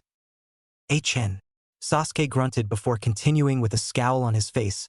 Despite desperately fighting against his rage, he really felt like giving her a small fraction of the pain Naruto had suffered over the course of his life. "Do you honestly care about him whatsoever? Or are you only friends with him because you have no one else?" the Uchiha said to her, showing one of their many trademark looks. It was cold yet encouraged you to answer and left the feeling that it would be best if the answer given was the truth. "I don't need anyone else. My parents shun me, and the villagers stare at me like I'm a wanted criminal, and the other genin graduates still have little respect for me," Sakura said with determination in her eyes. "But," she stated, "Naruto-kun is a true friend. My parents taught me to believe otherwise and made threats, yet no punishment was enough to make me stop being his friend. And as for the genin graduates, well, I doubt I would have strong bonds with any of them except for a select few." Sakura felt the gaze upon her ease as she finished her miniature speech, and then saw something she hadn't expected. Sasuke lowered his hand, which gestured her to shake it. She did so, but not too eagerly, as she expected something would come with it. "If you are truly as close a friend to Naruto as you make out, then I have no choice but to welcome you as one of my own," he stated, and before she could answer he walked away. That one was thing of his mind, at least. He walked through the training fields alone with his thoughts once more, and that day kept popping up in his head again and again, and it had tormented him to no end for the last 3 weeks, the memory of when he met his ANBU instructor who had an all too familiar feel to him. Flashback. "Hawk," the man said in an emotionless tone which was expected of an ANBU member. From what Sasuke could see, the man had dark brown, long tied-back hair, and his eyes seemed to match its color except for the slight difference in shade. The rest of the man's features, however, remained a mystery due to the crow mask hiding them from view. "First of all, I am to know very basic information about you. What is your name?" the ANBU asked, sticking with the monotone voice. "Sasuke Uchiha," Hawk replied. "I see, my name is Urushi," Urushi said, which seemed to earn a curious look from the raven-haired boy. "Your name is Forgiveness?" Sasuke asked, only to receive a nod as an answer. "Do you have any siblings?" the man asked, which earned a quick narrowing of the eyes from the Uchiha in question. "2 brothers," Sasuke answered, not seeing how such information was required. "I see. You are a lucky one then," said Sasuke's new sensei as he smiled behind his mask. "How so?" the young Uchiha questioned, although he was thankful for one of his brothers. "I have a younger brother, but I doubt he'd ever like to see me again, and if we were to meet, a fight would most certainly break out. But as an ANBU you must be willing to sacrifice everything for the sake of the village, even after offering him an explanation of my actions. I doubt he would accept it as the truth." The ANBU spoke, though it still lacked any form of emotion. "What happened?" asked Sasuke, now curious of what form of sacrifice this man was forced to make. "A tragedy," was all the man said, and before the matter could continue he spoke again. "You are dismissed. Rest up and make sure you are at full strength. Training starts tomorrow."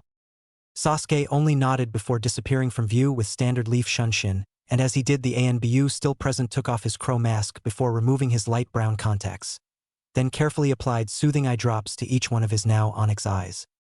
Flashback end. The more Sasuke thought about it, the more irritating it became, although he did manage to recognize him from one place, which had eased his torment for a short time. He hadn't finished the whole puzzle. So far, all he had managed to work out was that the crow-masked Anbu was the one who had observed the Uchiha compound for all those years, before suddenly stopping a short time before he and Naruto became genin. Perhaps Sasuke was to be monitored from a young age to see if he had what it took to become an Anbu member, or maybe it was to keep Naruto in check. He didn't know. Letting out a defeated sigh, he decided to head back. It had been 3 weeks since Naruto had set off to Wave Country. He expected the traveling to be long, at least a week to get there and roughly 5 days to get back. And then there was the construction time of the bridge, and there was always the possibility of other situations that would require extra time to be spent. Sasuke was a little annoyed that he wouldn't get to see Naruto before he left for his mission, which happened to be tomorrow. He was selected to make a vital assassination, which would also be his first. Although the mission may not be difficult in terms of danger, it would have many steps. First, he would have to assassinate the leader of a group of bandits and raid the man's living quarters for a certain file on a man named Katsushima, who he would then gain the required information to hunt and kill, which was his primary objective, along with stealing the file and assassinating the bandit leader. If within his ability, he was to eradicate the rest of the bandits, as they would no doubt bring harm to traveling merchants en route to Konoha. Although he doubted wherever this Katsugai was hiding would be unguarded, adding more to his to-do list. Sasuke decided to try to go back to sleep as soon as he walked through his front door, and luckily for the raven-haired boy, he managed to drift off rather quickly, and his slumber wasn't disturbed by a nightmare. Sasuke awoke and got dressed into his Anbu gear. It was his normal clothing, which consisted of a skin-tight black long-sleeved shirt and black combat pants. Over the top of his shirt was a blood-red tank top. Over the outfit was the standard dark gray Anbu cloak, and his hawk mask hid his face while his hood covered his hair. He had waited the day away already, and now it was time to leave. Darkness had just set. Yet it was still light enough to see without a sort of issues, though moving through the forest he would be near impossible to see at this time of day. He sped off through the trees, jumping from branch to branch through the seemingly endless forest in which the bandits had positioned themselves. They were foolishly close to Konoha, and Sasuke came to the assumption that they didn't know just how close they were or had been feeling very brave. It only took a short period of time before the camp was in clear view. There was a decent amount of tents, around 20 that Sasuke could see. However, they were dangerously close to one another, lined up in rows, and he could use this. However, one tent stuck out from the rest, being larger and different in color. It was safe to guess that this was the leader's tent. Seeing that the bandits had turned in for the night made his life so much easier. He leapt from the tree and made a barely audible sound when landing. He pushed open the fabric doors of the largest tent and quietly went inside. The man was sleeping quite peacefully, and the room smelt of heavy alcohol, which explained why the man was in such a deep sleep.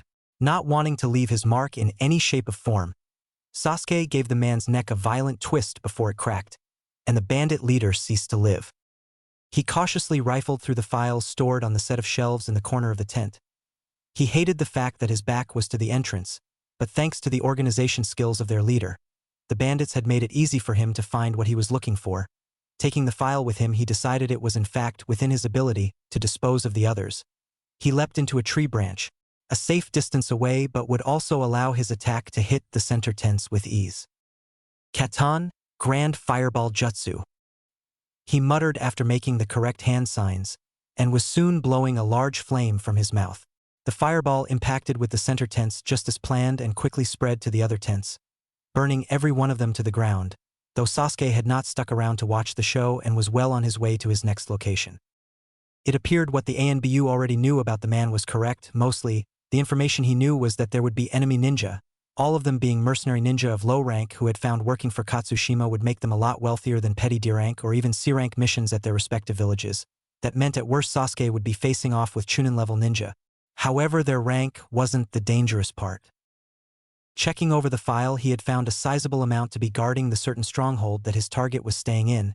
It also stated he had more men at his disposal, around 80 genin and 20 chunin, which was a sizable force for a man who was not all that well known. In fact, he was only noticed due to the sizable amount of ninja he had employed and the rumors spread of him organizing bandit camps within the area, and were attempting to seize control of Konoha's supply lines, probably to allow a stronger hidden village to launch an attack. Sasuke came to the large building. It had 3 stories and he quickly saw his entrance, though it would be much too easy.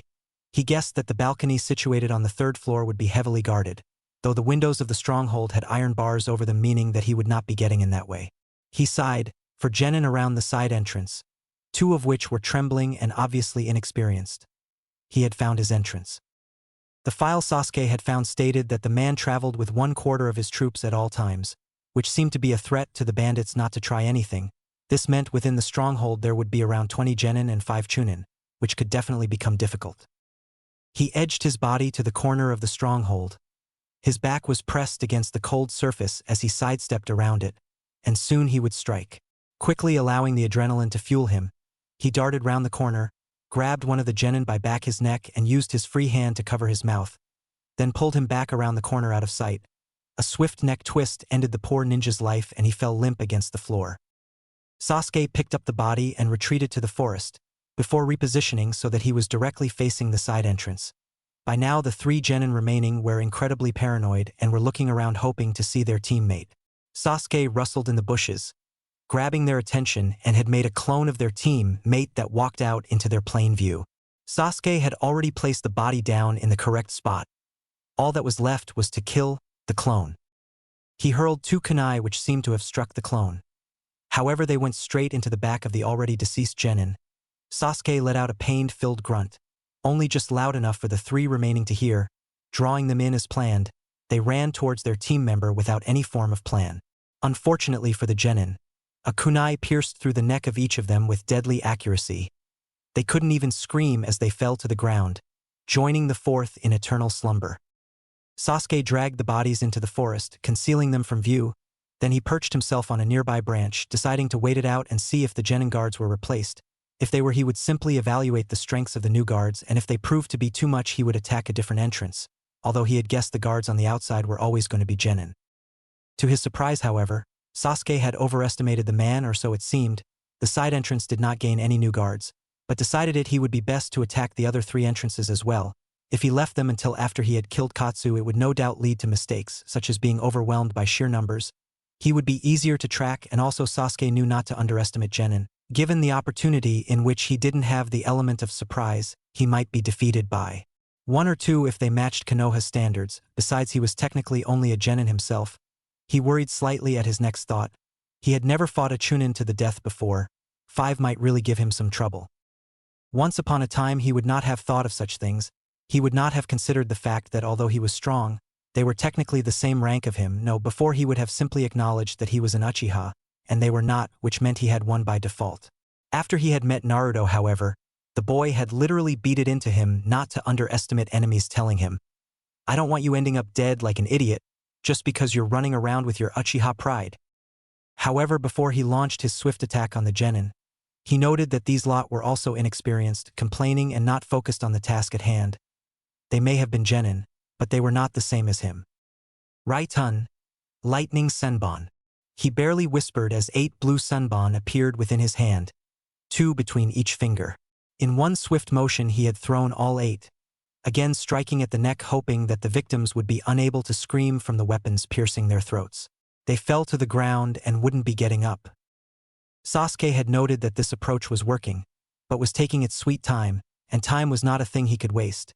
He jarred open the now cleared entrance ever so slightly, 3 tomos of his Sharingan spinning wildly as they scanned for chakra signatures, although he had found none. He slipped himself through the smallest possible gap and silently closed the door behind him. He had decided to head towards the side entrance he had already cleared. That way, if there was any guards that would have found him, he can take them out as he would have, but this way he would have the element of surprise, which was too big of an advantage to miss out on. He crept through the hallways, not raising any alarm so far. He guessed from the size of the stronghold that the guards were indeed thinly spread. Deciding to expand on that theory, he hid in a small storage room and looked through the small keyhole for any patrols as he made his assumptions. He guessed that there was the 16 genin outside, for guarding each of the ground entrances. On the inside first level, which he had navigated without being disturbed, would be empty, and the 4 remaining genin would be near the staircase leading to the 2nd floor, which when removed meant Katsu's numbers would have suffered a nasty blow. The chunin could be positioned in a number of ways. If Katsu was paranoid, they would all be close to his sleeping quarters, all 5 of them, which if they were, then Sasuke would be in trouble and would perhaps have to take out Katsu in a different, less clean fashion. Although he had an idea in which he could trick the chunin. If they were anything like the genin he faced, they would be those barely capable of being named chunin and not the high, near jonin he was expecting. Another way the chunin could be positioned is one of them guarding the top of the staircase from the first floor to second, meaning he would have to fight to progress. If this was to happen, he would presume that two more chunin would be guarding the second to third floor staircase and the final guards would be positioned outside of Katsu's room. That would wait, however. After spying through his keyhole, he had determined there was no patrols, and he took the long route, avoiding the staircase, and arrived at the back in trance, the four genin outside totally oblivious, and they stayed that way as they fell limp to the floor with shuriken littering their bodies. Sasuke closed the door behind him and swiftly moved to the last entrance. He cracked the door open ever so slightly, crouched down, and proceeded to pull a small purple ball out of his holster. He rolled the ball along the ground, and after a set number of seconds it went off. Fatal poison danced at their feet, and by the time they realized they had been breathing in purple gas, their lungs were already filled with the toxin, leaving only 4 genin remaining. Coming closer to the staircase, he decided he really didn't like this. He had hoped it would be a slip-in slip-out job, much like the bandit leader. Guess that would be too lucky, he thought to himself as he continued down the corridor. It seemed he was wrong about the positioning of the genin. 2 were at the bottom of the staircase and presumed the other 2 were waiting for him at the top of the stairs. He couldn't believe how bad the genin here were. They stood one either side of the double doors, each with their backs against the wall. Sasuke armed each hand with 4 shuriken and kicked open the double doors, sprayed the sides of their bodies with the weapons before muffling their screams. 2 remained. He was growing impatient. This was taking a long time to get anywhere significant, though he couldn't trigger the alarm at any costs and could definitely not get into a full-fledged ninja battle. The kills had to be quick or his identity was at risk as well as his mission. Upon hearing an alarm, Katsu could be removed from the building, taking the balcony as an exit, and Sasuke would be none the wiser. His only hope was that he spoke the truth when he said 1/4 of his troops, as well as when stating the number of his full attack force. It suddenly startled Sasuke when he had realized he had killed 18 genin and at least 20 bandits, though he presumed it to be 2 bandits per tent, raising his bandit kill count to 40. After all this, he hadn't even flinched and had no time to continue the thought as he plunged his remaining kunai into the 2 genin who had their backs to the staircase they were guarding. God, these guys were good. He snuck around floor 2, looking for anyone he may have to take care of, but during his time looking around he found something that could be of use. The pillars that held the building together were in plain sight, so he quickly attached an explosive tag to each one. If he were to be seemingly unable to assassinate Katsu after all this, then he would bring the whole damn building down if he had to. Sasuke saw a chunin at the top of the staircase. His chakra was well beyond that of those useless genin, and he was watching the bottom of the staircase like a hawk. Ironic, seeing as the hawk was watching him.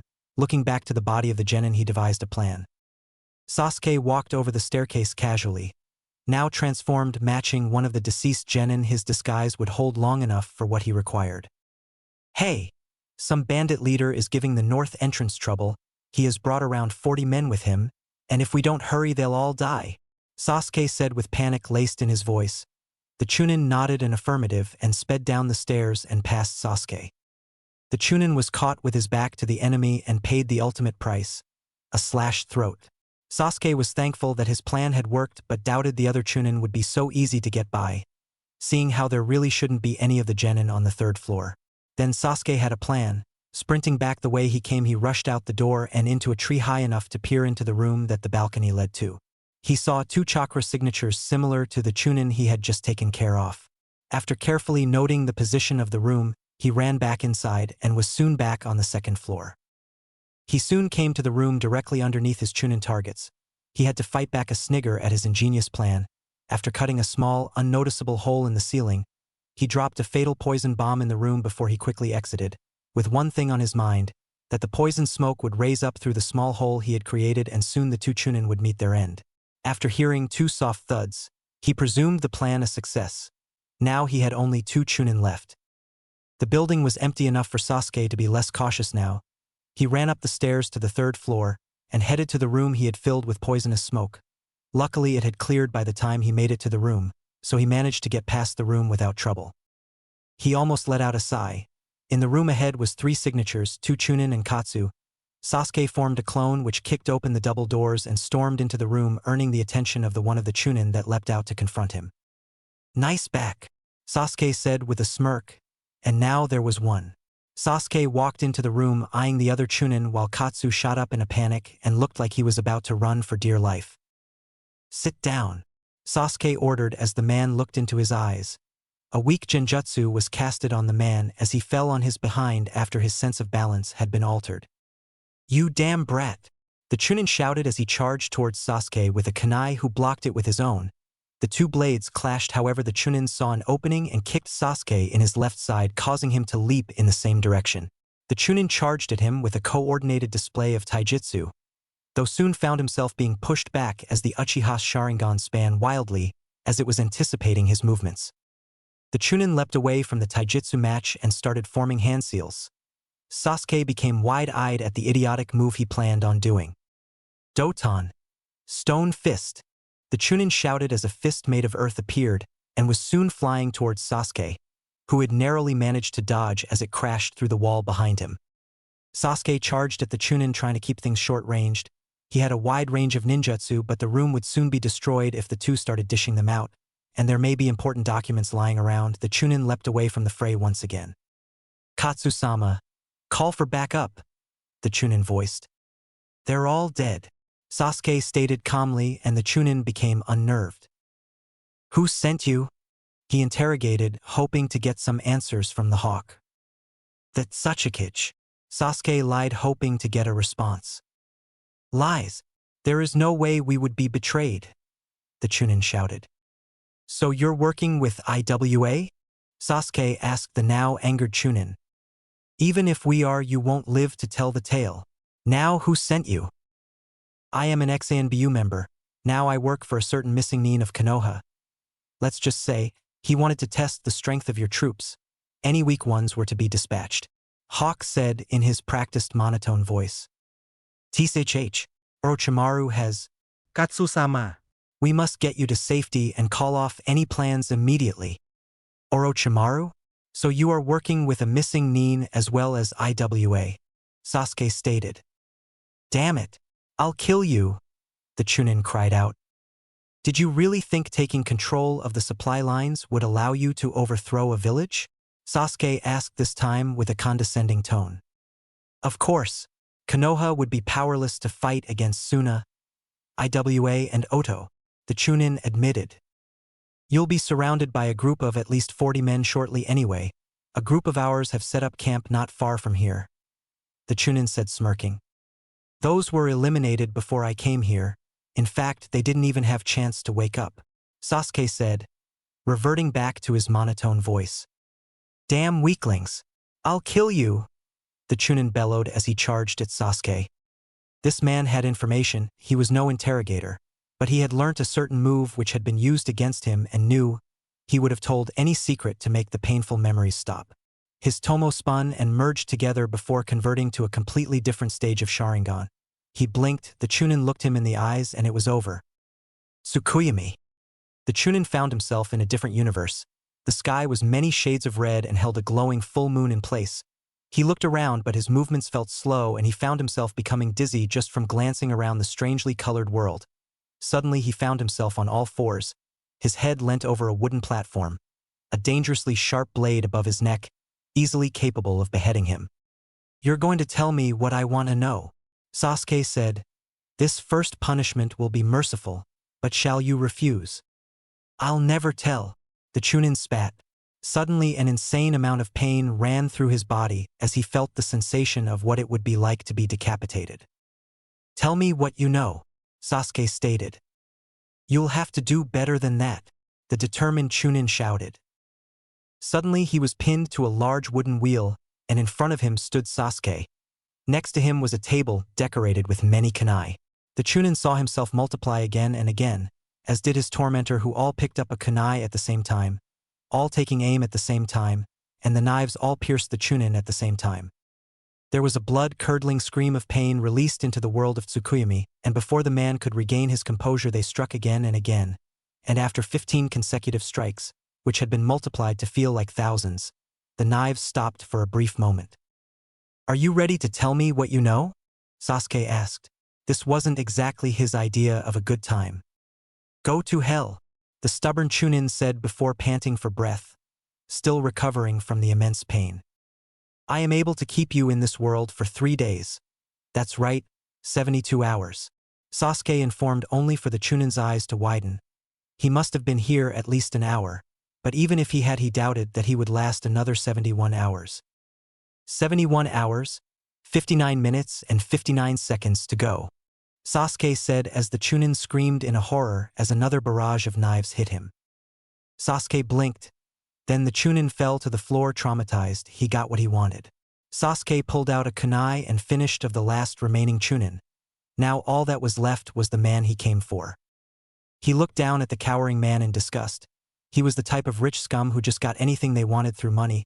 He was beyond chubby, and although dressed in nightwear, he stunk of cheap cologne and his hair had some form of product used on it which only served to make it look greasy. The man trembled as Sasuke came nearer. "Tell me what I want to know," the ANBU asked. The man nodded his head up and down furiously and even gulped in fear. Under his mask, Sasuke frowned at how this pathetic man had come up with the plan of blocking the supply routes. There was a plan F for Oto, Asuna and Iwa to attack Konoha, but that Tsuchikage threatened to withdraw you, unless the supply routes were closed off first. That is why Orochimaru came to me and suggested I round up the bandits in the area to help me succeed. The man said, the fear for his life making him stutter. "What else?" Sasuke demanded.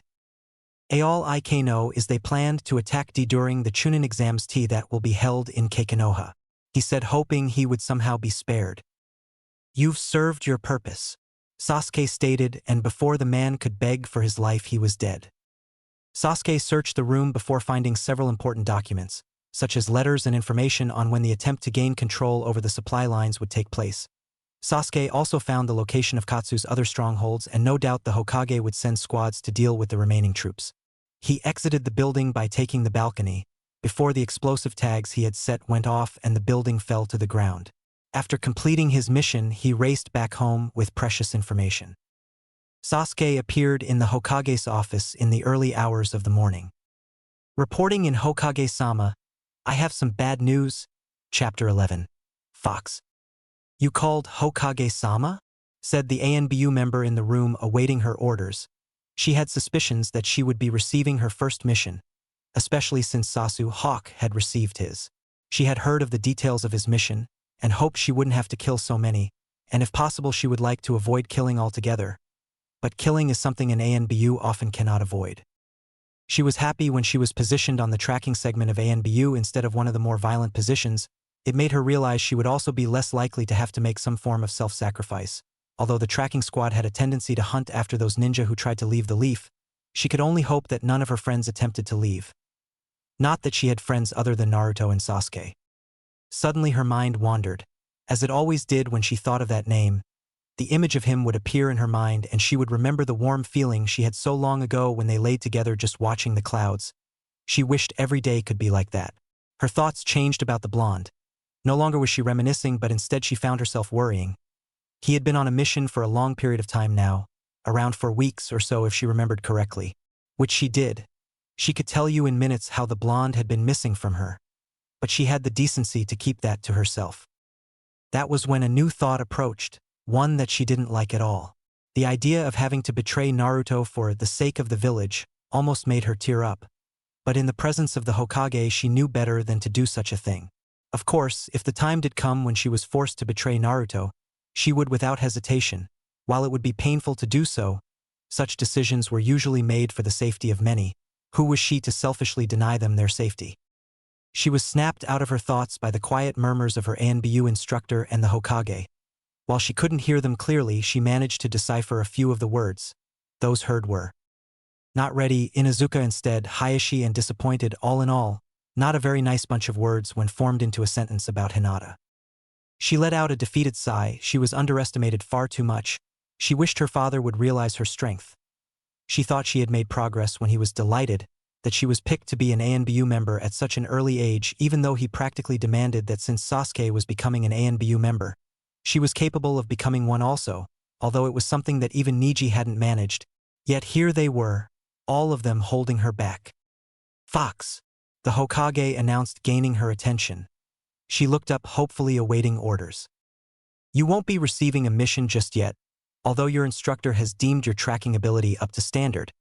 However, this mission is too important and will require an ANBU captain to complete it," he explained to her, although she couldn't help but hope she would be assigned a different mission. She had already read the briefing for this mission though, and didn't believe an ANBU captain would be required. Although a little risky, she was more than sure she could get the job done. The briefing was given to her the day after Sasuke had reported to the Hokage, with valuable information. Her mission was to track and, if possible, eliminate the man Yuzuko Yori, who fled the village after finding out that his partner Katsushima had been killed, and the plan to gain control of Konoha's supply lines had quickly been derailed thanks to a single ANBU member. The man was said to be a spy from IWA, and upon hearing that the supply lines would remain in Konoha's control, he was to report any information he had learned about Konoha in hopes that IWA could find a weakness. Again, Hinata found herself thinking about things and becoming distracted from the things in front of her. Maybe this was one of the reasons she was not ready for such a mission. She was brought out of her musings by the Hokage. "You are dismissed, Fox," he said softly. She gave a nod and shined out of the room. She was now in the crowded streets of Konoha. Being midday, the civilians were out in storm, going about their daily business, completely unaware that if Sasuke missed the vital information he obtained, that they could have been in a great deal of danger. She sighed heavily. She thought civilians must have it easy, but soon remembered that if the village was attacked and she couldn't fight, she would end up feeling useless and would no doubt be petrified. Seeing as she had been dismissed, Hinata now had the rest of the day off. Deciding to get away from the crowded area, she headed to their clearing. It didn't take her long to arrive at their clearing, the clearing that Naruto had taken her to after the first day of the academy. Although it was a simple place and was not exactly special, she treasured it.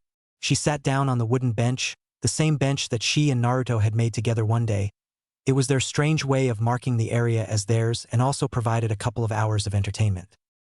She couldn't help but let out another defeated sigh as she stared up at the wandering clouds. The pleasant blue sky didn't reflect her mood in the slightest, nor did the sun, which was warming the land beneath it. She was in their spot, yet he wasn't there. Thoughts of Naruto arose in her head. She could only hope that he was okay. While she hadn't even got the chance to spar with him, she imagined that he would be powerful. He had a certain aura around him that screamed out strength, and he always carried himself with a certain confidence. She remembered asking Sasuke about him 2 weeks after Naruto had left on his mission to Wave. Although Hinata and Sasuke didn't really talk much, she managed to hunt him down to talk about Naruto. Before the talk, she was worried to say the least, until she asked Sasuke how strong he was, and he answered, "He's probably stronger than me normally, but when using the Sharingan I'd say we were probably equal." That for some reason made her worries run to the hills.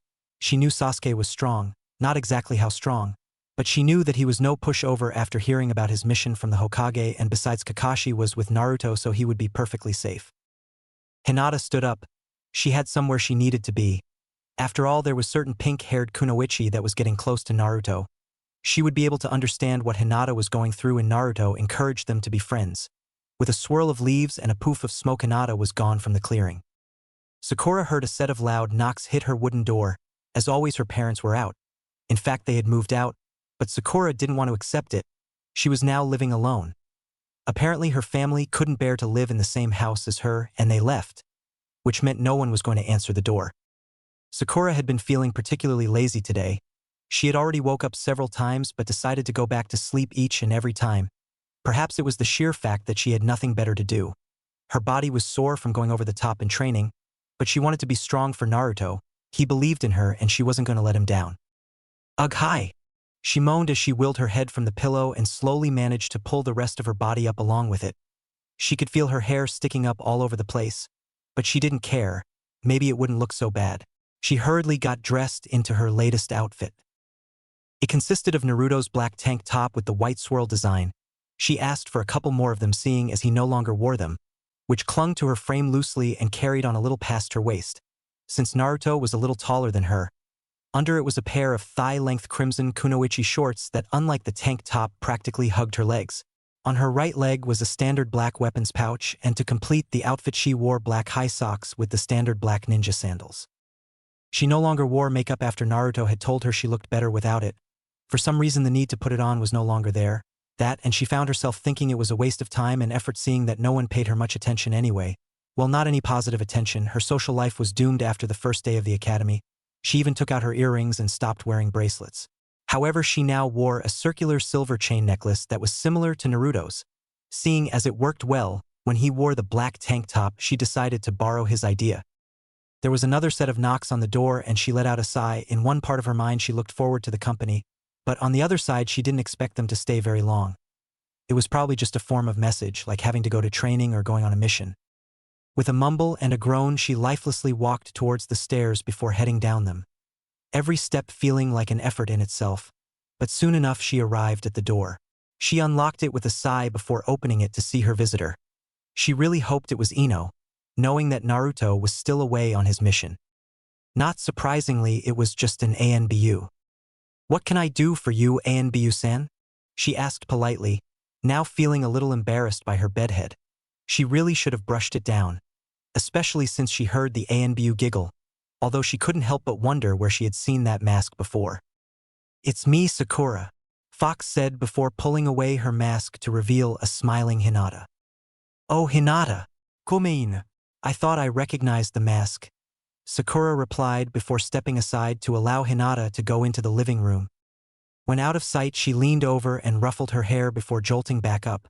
With hopes that it was now at least somewhat tame, she followed the Hyuga into the living room. "How have you been, Hinata?" she asked, trying to get some form of conversation going. She knew Hinata was shy and probably wouldn't have said anything until she was spoken to, although the girl became quite viscous around Naruto. "Ano. Well, I haven't had much to do lately, so I've been quite bored. What have you been up to, Sakura?" Hinata asked, her nervousness coming back. She never had spoken to Sakura without Naruto being there. "Erg. Sorry, Hinata. I'm still tired from training yesterday," Sakura said before plopping down on the sofa next to her. "I've been bored too. Ino has been training with her team and father a lot lately, and Naruto is away on his mission, so lately I've been either resting in bed all day studying ninjutsu in comfort or in the training fields. What about you? Being an ANBU must be hard, I guess," the pinkette said while gazing at Hinata's fox mask. "Well, the tea training is hard because they said I have to be fast to catch the enemy," Hinata said while looking down at the interesting carpet. "Hinata, are you all right?" Sakura asked after seeing the girl looking away. "It's just, I don't want to be given a mission where I might have to go against Naruto-kun," she said just above a whisper. Sakura's eyes widened in shock and she frowned. "What do you mean against Naruto? Is the village planning something?" she asked aggressively. I don't know. I don't think so, but they might someday," Hinata said, still maintaining her mouse-like volume. Sakura's frown eased up as she calmed herself. "Hinata, you had me worried, baka?" she said, playfully causing the Hyuga to smile and rub the back of her neck.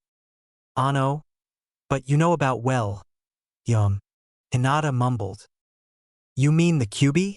Sakura said while scratching the side of her head as if it were a normal topic. "Why, yes. What if they do something to Naruto? He's been acting differently lately," she said, gaining the pinkette's attention. "What do you mean acting differently?" Sakura asked in a now serious tone. Hinata shook her head. "I can't say. Someone might hear. It's nothing bad, but he seemed a little angry before his mission, although being with Kakashi helped him. I guess he sees him like a sort of uncle." Sakura sighed. Hinata had built up the conversation and she had expected something terrible to be wrong with Naruto only to find out that he was a little pissed off. She doubted that was the real reason. Her encounter with Sasuke before his mission was strange for the pinkette too. Sakura shook her head clear of the thoughts, but they couldn't help but come back. Sasuke and Naruto's friendship had always been strange, even since her fangirl days when he had arrived at Sasuke's spot by the lake. It's more like they're lifelines to one another. Sasuke didn't seem to be taking the time away from Naruto too well, especially since when he found her he was wearing his jacket. "Sakura, are you all right?" Hinata asked when she saw the pinkette violently shaking her head. Oh. Sorry, I guess I zoned out. I was just thinking about stuff," Sakura said before continuing. "Do you really think they'll turn you against Naruto?" Hinata nodded slowly and looked towards the ground. "But, I mean, you're his teammates, aren't you?" Sakura asked. "And no, it's a secret, but there isn't really a Team 7. Naruto-kun was singled out. Even when he was training with Kakashi-san, he was being watched by an ANBU member," she said to the cherry blossom. "What do you mean there isn't really a Team 7? She bellowed before Hinata raised her finger to her lips. "Hey," Hinata hissed, which made Sakura giggle. My mother is a member of the civilian council. Our house has privacy seals on it. Not even ANBU know in case they decide to go against the village. Sakura said with a smile. Hinata let out a sigh of relief. At least they could talk freely here, and sometimes holding secrets can be hard. When me, Naruto-kun and Sasuke-san went to the training grounds to meet Kakashi-san, we were told there was no Team 7, and then me and Sasuke were told we were to be ANBU members. Hinata said cautiously. After hearing this, Sakura was stroking her chin with her thumb in a thinking pose. That's the reason I am not on a mission with him now. The mission Naruto-kun is on should have been a full squad mission, and although it was ranked as C by the client, the Hokage secretly agreed to accept C rank payment for an A rank mission in order to help Wave, which is the mission Naruto-kun is on now with Kakashi-san. Hinata explained, which caused Sakura's eyebrows rose in shock. An A rank? Isn't that dangerous? That means enemy Jonin could attack, she screeched.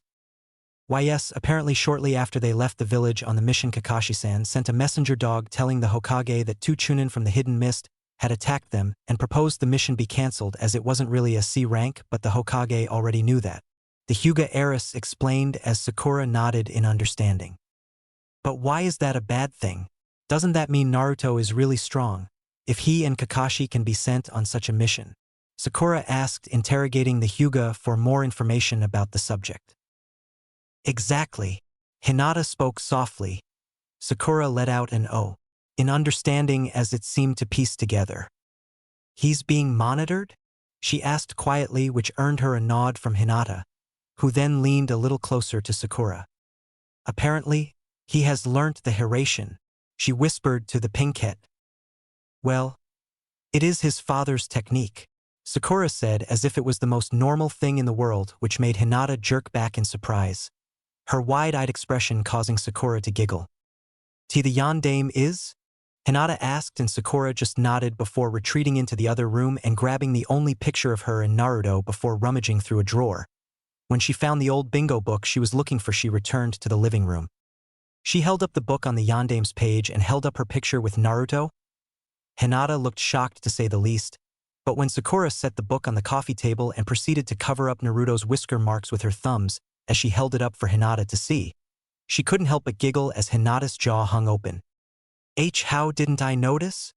Hinata asked, almost punishing herself for not noticing the resemblance. Sakura just shrugged her shoulders. Well, I guess you just never thought about it. Anyway, just because Naruto is being monitored doesn't mean it's bad. Maybe they're looking out for him? She asked hopefully.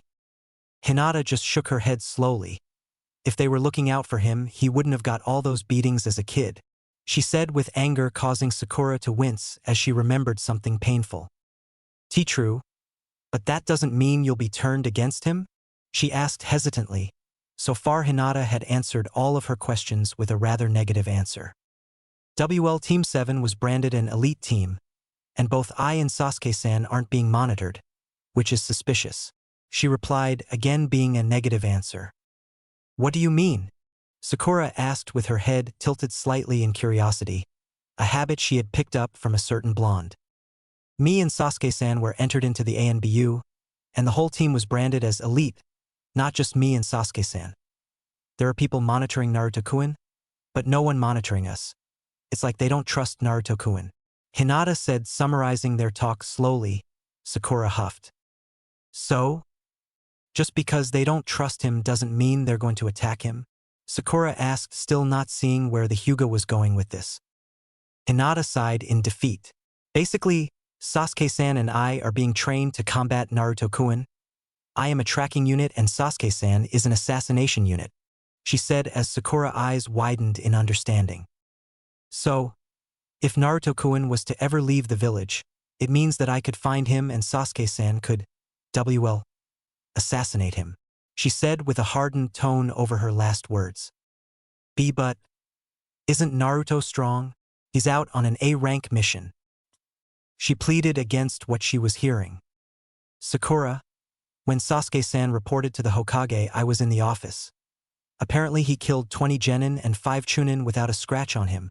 She paused to let that information sink in as Sakura released a breath she didn't know she was holding in. Naruto-kun is strong. Even Sasuke-san said they are around equal when he uses his Sharingan. Meaning without it Naruto-kun would be stronger, but I would be fighting him too, Hinata said, almost tearing up at her last words. Sakura shook her head, not wanting to believe it. So you two are going to kill him? She asked, also tearing up. If we're forced to. Although, I doubt Sasuke-san would go through with it. He'd probably turn against the village, she said quietly, but gained Sakura's attention nonetheless. Then what about you? She asked angrily, but Hinata shook her head slowly. The Hokage has control of certain seals in the Hyuga compound. If I don't obey orders, my family will all be punished, she said with disgust. That's horrible, Sakura screeched as she clenched her fists. It seems that there is more to Konoha than meets the eye. The best I could do is fake my death. But that doesn't mean they wouldn't hunt Sasuke-san and Naruto-kun, she said softly, a hint of regret lingering in her voice as if she was certain it was going to happen. Sakura just sighed. While it is believable, I doubt it would come to that. Besides, even if you tried to track him, what if he left a seal in which he could Hiraishin to in the wave country? That would give him a huge lead that no one could track. Hinata nodded in agreement, but they'd just search the whole Element Nations until he came back. And I doubt they would kill Naruto-kun now that I think about it. They'd probably send him to be interrogated until he no longer had a free will, she stated as Sakura was seemingly trying to control her rage, but she understood what Hinata meant. The village wouldn't want to lose something as powerful as the Kyuubi, and anyone who could use the Yandame's techniques would be sought after. W8. If Naruto is on a mission, and Sasuke has had one, why haven't you? Sakura asked, which caused Hinata to wince. The only reason she was at Sakura's house in the first place was because she didn't have a mission of her own. They said the mission W was too important. Sasuke-san found out some important information while on his mission. Some people were trying to take control of Konoha's supply lines, and when the village was weakened, IWA/Suna and another village were apparently going to attack. Although the plan was called off by Suna and IWA when they heard the plan to control the supply lines failed. That startled Sakura a little. The fact that there could have been an attack. She would have had to fight even if she had only been a genin for such a short time. Well, it's a good job. I can't imagine fighting off all those ninja after only being a genin for such a short time, Sakura said, a little embarrassed. Ano Hinata, do you know if Naruto-kun is safe? I mean, you are in ANBU and you said he was being monitored, so? Sakura asked, effectively changing the subject. Hinata seemed to perk up at that and nodded. Why yes, our last message we received was that Naruto-kun and Kakashi-san faced a jonin called Zabuza Momochi, an ex-member of the Seven Swordsmen of the Mist. Apparently Kakashi-san got caught in some water jutsu prison, but Naruto-kun managed to free him, and in the end Zabuza was defeated. Although something strange happened, a hunter nin apparently finished him off and left with the body, Hinata explained. But aren't hunter nins only meant to take the head and seal the body away? If there are jonin attacking Naruto, we should tell the Hokage. They will need backup, Sakura said as she thought about facing a jonin-level shinobi or possibly more than one. Hinata again felt the need to explain everything again to the oblivious pink-haired kunoichi. The Hokage has monitored Naruto-kun and Sasuke-san for a long time. Ever since Naruto had moved in with Sasuke, and Naruto was monitored before that. The only reason they didn't introduce him into the ranks earlier was because Kakashi requested that he joined at a later age. Originally, he was going to be registered as a genin at the age of 5 until Kakashi-san argued against it. Then at 6 he was going to be added as a chunin. But again Kakashi-san argued against it. Hinata explained. Sakura looked shocked. He was chunin level at 6 years old? But that means when? That's right. When you did that, he was perfectly capable of fighting off most attackers. In fact, he rescued me twice from a group of ninja that were after my Byakugan. Hinata interrupted. But then why? She asked with regret laced in her voice, as she felt a hand on her shoulder. Simple. He was raised to be a weapon of the village. It wasn't until he became friends with Sasuke that he opened up even a little. Sakura nodded in acceptance of that answer. She could see how the village would want him to be a weapon, especially considering his condition. But why was Kakashi against Naruto joining the ninja ranks, and why did it matter if he argued against it? He's just another jonin, isn't he? Sakura asked, now thoroughly confused. No, Kakashi-san was an ANBU captain, And the reason he argued was because, well, I guess there's two reasons after what you told me. Kakashi-san was the Yandame student, and also Kakashi-san was considered a genius and a powerful one at that. Kakashi-san was a genin at the age of 5 after attending the academy for 1 year. At the age of 6 he was a chunin, and at the age of 13 he was a jonin and was fighting in important missions during the Third Great Shinobi War. Hinata said, feeling almost like a history teacher at this point. Wow, a jonin at 13, and I've only just made genin. Still, that doesn't explain why he didn't want Naruto to join the ninja ranks, Sakura said, placing her index finger on her chin. Hinata sighed, at a young age being a ninja can completely ruin someone's mental health. Kakashi-san was an exception due to his extremely mature nature. Also, Kakashi-san wanted to be Naruto-kun's sensei, meaning he would have to quit being an ANBU captain for at least 5 years, so that his identity was safe. Hinata taught.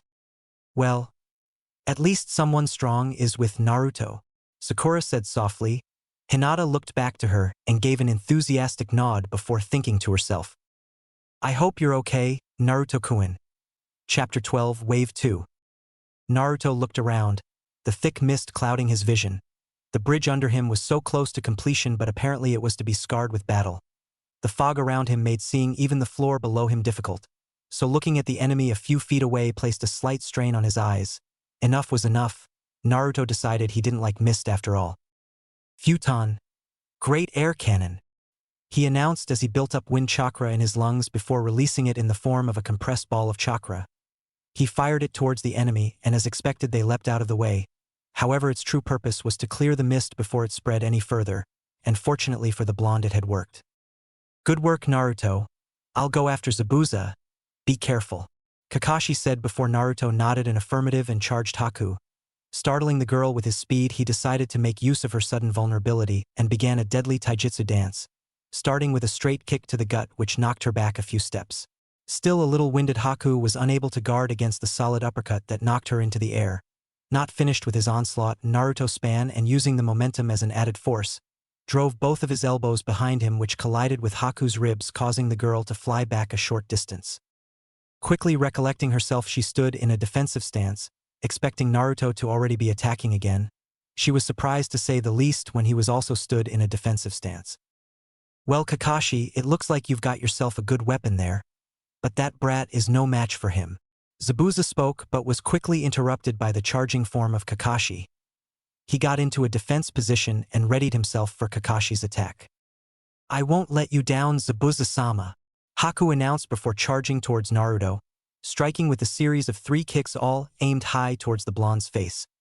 Naruto barely managed to parry the first 2 kicks, but the roundhouse to his gut connected, leaving him staggering backwards. Quickly throwing up his guard, his arms managed to absorb most of the damage from the next powerful kick before attempting to counterattack. The two were locked in a taijutsu battle, each mercilessly throwing kick and punch towards the opponent. Seizing an opportunity, Naruto caught Haku's small fist in his palm and struck back with a punch to her ribs, winding her. He followed up with a strong kick which sent her skidding backwards. Looks like I'll actually be able to release these, Naruto said after revealing his guy-approved weight seals. Release! In a burst of newfound speed, Naruto charged Haku, taking her completely off guard, and managed to land multiple punches to the body. He then struck with a kick aimed at the side of her head, but Haku managed to duck and in a sweeping motion, knocked Naruto off his feet.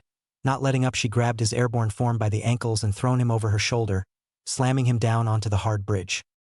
Quickly rolling to the side, Naruto managed to narrowly evade a barrage of senbon and leapt to his feet, and hurled 2 explosive tagged kunai towards Haku, causing her to jump to the right. Anticipating this, Naruto finished his hand seals. Katan. Flame burst. As the name suggested, a burst of flames shot out from Naruto's outstretched hand, heading straight for Haku as she landed. Seeing the gushing flames, she flipped through one-handed hand seals before shouting out her technique. Suetun. Water wall. Haku's counter consisted of a 6-foot wall of water defending against the harsh flames as they soon fizzled out of existence while evaporating the water. Using the clashing techniques as a distraction, Naruto charged, jumped, and landed a harsh flying kick to Haku's jaw, causing her to lose balance before Naruto unleashed a barrage of taijutsu against the ice user. Kagebusin no jutsu. Naruto yelled, causing 4 clones to appear, taking advantage of the still dazed Haku. They surrounded her on 4 sides, When she came to, her eyes widened in shock as she saw she was surrounded. Thinking on her feet, she slammed her hand onto the floor below her. Hinata.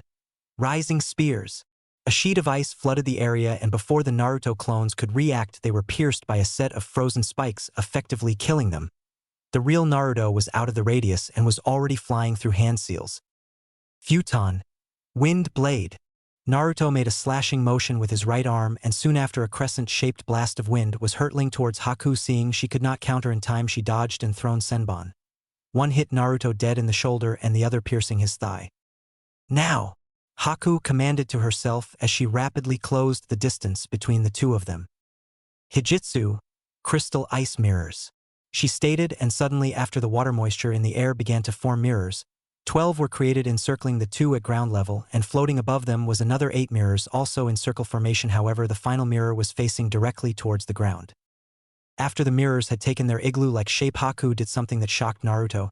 She pressed her hand slowly against the mirror before she disappeared into it.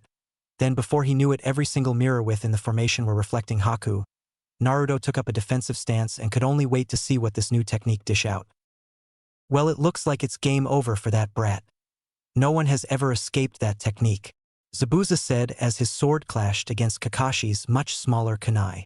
Naruto won't be beaten so easily, Kakashi said, staring the other Jonin in the eyes as he managed to push aside the huge sword, and in an instant he had slashed open the X-mist Nin. Suddenly a thick mist appeared right before his eyes and quickly spread across the bridge. Looking around, Kakashi noticed that Zabuza had vanished. Honestly, Kakashi, you didn't expect me to only have one way to deploy the mist concealment, did you? How naive. Zabuza taunted, his voice seemingly coming from all directions as he had activated his silent killing technique. Kakashi quickly moved his Hitai 8 to stop it from covering his Sharingan, only to hear a mocking laugh. Even that I won't save you now, the mist Nin said before slashing at Kakashi's left shoulder, which was barely countered as Kakashi slashed back. Zabuza was already gone. His Jonin instincts telling him to duck was all that saved him from being decapitated as he felt a few of his silver locks be sliced off. Hastily looking around for Zabuza, he was once again taunted. You see, Kakashi, you are fighting with your eyes, and that is why you will never beat me. What are you talking about? The mist affects you as he said before being interrupted upon seeing Zabuza a few feet away from him, stood calmly with his eyes closed, yet somehow he seemed to be looking at Kakashi. There are more senses than just sight, Zabuza said as Kakashi leapt back just in time, but still received a deep gash across his stomach. Damn it, Kakashi grunted while looking down at the wound, before narrowly evading another one of Zabuza's attacks. Think, Kakashi, think, how can I beat him without seeing him? He thought to himself before reluctantly closing his eyes, which nearly got him killed as they forced themselves open and his body, seemingly moving on its own, blocked the strike with his kunai before it was knocked away from him. Leaping back to formulate a plan, Kakashi thrown down 2 smoke bombs and hid within it, placing explosive tags around himself in case Zabuza decided to follow him in. As intended, Zabuza soon appeared, sword in hand, but before Kakashi could react, he brought down the oversized blade, giving him a life-ending blow. Zabuza's victory was short-lived, however, as the Kakashi in front of him poofed into nothingness. Still having his eyes shut, he wasn't aware of the danger until it was too late. He heard several fuses burning away before 4 explosions took place, barely getting out of the smoke in time. He took some of the blast to his left side, tearing up his arm and leg. Where've you run to, rat? Zabuza grunted as he looked around for Kakashi before hearing a poofing noise which he guessed to be Kakashi, only to find himself being hunted down by a pack of Nin dogs, which was definitely not part of his plan.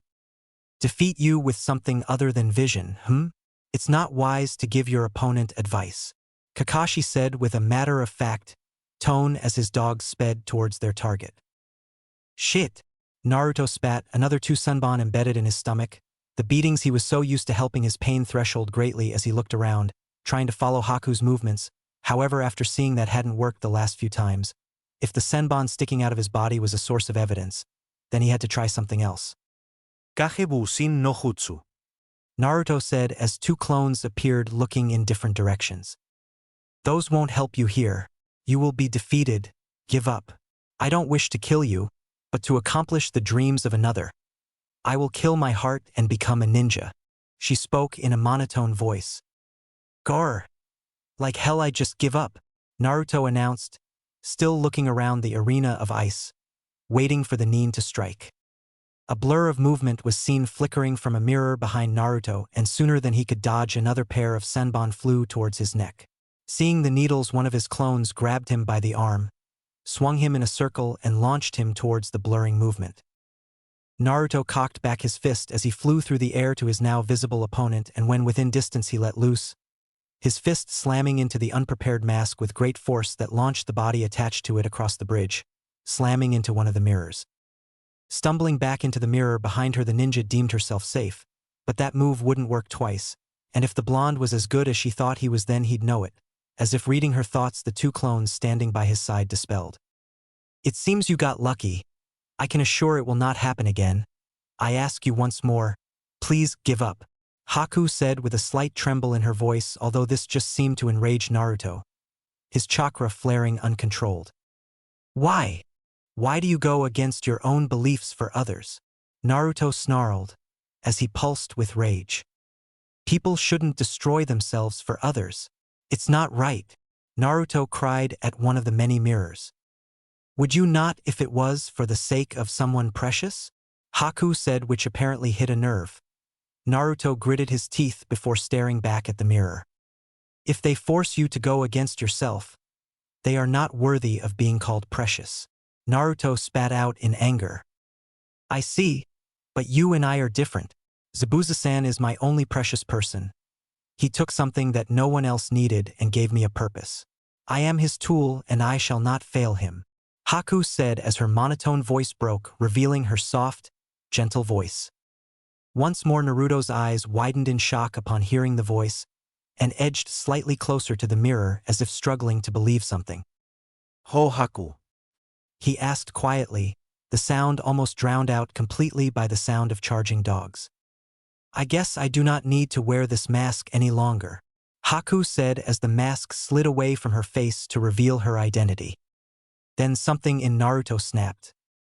His eyes flickered a dangerous shade of red, and instantly his hands were upon either side of his head, clutching it as if to stop it from exploding. He writhed around, screaming out in anguish, and crimson whips of churka illuminated the ice mirrors, swirling around the small area until in one fast movement they receded and poured into Naruto. His head snapped back. His arms fell limp as he stood staring up at the highest mirror, his trembling legs the only thing keeping him upright as his whole body shuddered. Then his head snapped forward in an almost inhuman movement, and he was staring towards the mirror that contained the real Haku, his red eyes peering into it as a face-splitting grin came across his features. Heh! Naruto shot out, not breaking his stare. This was all that was giving me so much trouble? How embarrassing. Naruto mocked and now looked completely calm before grinning wildly. Like something like this would stop me, he said, unleashing a terrible amount of killing intent. In a blur, Naruto was upon the mirror before slamming his fist into the center of it, only allowing Haku seconds to escape into a different mirror. Haku looked at the boy in front of her, his fist still implanted in the mirror. These mirrors are indestructible. That can't be, she cried out as the mirror shattered into pieces. Man, that's too bad.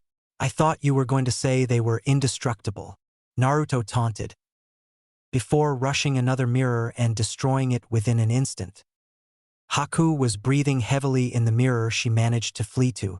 How can he just tear them apart as if they are nothing? She thought to herself, submitting to a fear she had long forgotten. Really, is this it? I guess you suck after all. Ah! Naruto said, still using the arrogant/carefree tone, before he shone a fierce grin. Like I'd let someone precious to me allow themselves to be nothing but a tool, Naruto said in momentary control. Ah! Stop hiding in those mirrors already. Fine, not coming out? I guess I'll just have to break them all, Naruto announced before red chakra swirled around his outstretched hand. His head tilted to the side, as he stared down his nose at the opponent, rings forming in his red pupils. Sorry, this demon chakra doesn't like me holding back. Ha ha ha, I know, I'll make it up to you. Here I've got a present for you. Shinra. Naruto said under the influence of the demon chakra, altering his red chakra swirling around the blonde's hand suddenly shot down the length of his arm and left his hand glowing a bright crimson. Tensei. As soon as the word left his mouth, Haku leapt backwards outside of the arena of crystal mirrors. A pulse of gravity chakra flowed through the air as the crystal mirrors offered little defense against it. As soon as they were struck, they began to crack, and a short time after they smashed under the force. Not giving the petrified Haku a chance to recover, he buried a back fist strike into her ribs, causing her to arch forwards onto his arm. Withdrawing his fist, he left her bent forwards in pain as he executed a jaw-shattering scissor kick that launched the girl high into the air. In hot pursuit, Naruto disappeared before reappearing behind his target and embedded his elbow into the neck of his opponent, launching her back towards the unforgiving bridge.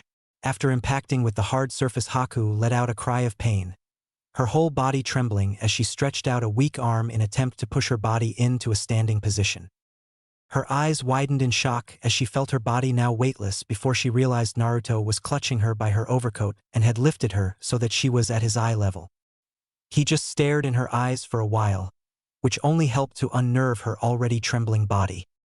"Stop with that shaking shit," Naruto said as he looked away and spat before returning his stare to her eyes. "Well, now what? Ha!" he bellowed, causing her to jerk back in fear. "I don't see that piece of trash helping you," he said, which caused Haku to scowl. "Don't you dare talk about Zabuza dash. Go ahead. I'm standing right here. Feel free to stop me. But I have a question," Naruto said, leaning over so that he was inches away from Haku's ear. "What happens when a better tool comes along?" Naruto whispered as Haku let out a breath she didn't know she was holding in, before being violently shook in Naruto's grip. "Well, what happens to you?" he shouted as Haku's body went limp in his arm, giving up completely. But, she stuttered out, "Why, you are right. I have failed Zabuza-san. I am to be discarded. Please kill me. I have been defeated." "You really are an idiot, huh? I told you. I won't let you act like you're just some tool," Naruto said, giving her another shake. Their attention was soon caught by a loud screech followed by thousands of chirping birds. "Chidori!" Kakashi shouted as the lightning around his hand came to life. He gripped his wrist and charged towards the captured Zabuza. "I am sorry, Naruto. I cannot die just yet," Haku said before disappearing in a crystal ice mirror. As Naruto turned to watch Zabuza be impaled, the sound of pierced flesh echoed through his mind as he saw Haku, mouth wide open in a silent scream of pain, eyes a loss of their usual color. She arched forward, body limp, onto Kakashi's outstretched arm. Kakashi slowly removed his arm from Haku and placed her down carefully on the bridge before turning back to Zabuza. "Humph, a good tool until the end," he stated, unknowingly enraging an already unstable Naruto. Zabuza was about to lock eyes with Kakashi when a new figure appeared in front of him. "Demon of the Mist? I'll show trash like you what a real demon is," the blonde said, and before Zabuza could even think of reacting, a claw pierced his stomach but didn't stop there. After impaling the man, he slowly tore more and more of the man's flesh away as he cried out in pain. Naruto withdrew his hand from the man's insides and turned to the leaf jonin behind him. "Oi, Kakashi-sensei, don't miss."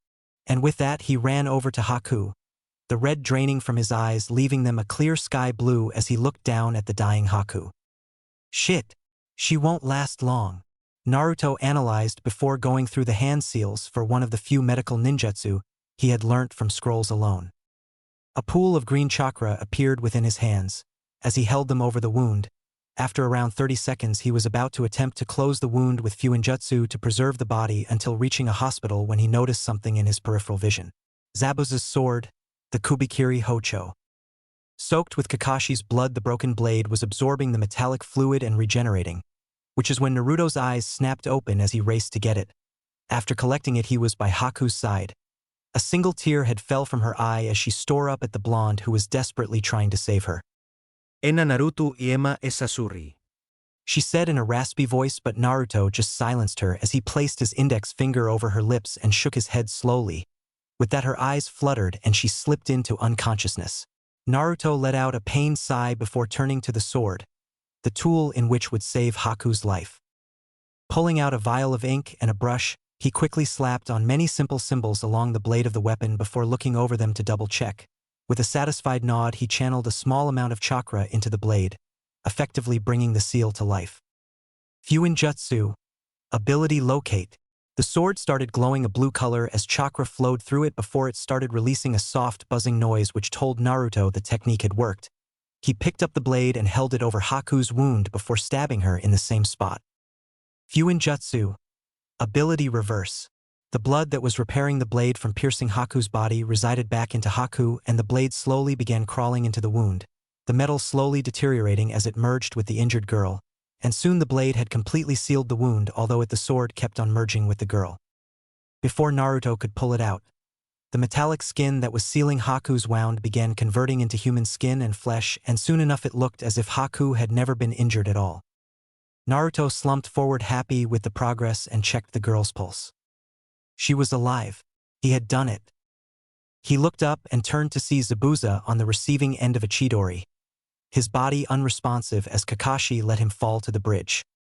Well, it looks like the great demon of the mist and his little follower couldn't even kill an old man," said a short, fat man who stood in front of a large amount of mercenaries. "Well, at least I don't have to pay those assholes," the man named Gato said as he and his men walked along the bridge. "Find and kill the bridge builder," he ordered as his men charged forward. "Naruto," Kakashi alerted as he got into a fighting stance. Soon joined by the blonde, they blocked the path when they heard battle cries from behind them. A large crowd had gathered with makeshift weapons and armor, all rallied behind Inari. "We won't sit back and do anything any longer," the small boy announced as the villagers charged. Kagebu Shin no Jutsu. Naruto bellowed as he effortlessly created 50 shadow clones. Kakashi followed suit. Kagebu Shin no Jutsu. He yelled as he matched Naruto's 50, and they now greatly outnumbered the opposing army. Nodding towards Kakashi, who then nodded back, the two faced the army, who weren't intimidated by sheer numbers and decided to do something about this new attack force. "Futon. Gale Force," Naruto yelled as he blown a huge gust of wind towards the enemy. "Katon. Fire Stream," Kakashi announced as he spat out a fire that soon combined with Naruto's wind jutsu. The two combined attack soared through the air, killing a large number of the mercenary army, leaving others quivering in fear or running away like their lives depended on it. Soon all that was left was a very frightened Gato, who Naruto then picked up by the collar and hurled towards the villagers, who would no doubt give him a very fair punishment. Naruto's mind fell back to Haku as he ran to her side. Her wound had closed, but she was still unconscious. Carefully picking her up bridal style, he decided he would take her to the hospital. He couldn't tell her condition from his little medical knowledge. He looked towards Kakashi, who had just given Zabuza a sea burial by throwing him over the bridge. Kakashi let out a sigh and did his best to put up an eye smile. "Come on, Naruto. Let's go back. You did well today," Kakashi said as he put a firm hand on Naruto's shoulder while the two walked back to the village. Upon getting back, Kakashi had collapsed from exhaustion but was soon taken back to Tezuna's house, where he would be able to rest in peace. Seeing Inari, Naruto managed to give a sad smile before crouching to the boy's eye level. "PFFFF. And you said there was no such thing as heroes," Naruto said playfully before standing back up and walking to the hospital. Inari let out a chuckle as a tear fell from his eye. Looking towards the sky, he whispered, "I did it, Dad. I protected the place I love with my own 2 hands, just like you told me to." And with that, he ran after his grandpa, who was slowly walking towards his home. Several hours had passed after the doctor had examined Haku. He was nothing short of amazed at the whole process. The sword was apparently reconstructing the cells in Haku's body in order to regenerate such a deep wound, and the doctor couldn't even give an estimate on when she would be back to normal. With Kakashi severely exhausted from the use of so many shadow clones as well as the strain of the Sharingan, he would be on rest duty for a few days at least, and without any remaining soldier pills, Naruto couldn't even help the recovery process, although he was much too focused on Haku to think about leaving Wave. He looked over her sleeping form and moved the stray hairs falling upon her face. He smiled. She looked at peace somewhat. He sat back in his chair and went back to his new habit of gently caressing her hand with his thumb. He couldn't help but find that it put him at ease, and still couldn't manage to grasp just how soft her hands were. He sat there, strangely relaxed about the whole situation, enjoying the silence of the room. The lights were off and the blinds were drawn closed. giving the room a soothing darkness that invited comfort as well as a strange feeling of peace. Switching back to Haku, he couldn't help but lean over and brush the stray hairs from her face once again, as if it were his duty to do so without fail. Seeing a slight twitch of her lips as they curved upwards slightly after he brushed away her falling locks made a smile form on his own face. He soon found himself forgetting how bad her condition was, as he looked towards her peaceful, sleeping form. Shortly after fatigue started affecting him, after not resting after the battle and the hour growing late, he found himself fighting against sleep, trying his best to stay awake but eventually even he succumbed to a peaceful slumber. He woke up, a strange feeling on his forehead. After lifting his head up slightly he realized he had fallen asleep on the hand that was stroking Haku's. He sat up straight then stretched for all he was worth, letting out a low yawn, before remembering why this room would be dark even in daylight. There was no one in the hospital. Most of the villagers had formed an assault on Gato's company, with the intentions of overthrowing it and taking everything for their own, which could take at least a couple of weeks, leaving Naruto to take care of Haku alone. He heard the rustling of bed sheets and looked down to see the girl rolling over several times, seemingly in discomfort, although it wouldn't be from pain due to the long-term painkillers the doctor administered. Offering what little support he could, he resumed his previous activity, holding her smaller hand in his own while carefully stroking it with his thumb as if it was a fragile object that would shatter under the slightest force. She turned over to lay on her back and seemed to relax into the touch, or so Naruto thought, but soon enough he had to pull himself away from the action as he needed to refill Haku's water drip. So after a while patrolling the hospital he found the correct room and soon headed back. He went about changing Haku's water drip with new one. If it was one thing Naruto didn't expect to be doing while on his mission, it was working in a hospital, but he wasn't complaining. He soon found the hours passing at an alarming rate, his peace and tranquility all but disturbed by the sudden battle with slumber, but soon felt himself become submissive, and this time he happily rested his head on the side of the bed, Haku's hand still in his own. And Naruto-sama. He heard before his eyes shot open at the sound of Haku's tired voice. He looked up to see her eyes barely open but managed to bring a smile to his face, which was soon returned by the tired girl. "Why, you saved me," she said as she strained herself even further. Naruto just nodded his head and brushed her cheek with his hand. "Shhhh. It's okay. You've got to rest if you want to get better," he said in a soothing tone. Haku managed a slight nod and closed her eyes again as she felt his thumb tracing her hand, the feeling she had come to enjoy as she found herself relaxing once again. She muttered something inaudible before falling asleep once again. Naruto let out a relieved sigh and decided to go back to sleep himself, though he considered the fact that Haku had awoken to be a good sign. The morning soon came. Shaking his sore muscles from his strange seated sleeping position, Naruto stood up and decided he would stretch his legs by walking around the hospital and look for anything useful he could take to tend to Kakashi. He had left a shadow clone with Haku, just to be safe. After locating a supplement drip and a water drip, he decided to head towards Tezuna's house. He doubted that Kakashi would have awakened just yet, and if he was without food and water for too long, even he would die. Upon arriving at the house, he half expected a young Inari to slide open the door for him and lead him to Kakashi's room, but he remembered the villagers were still away. Sliding open the door himself, he walked towards a room with a futon laid down and a flat-out Kakashi sprawled across it. Setting up the drips, he decided there wasn't much else he could do. However, he removed Kakashi's flak jacket and cleaned up the bloody slash mark across his stomach before doing his best with limited healing abilities to help the wound to close. He would have to check on it again so that it didn't become infected. Seeing that the rest of his clothes were bloody and battle-worn, he carefully cut them off before unsealing some of the Jonin's spare clothing and redressing him, but decided to leave out the flak jacket so that it didn't make him uncomfortable. Seeing his checkup was complete, he carefully laid Kakashi down before pulling the blanket over him and taking his leave. A quick jog later and he was pushing open the clinically white hospital double doors and couldn't help but be reminded of Konoha's hospital as he walked towards Haku's room.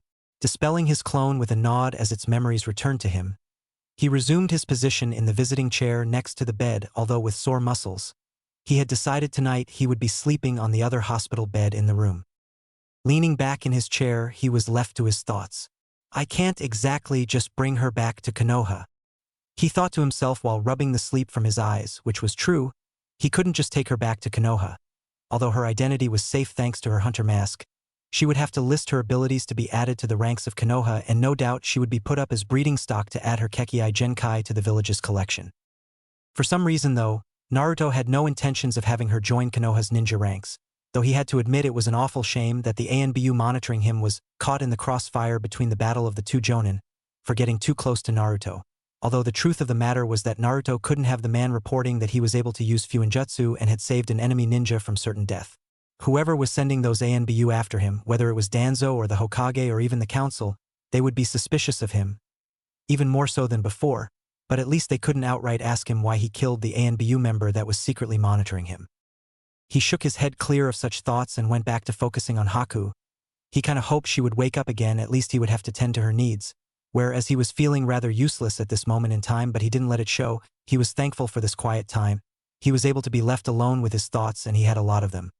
His mission in Wave had went above the estimated time, and with Kakashi bedridden as well as his duty to care for Haku, it was going to be a while before he would be leaving Wave. The reason behind his time worries was due to the fast approaching Chunin exams. Although he wasn't sure if he would be taking them or not, he half expected to be field promoted on his return from this mission, seeing that he remembered the council argue with Kakashi for at least 4 hours about how he should be made a Chunin at 6 years old. Surely if they weren't going to test him, then they wouldn't test him now. However, things had changed.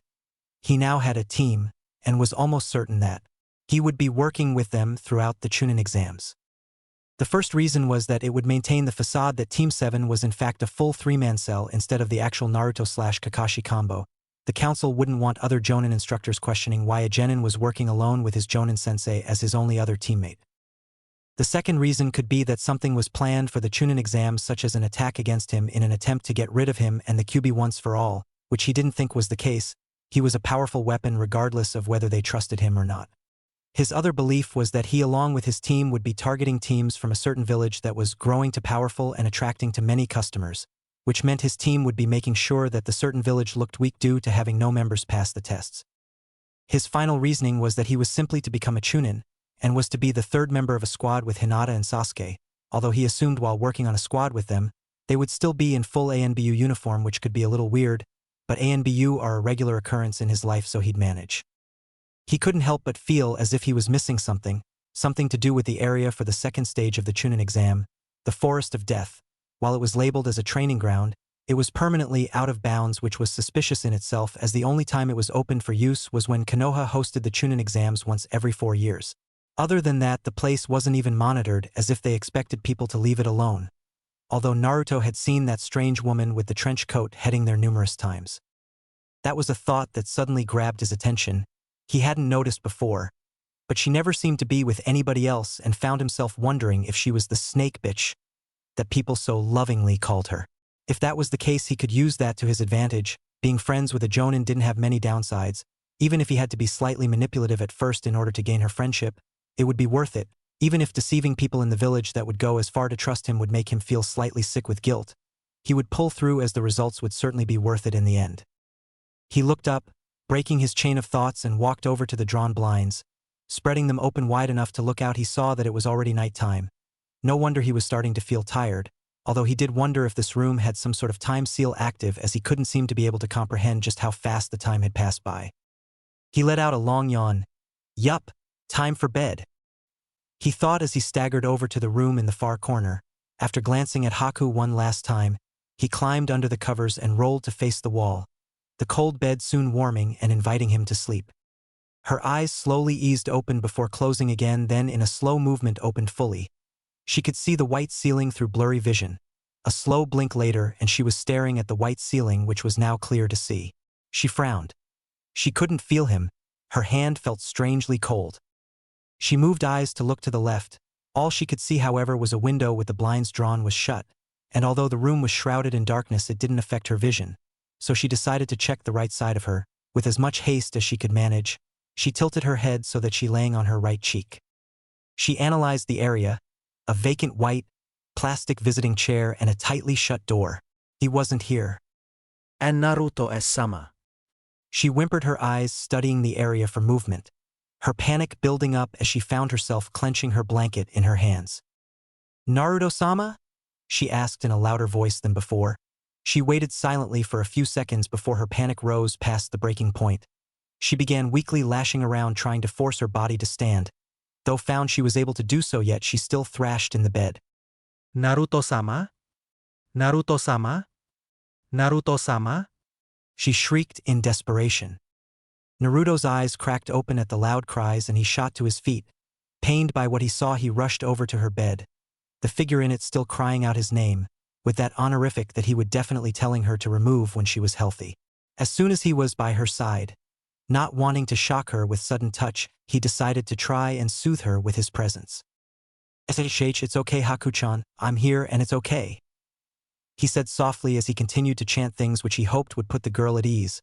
Almost instantly Haku stopped thrashing and lay in place on her back, letting out a staggered breath. Naruto leaned over the bed so that he was well within her vision and smiled down at her. Haku's lips curved upwards. He was here. And Naruto-sama. She muttered, as she stared up at him. He pressed his hand against her soft cheek, stroking it slowly, which made her let out another breath of relief. "I was only in the other bed. I think you woke up the whole country," he said, chuckling, trying to lighten the mood somewhat. A smile blessed Haku's features, although her throat now felt terribly sore from all of that shouting. "Try to go back to sleep, you're doing great. You'll be better in no time," Naruto said with a smile as he turned to return to his bed. As he did, he felt a soft hand stroked his arm in a failed attempt to grip it. He turned back to Haku, whose arm now dangled off the bed. He took her hand in his before slowly guiding it back to sit on top of the blanket. Please stay, Naruto-sama," she whispered while she backed away slightly as if trying to hide herself. Naruto let out a sigh at her retreating form and pulled back the cover slightly before looking back to her to check if he was sure he understood what she meant. But he was only met with expecting eyes. Pulling it back further, he slid into the bed. Finding it was already warm unlike the other, now unused bed, he rolled on his side to face Haku.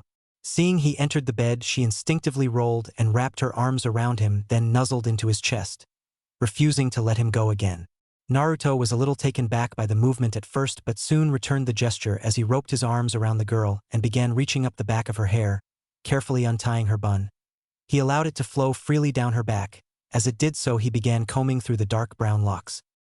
Upon feeling the affectionate movement, she couldn't help but try to nuzzle even further into his chest as she let out a sigh of relief, quite comfortable with the new situation.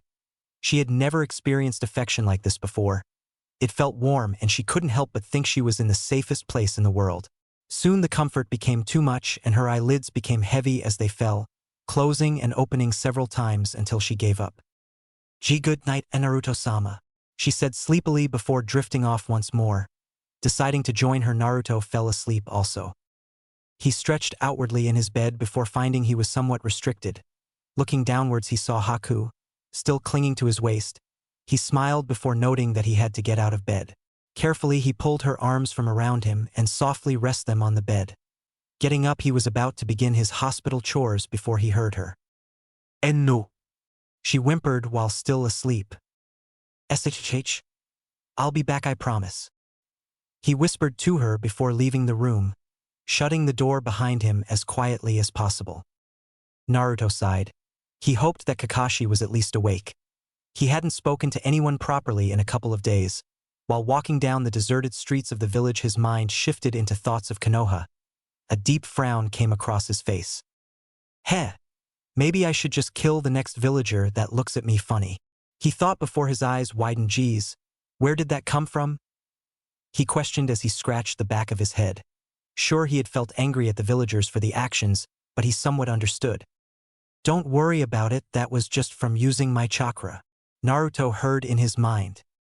I seem to have gone crazy," Naruto thought as he continued his walk. "Idiot, you haven't gone crazy. It's me," the voice said again. Who are you?" Naruto said with hesitation. He was seriously talking to a voice in his mind. "Mary fucking Poppins. Who do you think I am, you idiot?" the voice yelled in anger. "I don't care who the hell you are. You got some nerve talking to me like that in my own mind. Hey, sit your ass down on that bench over there. I didn't want to see the ugly face of my container just yet, but I guess it can't be helped," the voice said before Naruto suddenly understood. "Oh, so you're that lame-ass fox that everyone hates me for. What makes you think I want to meet you?" You're obviously just going to be another pain in my ass, so why don't you settle down and shut the hell up, and lastly you're gonna be in there a long time Kyubishan cause I don't plan on dying anytime soon, so you might as well get comfortable. He ranted in his mind. The Kyubi winced at this, before answering in a quiet voice that Naruto could barely hear in his mind. I'm sorry. I guess I just… Please sit down, Kyubi said in a sad tone. Naruto let out a sigh and trudged over to the bench. Damn magical foxes in my mind telling me what to do. I'll show them, Naruto thought before stopping dead in his tracks. Yep, crazy, he concluded before sitting down on the nearby bench with another sigh. Close your eyes, the Kyubi instructed. Naruto was about to argue but instead let out a grumble of annoyance before closing his eyes. Open them. As soon as the order was given, Naruto opened his eyes and looked around. He was in a strange place he had never seen before. The place was barely lit, and at first his eyes struggled to make out his surroundings. As he took his first step, he heard a splashing sound. Looking down to confirm his thoughts, he found he was, as he thought now, standing in murky water, which certainly didn't make him any fonder of the place. Looking back up, he noticed that his eyes had adjusted to the darkness. The walls seemed to be made out of damaged stone bricks. Deciding that he would get nowhere just standing there, he took a couple of steps forward before seeing that the walls around him seemed to be part of a tunnel system. Shrugging it off, he continued further down the tunnel. The deeper he went, the more flickers of red chakra he saw in the air. Damn fox, he thought as he walked through his new least favorite place in the world. In here, he heard, and following the sound, he picked up his pace and ran towards its location. Before him was a set huge golden bars which seemed to look like a cage or prison cell door.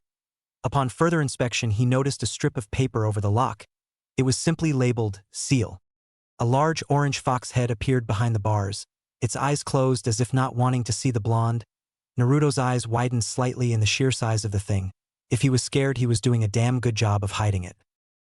Nice place you got here, Naruto mocked, which caused the fox to frown. You do know this is your mindscape, right? The fact it looks like crap is your fault, the fox replied, still having its eyes closed, not caring to look at its jailer. I can't take this seriously. I'm talking to a giant fox in my mind, which apparently is some form of sewer, Naruto said in a bored tone before a poof of smoke filled the cage. In place of the fox was a girl who looked no older than 15. Her crimson hair was wild and ended at the small of her back. Atop of her head were a pair of orange fox ears which matched the whiskers on her heart-shaped face. She wore an open jacket which had a high collar and a single shirt-like pocket on the left side. An exact replica of the jacket Naruto was currently wearing, except her version was blood red with a black trim. Like him, she also wore no clothing under the jacket but did have bandages wrapped around the more eye-catching area of her chest. The rest of her outfit consisted of tight black thigh-length shorts which had a dark red trim. The opposite to her jacket, to finish the outfit, she wore a pair of black standard ninja sandals, and the only accessory she was wearing was the circular neck chain similar to Naruto's. She opened her eyes and began speaking before she turned to look at her jailer. I figured it would be easier for you to talk to, she said as she stuttered on her last words when she looked at him. She then turned away quickly with a blush, her dazzling red eyes now looking towards the floor. Naruto had also blushed before looking away, which of course increased the awkwardness by at least tenfold. What were we talking about? He said as he scratched his blonde locks nervously. Still looking down at the floor, she replied. Oh yeah, my chakra. That was it. It made you think negative thoughts, the Kyubi said before looking back towards Naruto. Oh well, I guess that explains it then, he said before nervously chuckling and scratching his head. He was sure if he kept clawing at it so frantically that he would be soon sporting a bald patch. I'm sorry, she blurted out as he no longer had a purpose to stay. What? He asked with a tilt of his head showing his confusion. This act only made the Kyubi blush harder. I didn't want to attack the village. Something drew me to the village on October 10th. I felt like I needed to be there, as if something very important was happening. But before I reached the village, one of those Uchiha brats appeared before me, and using those damn eyes, he sent me on a rampage. If it wasn't for me, then you could have had a normal life, she said, now staring at her feet as tears threatened to form. Naruto approached the bars of the cage before closing his eyes, and after a few moments of concentration, the bars were gone, and were replaced with a small golden bracelet around the Kyubi's wrist. Walking closer to her, he caught her attention and she looked up at him. Seeing that the bars were gone, her eyes became wide. "Who wants to be normal?" he said with a foxy smile. Catching him completely off guard, she launched herself at him before squeezing him gently in her arms. Regaining his composure, he nervously wrapped his arms around her and brought her head against his chest. She nuzzled against it almost instantly, and he felt a warm liquid dripping down his bare chest. "I'm sorry." She chanted over and over until he stopped her with a soft tone. "You said you didn't want to attack the village. It wasn't your fault." She shook her head against his chest. "It's my fault you were lonely for so long," she argued, but felt the grip around her tighten slightly. "You must have been pretty lonely in here yourself," he said, which earned a nod against his chest. "Why didn't you talk to me sooner?" he asked in a gentle voice. "I was only able to because you used my chakra," she said before sniffing and wiping her eyes. "Well, I guess I should introduce myself. I'm Naruto Uzumaki, or Namikaze," he said before stroking his chin in thought. "I guess I should stick to Uzumaki. What's your name? I'm guessing it isn't just Kyubi," Naruto said as she nodded and pulled away from him to look at him. "My name is Yuki, but I don't have a surname," she said before looking a little sad at not having a surname. Naruto began stroking his chin, letting out an sound as he did so. "Yuki Uzumaki. No." "Uzumaki Yuki," he thought out loud before shaking his head. "Oh, I know, Yuki Namikaze," he announced with a face-splitting grin. Yuki just blushed intensely at this and looked away. Thank you," she muttered into his chest, and in response he just chuckled before frowning. He really didn't like this place. Closing his eyes in concentration again, he thought of a new place for Yuki to live. He opened his eyes to reveal his creation. A small, traditional Japanese-style house had appeared before them. Close by was a small lake that dazzled in the sun, showing just how clear it was. The area nearby, it was a grassy plain with a surrounding forest. To Naruto it looked comfortable, cozy and safe, and somehow reminded him of the clearing that he and Hinata would often visit. "Well, what do you think?" he asked, excited to hear her response. She pulled away from his chest to marvel in her surroundings. It's beautiful," she said, which made the smile on his face grow even wider. "Although I am comparing it to the sewers that I was living in all these years. Never mind. I love it. Thank you," she said before smiling back at him. He had only been there such a short time and had done so much for her, even after she caused his life to be a living hell. Not that I don't want to stay or anything, but I've kinda gotta check on Kakashi-sensei. So he doesn't die," Naruto said awkwardly, but Yuki nodded in understanding. "You'll visit, won't you?" she asked desperately, but Naruto just nodded. "Will you still be able to talk into my mind?" he asked, and this time he was the one on the receiving end of a nod. "Close your eyes," she said softly. He did as he was asked, and then suddenly he heard a voice in his head. "Open them." When he did as he was told, he found himself sitting on the bench as if nothing had ever happened. Remembering his task, he hurried towards Tazuna's house. He slid open the door and headed straight to Kakashi's room. But before he entered, he heard a cough. "Naruto, is that you out there?" the voice called out. Naruto just slid open the door to his room, and a smile decorated his face. "Good to see you're awake, Kakashi-sensei. I just came over to change your food drip, but seeing as you're up, I guess you'd like something proper to eat," he said with a foxy grin. "Well, as long as it's not ramen, then sure," Kakashi answered in a slightly bored tone. He wasn't exactly excited to have to eat a meal that Naruto would put together. "Are you allergic to anything, Kakashi-sensei?" Naruto said, barely hiding his mischievous smirk. "Why?" Kakashi said while glaring at the blonde. "Well, so I don't put it your food." "Oh well, if you don't want to trust me, I guess I'll just have to hope that I don't poison you," he said before chuckling and walking out of the room, leaving Kakashi to sigh and pray that he didn't die from whatever Naruto was going to make him. Walking into the kitchen, Naruto went into chef mode and started talking to himself, like all good chefs did, as if documenting a cooking show. Well, I did save their town. I guess Tazuna won't mind if I use some ingredients." Pulling out the necessary ingredients and began preparing a chicken curry, every now and again commenting on his actions, which caused Yuki to chuckle in his mind. "Voila! Ready to serve?" she said in a mocking tone. Naruto just smiled before adding some finishing touches to the meal. After he was satisfied, he placed the plates on a plastic tray before walking into Kakashi's room. Wow, that actually smells pretty good, Kakashi commented, causing Naruto to frown. You underestimate my abilities, Kakashi-sensei, he announced before placing the plate on Kakashi's lap. Then he moved behind him to help him sit up. After he was sat up, Naruto placed a few pillows behind him to keep him upright while he ate. Oh, you're having some too. At least I don't have to worry about being poisoned then, Kakashi said with an eye smile. Naruto sighed. Like I'd make something this good and not have any myself, Naruto said before tucking into his meal before looking up at Kakashi, who was about to take his first bite. Kakashi closed his eyes and with low expectations placed the food in his mouth.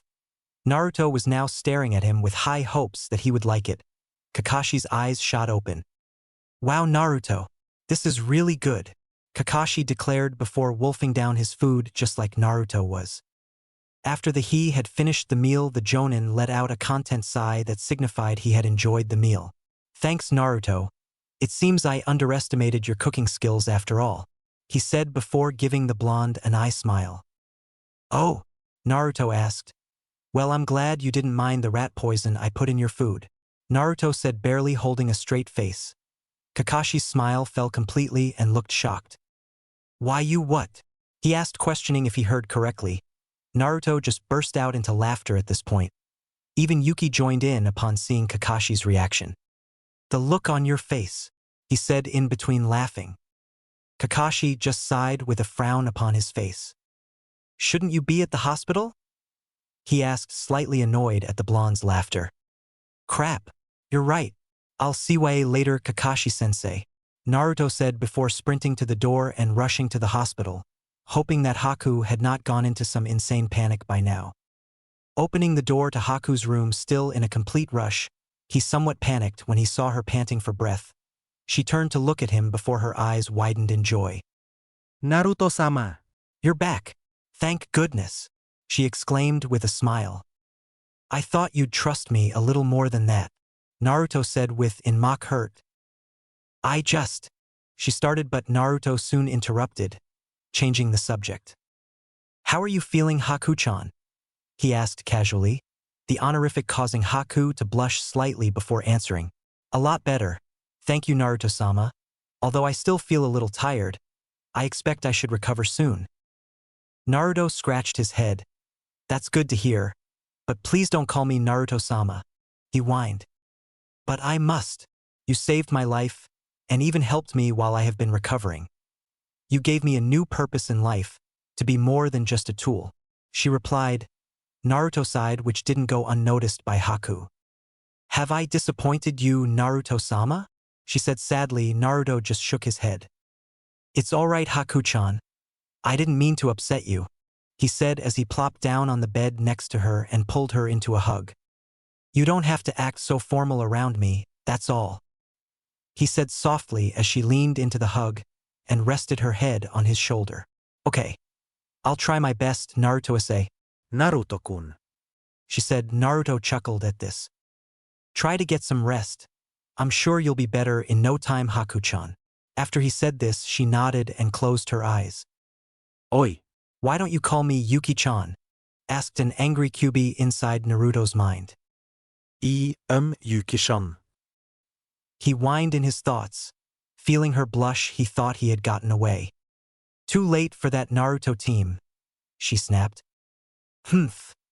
And to think I was going to come visit you when Haku-chan had fallen asleep, but I guess Yuki-chan doesn't want me around, he said with a smirk. Naruto-kun, Yuki said, deciding it was her turn to whine. Naruto just chuckled. Too late. I'm sure you'll manage without me, he replied, causing her to whimper. Without you? She questioned quietly, which caused Naruto to grin. I'm totally going to sleep since you called me Naruto team, he said before closing his eyes. A few minutes later, Yuki had formed an acceptable excuse. Yeah, well, wait. She heard the sounds of light snoring. Naruto team, she shouted angrily in his mind before huffing and storming into her house. I hope he likes dreaming about guys' spandex. she shouted before casting a genjutsu and waiting for effect. Naruto awoken and let out a blood-curdling scream that could be heard across all of the elemental nations. Maybe I was too hard on him after all, she thought out loud. Chapter 13. Good to be home. Naruto was jumping from branch to branch in usual shinobi fashion. However, this time it was in perfect silence. The blonde was thankful for this. For a reason he didn't know, even Yuki was quiet and hadn't spoken to him all day. She's probably just asleep, Naruto thought to himself. Still, something had been troubling ever since he woke up a few days ago, though he couldn't quite identify what it was. Naruto glanced over to Haku, who gave him an expecting smile before he turned away again. She hadn't spoken unless spoken to first, and well, Kakashi was being Kakashi, used to traveling alone on his solo missions as an ANBU meant that, like Haku, he would usually only speak when spoken to, usually deep in thought, much like Naruto was at this moment in time. There it was again, that strange feeling. The best he could describe it as was the feeling that something was missing. He had pinned it down to being away from the village and his few friends for so long, homesickness perhaps, but that didn't seem to be the case. Well, I could think about this all the way home, but I doubt I'd find the answer. Naruto mused before letting out a sigh of defeat, which didn't go unnoticed by his Jonin sensei. My Naruto, I'm disappointed in you. I expected you to be as talkative as you were on the way here, Kakashi said with an eye smile. However, something familiar replaced the missing feeling that Naruto had. That feeling that made his overly large grin appear while he said nothing in defense. This time, however, Kakashi had left him in a position where he was forced to answer, or the Jonin would soon think that something was wrong with him. I'm just thinking, that's all, he said with a more sincere smile. He knew that Kakashi meant no offense by his conversation starter, but he never was a fan of the word disappointed. What is it that you are thinking of then? Perhaps I could spare you some of my words of wisdom, Kakashi replied in a sage-like tone, causing Naruto to snort. It's private. Besides, I don't need tips on how to be late, Naruto said in a mocking tone which caused the Jonin to frown. Sure, he was late now and again, but surely he wasn't that bad. Oh? Is there something that happened between you and Haku that I should know about? Kakashi asked before grinning towards the now lightly blushing girl. Actually, there is, Naruto said, causing Haku's blush to turn darker in shade and managed to rope in Kakashi's curiosity. I decided that I didn't like the idea of Haku becoming a Konoha shinobi, Naruto said in a voice laced with determination. He had made up his mind. Although he would let Haku choose for herself, he would provide her with the option to not join the ranks. Such a decision isn't up to you, Naruto. Besides, Haku has a bloodline that could be valuable to the village, Kakashi said in a stern tone, one he rarely used, but when he did he was completely serious. Exactly, Naruto stated, catching the one-eyed Jonin off guard slightly. Oh, he replied in sudden understanding. Then what is it you are thinking of? He asked in his usual calm voice. Naruto scratched the back of his neck. He might as well explain his plan. Simple, Haku can just be named as a civilian that was captured by Zabuza, but we managed to save her. Ever since then she had wanted to return to Konoha. However, I want Haku-chan to have the option to have the civilian lifestyle or to join the ranks of the Leaf, but I know how greedy those counselors can be, especially when it comes to bloodlines, Naruto explained as the silver-haired man nodded. It seemed fair after all, seeing as Haku had been forced into the life of a shinobi by Zabuza. If Naruto-sama wishes that I do not join the ninja ranks, then I shall not join them, Haku said with a smile. Naruto just sighed. He didn't do formal. Haku-chan, I want you to have the choice. Don't just do it because I said so. He whined, hoping that the girl would learn to value her own opinion sometime soon. She nodded to him before speaking again. I would enjoy the civilian lifestyle, I think. It would give me a lot of free time. However, I would still like to practice my abilities. It would also allow me to guard Naruto-san, Naruto-kun, without the fear of being sent away on a mission without him. After speaking, she looked towards Naruto, nervously hoping that she did as she was asked. Naruto gave her a warm smile which made her nervousness melt away. That was much better, Haku-chan. What do you think, Kakashi-sensei? The blonde said as he turned to get the opinion of the Jonin. Haku has made her decision. The council can't force her to become a ninja. Well, they probably could. Actually, it may be better if we don't mention Haku in our report, Kakashi said, earning a nod from the blonde. The three acknowledged that the conversation was over and sped up a little as they headed towards Konoha. Naruto sighed with content as he walked down the village streets. After reporting to the Hokage, he was now heading towards his apartment with Haku. He only hoped that his plans went as well as he thought they would. Actually, I hope they go a lot better than what I think they will. He turned his head looking to Haku. He almost forgotten about her, but now saw that she looked a little nervous. He placed his hand on her shoulder, which made her jump out of her thoughts at the sudden touch. "You okay?" Naruto asked with a smile. Haku just nodded nervously with a weak smile. "You would tell me if anything was wrong, right? I don't want you thinking you can't tell me things," Naruto said softly as he squeezed her shoulder gently. It's nothing. I haven't been in a hidden village in a long time," she said as the two began walking up the stairs to Naruto's apartment. Upon reaching the top, Naruto opened the door and allowed Haku to enter first. What surprised him, though, was that his broken window had actually been fixed. That saved him a job at least. "I know it's not much, but it's better than nothing," Naruto said with a chuckle. Haku just smiled. "Will you be living here as well, Naruto-kun?" she asked, happy with the thought, but Naruto itched the back of his neck. "Maybe, it depends on how things work out," he said in a pained tone. It wasn't nice to live alone. "I see. Well, I hope they do work out, Naruto-kun," she said with a smile before unpacking her things into the still empty cupboards. "Make yourself at home, Haku-chan. I just have a few things I need to do. I'll be back later," he called before closing the door behind him. Haku just shrugged and hummed a pleasant tune while unpacking her things. When Naruto reached the bottom of the stairs, he was torn between the two, though he figured that talking to Sasuke may take longer than his other option, so he took to the rooftops. It was around 1 in the afternoon, and due to the warning of don't visit the dango shop until after 1 that Kakashi had given him, Naruto had learnt that the person he was looking for would be heading towards a certain forest. Making things easier on himself, Naruto blurred across the city in a yellow flash until he came to the dirt path leading to the Forest of Death. However, walking straight in would be unwise, so he used what little tracking knowledge he knew to follow Anko's route. Thankful that she never done anything to throw off a tracker, because if she had, even the most simplest of tricks would have left Naruto unable to follow her. He saw her lying casually on a tree branch, looking perfectly relaxed. He guessed that she didn't even sense him, as she simply didn't expect anyone else to be around. Strangely though, ever since Naruto entered the forest, he felt something was calling out to him, wanting him to find it, but whatever it was giving him the feeling probably wasn't important, so he soldiered on.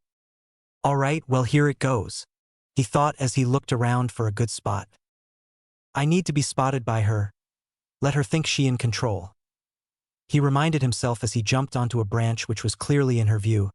He slumped down against the tree, his back to her, making out that he was none the wiser that she was even there.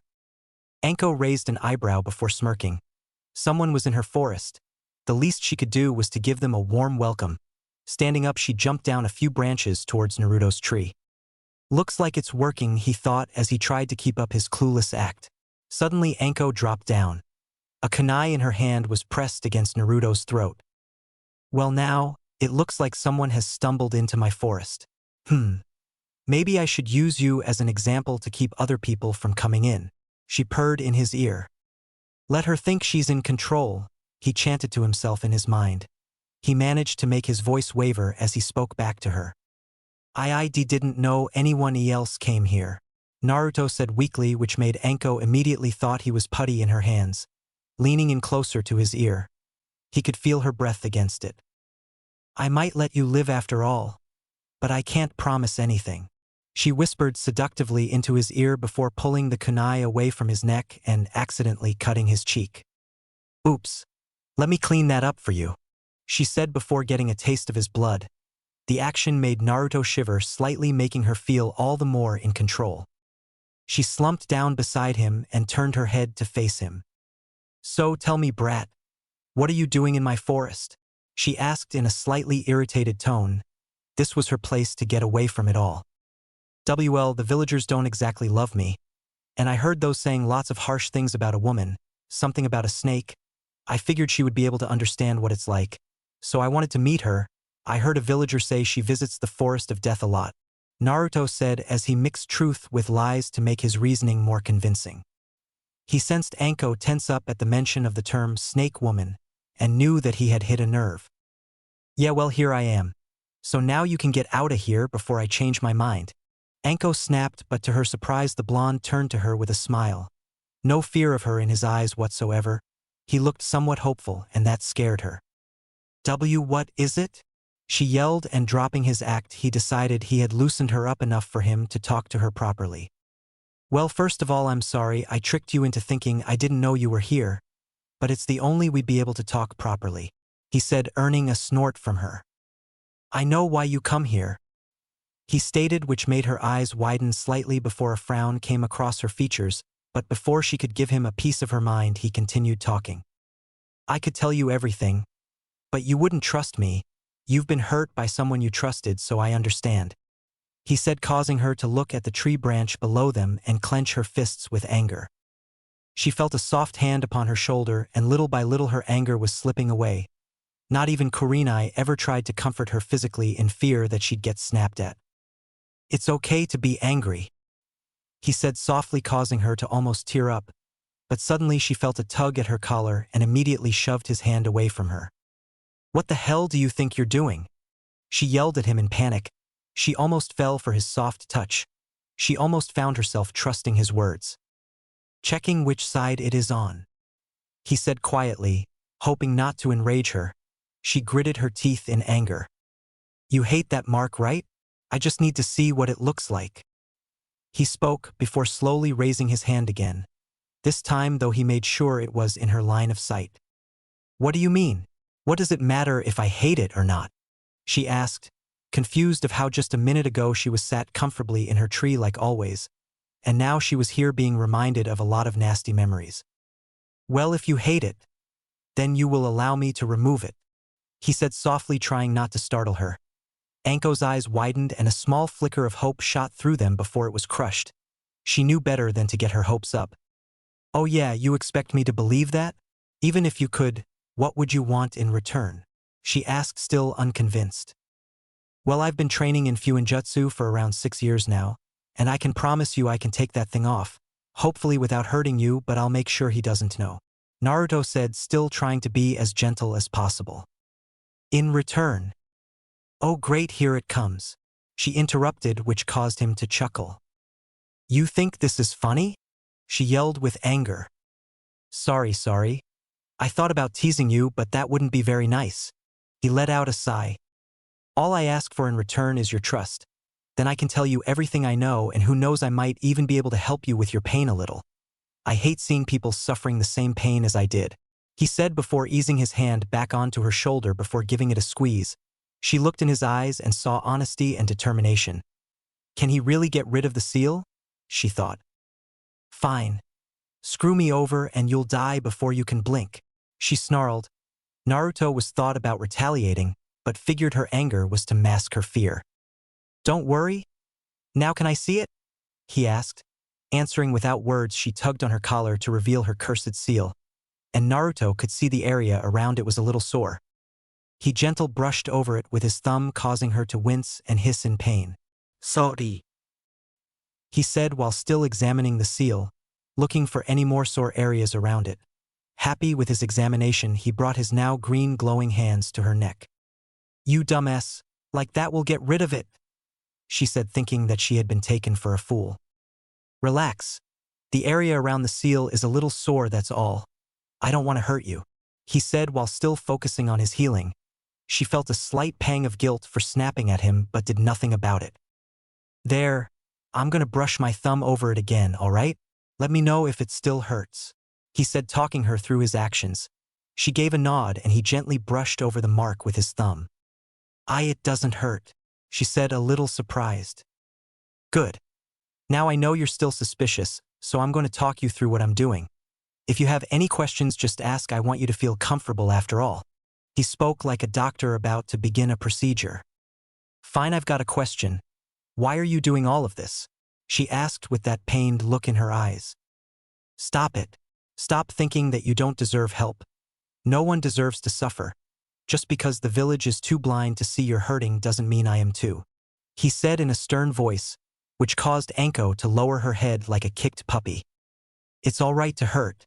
It doesn't make you weak. You're strong, stronger than most, definitely stronger than he is, He spoke, this time switching back to his gentle tone, calming her and her suspicions. Okay, I'm going to tear your collar a little so it doesn't get in the way, he said before doing the action he spoke of. Tearing it away, he now had a clear view of the seal. He rolled out a piece of sealing paper in front of her and brought out his brush and vial of ink. This tag that I'm about to make is just a pain suppressor. It won't affect the procedure, but it might make the area around your neck feel really numb. But once I pull it off again, it'll be fine, he said while looking up at her to see if she was following. He got a nod from her and he finished of his seal. This might feel a little cold at first, he said with a chuckle as he placed the tag close to the area of the seal, and Anko let out a gasp at just how cold it was. Alright, while that is numbing the area, I'm going to be making the next set of tags. These tags, while raised the cursed seal, so to speak, he said, hoping that he explained it right, but apparently not. Raise it? She asked, hoping for a more in-depth explanation. Well, you see, seals are made up of a lot of levels. Yours is a 6-layered seal, meaning I'll be using 6 tags. The tags will basically lift 1 layer away. How to explain it? He wondered. Ah, okay, hold out your palm, he said, and she reluctantly obeyed his command while he rummaged in his backpack for something. Pulling out a sandwich from the bag, she gave him a confused look, especially when he placed it on her outstretched hand. Okay, so the sandwich is made up of 4 layers. Bread, salad, ham, and another slice of bread. I know this sounds crazy, but try to follow me, he said, letting out a chuckle at his ridiculous means of explaining such a complex topic. If the sandwich is made of 4 layers, and I pull away the top piece of bread, what happens? He asked. It only has 3 layers? Anko asked, slightly understanding what he was talking about. Right, I've lifted away a layer, much like the tags will do to your seal, he said happily. Well, that was a strange way of explaining it, but I guess it worked, so whatever, she said with a smirk before he pulled the rest of the layers from her hand. Before she could brush off the crumbs, he stopped her for another crazy explanation. See those crumbs? Well, I guess they can be used to explain the 3rd step.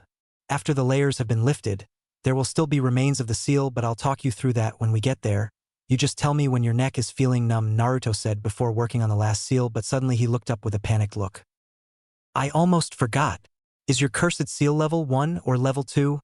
He asked. Level 2, she muttered, guessing at what was coming next. Naruto nodded but decided to be blunt. You're going to have to transform into that form. I'll make sure he doesn't know you're using it, don't worry, Naruto said, doing his best to relax her. There's a problem. I can't control it, she said quietly, but Naruto just nodded and started creating another seal. She looked at it curiously before he looked up at her to explain. Nothing special about this one, just a paralysis seal, he said with a grin, which caused her to snort at how easy he read her thoughts. When we're done with all this, would you mind, teaching me how to do this kind of stuff? She asked nervously while rubbing her wrist. No, I'm not going to teach you Fuinjutsu, he stated, causing her to look disheartened. Oh, sorry, I didn't mean to, she started before being interrupted by a chuckle. Sorry, I can see that must have sounded bad. I'm still not great at getting across what I mean. What I meant was that, as a sensei figure, you would unknowingly trust me less, due to what happened, he said, using his soft tone. Wow, I must be really fucked up after all, she said before showing a fake smirk that Naruto easily saw through. He shook his head a few times, denying her statement before speaking. It's not your fault, but I can help you with it instead of teaching you it. No one helped me with it, so it is possible to learn on your own. You can learn it when I practice it, that way I'll be able to help you, and you can use my scrolls and I'll let you borrow them. Oh, you can take the learning diary I made if you like. I find those help more than trying to learn from textbooks. He flashed a happy grin as she once again was confused by the idea of someone helping her so much for nothing in return. Thanks, I'd like that, she stated before she blinked. Oh, my neck is numb now, she said with a slight smirk. Naruto gave her a nod before placing the 6 small seal tags around their target, completely surrounding it. This is gonna feel really weird. Put your hands on my shoulders when the strange feeling starts, then squeeze as hard as you need. It will make the feeling go away, he explained. She nodded and hesitantly placed her hands his shoulders. Mwahahaha, You fell for my evil plan. Now I'll activate the third level of the cursed seal, Naruto said in serious tone, and the grip on his shoulders tightened. There. Now all of your suspicions were suddenly realized. They were keeping you on edge because you expected something bad to happen. Now you'll be a little more relaxed. Sorry I had to do that, he said softly, hoping that it wasn't too bad for her. Damn brat. You had me worried, she snapped before chuckling at believing him. All right, Anko, you're going to have to activate level 2 for me. Don't worry, I won't let it control you, he said with confidence. She took her hands off his shoulders and the seal began to stir. Okay, I'm going to make sure he doesn't know, he explained as his thumb brushed over the marking that was labeled Transmit, and he forced chakra into his thumb. Suppress. As he said so, a small amount of chakra trickled out from his thumb, and the symbol glowed blue before fading back to black. The black markings then spread across Anko's body before completely taking over, and level 2 was activated. Her hair sprung free from being tied up and grew to the small of her back. It changed from dark purple to a pale silver with highlights of a dark purple dotted around. It was now spiky and wild with ivory-like horns sticking out from her either side of her head. But Naruto knew it as a normal thing for the transformation process. Her skin became a dark tanned color and black markings, similar to the Inuzuka's, appeared on her face. Hurry. I don't know if I can stay in control much longer. She struggled through gritted teeth but suddenly felt a pair of hands encircle one of hers. A bolt of chakra flowed across her and the paralysis seal was activated, although she was still losing control. It's okay, you don't have to be alone, and I'm here now. I'll be your friend. You don't have to be alone. It's okay, you don't have to get revenge. I don't blame you. It's not your fault. It's okay. I blame him. You do deserve to be happy. I don't fear you. It's okay. Naruto chanted in a spell-like manner, calling out to her doubts and insecurities and removing them. Anko let out a breath she didn't know that she was holding in. She no longer felt at war with herself. She felt strangely calm. Now to get rid of level 2, Naruto thought. You know your transformation shows the true image of your soul, he said softly, which caused her to go wide-eyed. This is what my soul looks like. This ugly transformation? She stuttered. Ugly? I think it looks awesome. You look like you can kick some serious ass, he said enthusiastically, which shocked her, and a smile found its way to her lips. But it's not your true soul, but rather how it looked when you died, thanks to those tablets bringing out all of your negativity to speed up the process and make you loyal, he said with a smile before continuing. Would you like to see your soul's real image? He asked, getting a slow nod as an answer. He placed 2 fingers on her forehead. Kai! After he had released the chakra bringing forth her negative emotions, she began to transform again. Her dark tan receded into a slightly paler than normal tone. The wild hair she had smoothed out into flowing silky smooth locks which were a very faint purple, almost white in color, and golden runic symbols were visible down her forearms. Taking of his Hitai 8, he showed her reflection and she let out a gasp. I like this version much better too, he said with a smile, but suddenly the gold markings started to glow before fading completely. Her hair receded in length and became its usual color, and her skin transformed back to his normal shade. What happened? She asked in shock, but Naruto's grin comforted her somewhat. You've just accepted who you are and removed level 2 of the cursed seal, he said with a proud grin. She smirked before looking somewhat saddened. Did you mean all of those things you said? You know, when you helped me control it? She asked in the volume just above a whisper. Of course I did. I would never had said them if I didn't, Naruto said before giving her a warm smile. Now let's get that thing of you, shall we? Anko nodded and put her hands on his shoulders. Naruto flipped through hand seals before placing his palm over the seal. Ascension! As he named his jutsu, the raising tags flared to life with a blue glow before separate layers of the seal crawled into them, and the grip on Naruto's shoulders got a lot tighter. Now there was just the core remains of the seal left. Naruto bit his thumb and blood flowed to the wound. He written several different symbols around the remains. Don't worry. This will just remove the remains of the seal. It's gonna hurt, Naruto said as crouched so that Anko's head was hovering above his shoulder. He gently pressed against the back of her head, moving her closer to it.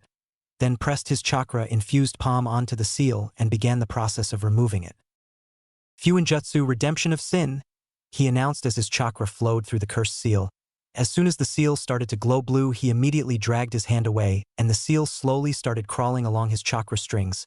But without being bonded with the body, it became unstable, and slowly but surely the chakra strings were removing the seal.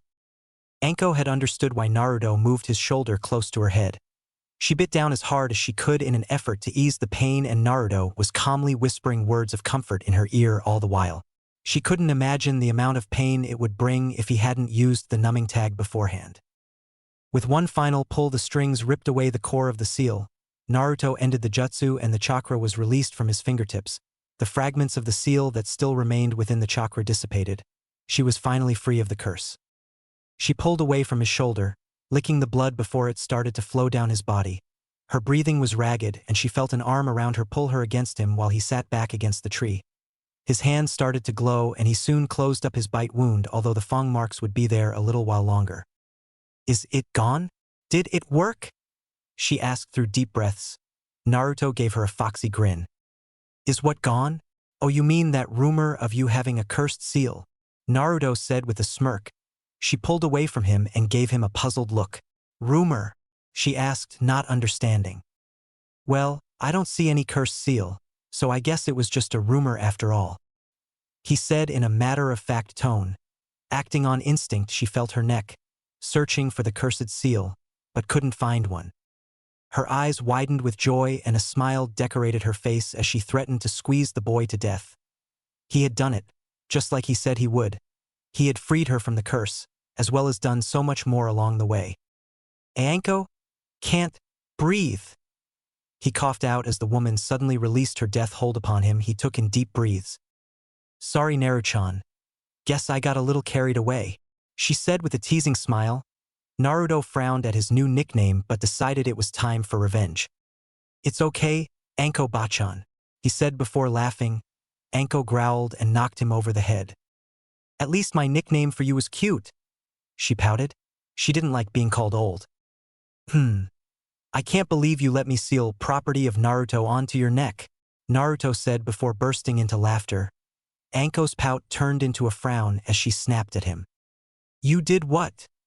But his laughter just escalated. "I knew you'd fall for that," he said, holding his sides. Anko couldn't help but laugh at her own expense. She just hoped Naruto liked snakes. "Ah, get it off," he said as he leapt from branch to branch, trying to shake of the snake that Anko had planted on him. She chuckled evilly, making it sound almost like a cackle. "Get me some dango. I could watch this all day," she announced. Naruto soon reappeared by her side and sat down next to her, becoming a little more serious. "I should go now. I have somewhere I need to be," he said softly, not wanting to upset her. "Oh, and where is it that would possibly be better than being here with me?" Anko said again, sporting a pout. "To be honest, I'd much rather stay here rather than do what I'm about to do," Naruto said with a sigh following it. "Oh, what is it that you have to do?" she asked, a little curious of what could be so bad. "Well, there will be a lot of shouting. Let's just leave it at that," he replied, making Anko snigger. "Will your girlfriend be jealous of spending so much time with your precious Anko-sama?" she teased, causing Naruto to blush. "I don't have a girlfriend," he snapped. "If you must know, I have to talk to Sasuke and I about living arrangements." Sensing the tone, Anko just nodded and didn't pry any longer. "Come on. Let's go back. I need to report to the Hokage since I've had my seal removed." "No," Naruto shot out. "You can't tell him that it was me," he declared, making her frown in confusion. "Why not?" she asked simply. Naruto sighed, then stopped jumping from branch to branch. "If you tell him I know Fuinjutsu, he'll be even more suspicious of me than he already is. Gigi isn't a bad man, but he worries about the village all of the time, and usually I'm the one who gets screwed over because of it," Naruto announced, determined not to let her tell him. Anko just hopped over to his branch and let an arm loosely fall over his shoulders. "If you don't want me to tell him, then I won't. You are my friend after all, right, Naruto-chan?" Anko said with a smirk. Naruto smiled in relief before he had a mischievous grin cross his face.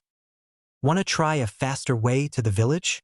he said, grabbing a hold of her shoulders gently. "A faster way?" she asked, confused, before suddenly being transported at great speed and reappearing outside of the village in a yellow flash.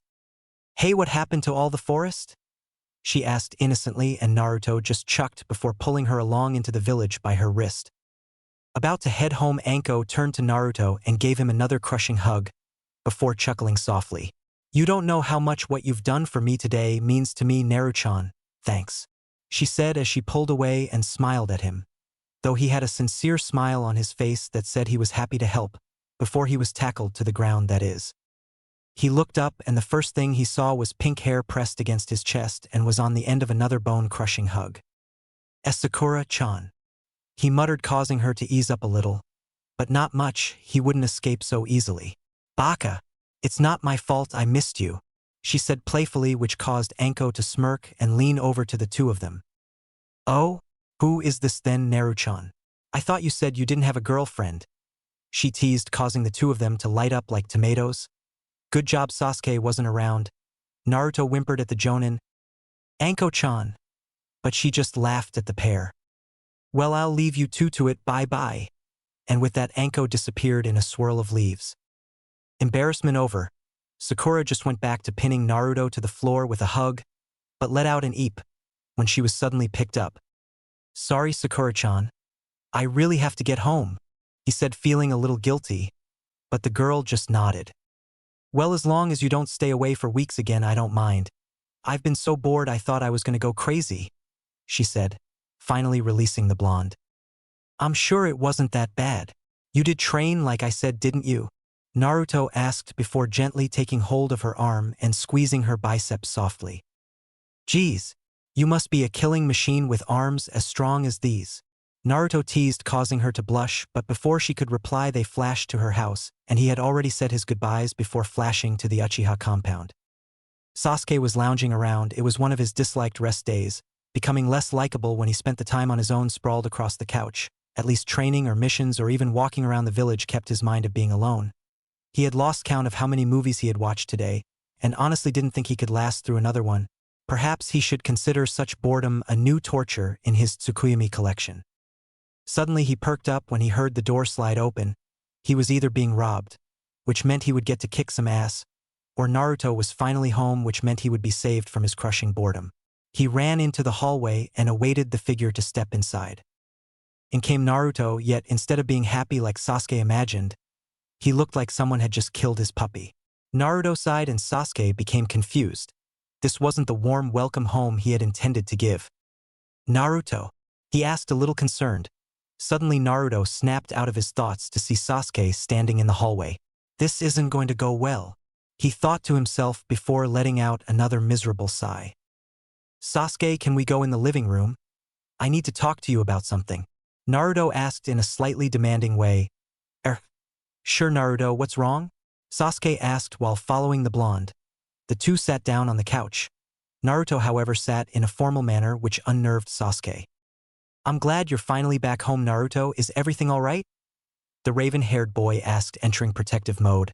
Naruto winced at the word. Although Sasuke put no emphasis on it, it rang out in his mind and made him feel guilty. Home. "Not exactly," Naruto finally replied. "What do you mean?" Sasuke answered quickly, as if wanting to get the information as soon as possible. Naruto went on to tell Sasuke all about his mission in Wave, including how Haku had nearly died, but he managed to rescue her and took care of her in the hospital, making sure to label her as someone precious so Sasuke didn't brand her as a potential enemy. "Why is that bad? You saved her, didn't you?" he asked with a reassuring smile, which Naruto didn't share. "Well, that's the thing. She's going to be living in my old apartment." Sasuke just nodded, waiting for him to continue. "But I don't want her to have to live alone. So, I think it would be best if I move out," Naruto said as he slammed his eyes shut, not wanting to deal with the response. It was already tearing him apart. He opened them after a couple of seconds after realizing the room was still silent. Sasuke looked crushed. "And move out? Why? Why you can't?" Sasuke said weakly as guilt washed over Naruto. "Sasuke, he said softly, but the raven-haired boy started furiously shaking his head as a negative. But you've just came back. Why do you want to leave? Did I do something wrong? Sasuke asked sadly, but Naruto shook his head. No, Sasuke. You didn't do anything wrong. I don't want to move out, but I can't just leave her on her own. Naruto hoped he understood, but the message didn't seem to hit home. What about me? You can't just leave me all alone, Sasuke demanded, not caring how selfish it sounded. Naruto put his hand on his shoulder, steadying the raging boy slightly. I know I don't want to, but she's scared. She hasn't been in a hidden village since when she was in the village hidden in the mist, and they were trying to kill her. Naruto said softly, trying to calm the situation.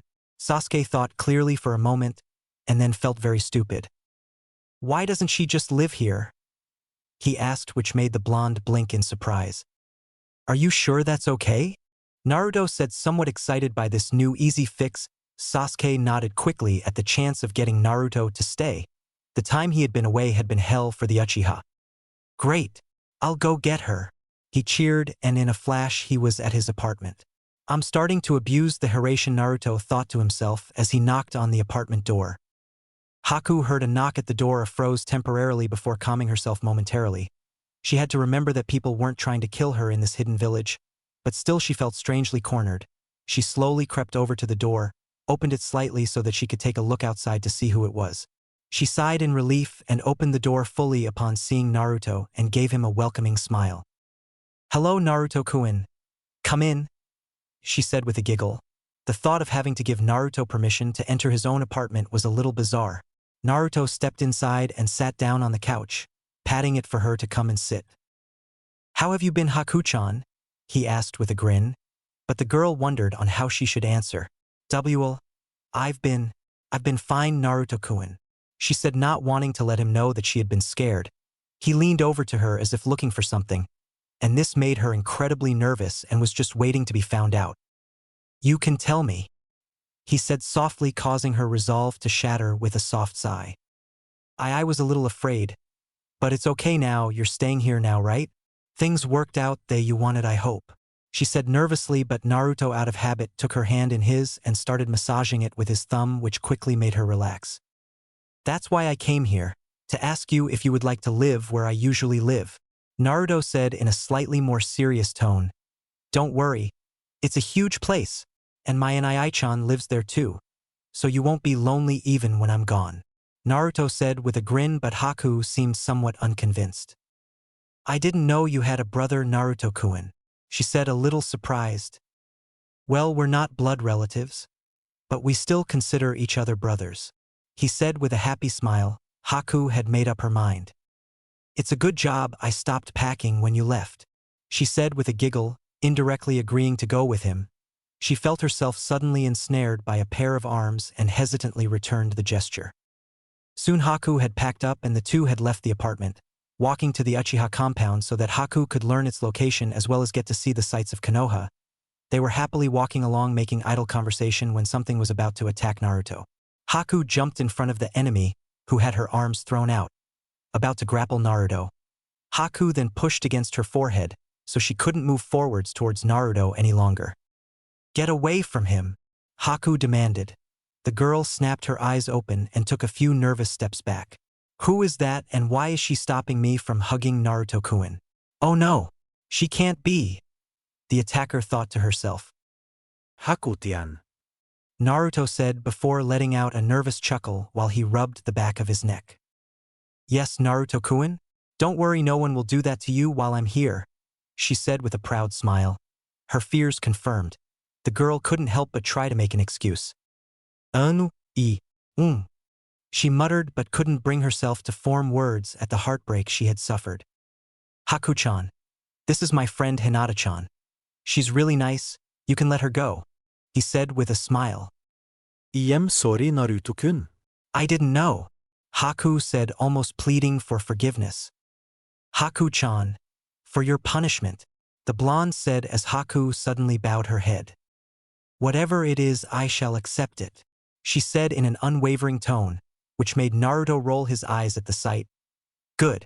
Your punishment is, just relax a little, would ya? he said as he squeezed her sides, making her jump out of her skin in shock. Sorry, she said, a little embarrassed of her actions, but he just waved her off. She let go of Hinata, who seized her chance to grapple the blonde. I'm glad you're back, Naruto-kun. I was beginning to worry. Hinata spoke into his chest as he returned the gesture. Get away from her, Naruto-kun, Yuki shouted from in his head before letting out a low growl. What do you mean? It's just Hinata-chan, he answered with his thoughts. I don't care who she is. She stinks of betrayal, Yuki declared, causing Naruto to go wide-eyed. What do you mean stinks of betrayal? He asked, beginning to worry somewhat, but felt Yuki shake her head, meaning she didn't know. Maybe it was somebody else close by. He thought to himself while still hugging Hinata. And Naruto-kun? She asked as she looked at him staring into space. Naruto snapped back to life. Hinata-chan, how is being an ANBU? He said with a smile, trying to ignore Yuki's comment. Well, I, haven't done anything as an ANBU yet, she said as she clenched her eyes shut and burrowed further into his chest. She's lying, Naruto-kun, Haku stated to Naruto, not caring if Hinata heard or not. She's lying, god damn it, Yuki warned, just a little slower than Haku. I've had a few meetings. I wouldn't lie to you, Naruto-kun, she said before hugging him tighter as if to stop him from leaving, but she felt his arms still around her. I know, Hinata-chan. I trust you with my life, he said, reassuring her, but the sentence made her wince in pain as she thought back to her conversation with Sakura. What was the meeting about, Hinata? Haku asked formally, which unnerved the Hyuga slightly. It was about the Chunin exams. Me, Naruto-kun and Sasuke-san are going to be on a team. Great. I'll go tell Sasuke and I the news. Thanks, Hinata, Naruto said before unhugging her and dragging Haku along to the Uchiha compound. He felt a little guilty over the quick getaway, but knew Hinata wouldn't mention it. Naruto-kun, I do not trust that girl, Haku said softly, trying to warn him for his safety, but he shook his head. Hinata-chan isn't like that. She is kind, gentle, and caring. She was one of the only people who ever cared, he said as he slowed his walk to the front entrance of his house. Okay. If you trust her, I shall do so also, but please be careful in the exam, she said with worry laced in her voice. Naruto gave her a comforting smile and slid open the entrance to his home. Sasuke came running at the sound of the opening door. He was left alone to suffer watching those movies again. He couldn't help but give in to his desperation. I'm back. This is Haku-chan, he said, and after being introduced, Haku bowed. Thank you for letting me stay here, she stated in a polite tone that Sasuke wasn't quite used to. No problem. I'm Sasuke, by the way. I know Naruto-kun has told me a lot about you, she said with a smile that told him she knew nothing bad about him. Soon Haku had unpacked her things and the three had spent the night with each other. Haku had to admit she felt at home with the two of them. It was a warm feeling that made her feel welcome, and sometimes during the time they were sitting on the couch, Naruto would take her hand and stroke it just like he did in the hospital. She couldn't help but relax into it every time he did it. The small action reminded her of just how much he had done for her or continued to do for her. He had saved her. She was soon brought out of her thoughts when Naruto announced that it was time to sleep. Sasuke vanished a little while ago, apparently being tired from some sort of recurring nightmare that only Naruto's presence could fend off. Naruto led her upstairs and shown her to her room. It was just next to his and had a single bed with fresh blankets laid out ready for her. She appreciated their kindness and began to change into her pajamas, which caused Naruto to charge out of the room, instructing her to let him know when she was done. After changing, she called him into the room. After that, he stayed with her, helping her to relax, and sometime later he told her to get some sleep before going to his own room. Naruto had been asleep 2 hours before waking up. He was immersed in a conversation with Yuki, who was keeping him company while he watched over Sasuke. He had found himself sleeping less and less. He usually got around 6 hours on a good day before paranoia kicked in from being constantly monitored. 2 hours was a little less than normal, although he wasn't tired. He knew that it would have been better to sleep longer. The sliding of his door caused him to watch the entrance like a hawk. To his relief, a sleepy Haku who was rubbing her eyes and moving in a way only possible when only half awake. "What's up, Haku-chan?" he whispered. She let out a quiet grumble before answering him. "I cannot sleep, Naruto-sama. Naruto-kun. She let out a yawn. Sorry? Did I wake you up? She asked, slightly more awake. Naruto patted the bed for her to come and sit down. She closed the door behind her and did as he asked. Now at a distance where he could whisper, he didn't have to worry about waking Sasuke. You didn't wake me up, don't worry. He said with a smile, I don't sleep much, that's all. He whispered and the girl just nodded before yawning. Seeing that she was still obviously tired, he gently pushed her to lay down and pulled the blanket over the two of them. He pulled her close so that she was using his chest to pillow and began stroking her long straight hair, much like at the night he stayed with her in the hospital. Good night, Hakutian. He whispered as he saw her drifting off to sleep. Her eyes closed before she spoke. Good night, Naruto-kun. Thank you for bringing me home. Naruto smiled unknowingly. It was good to be home,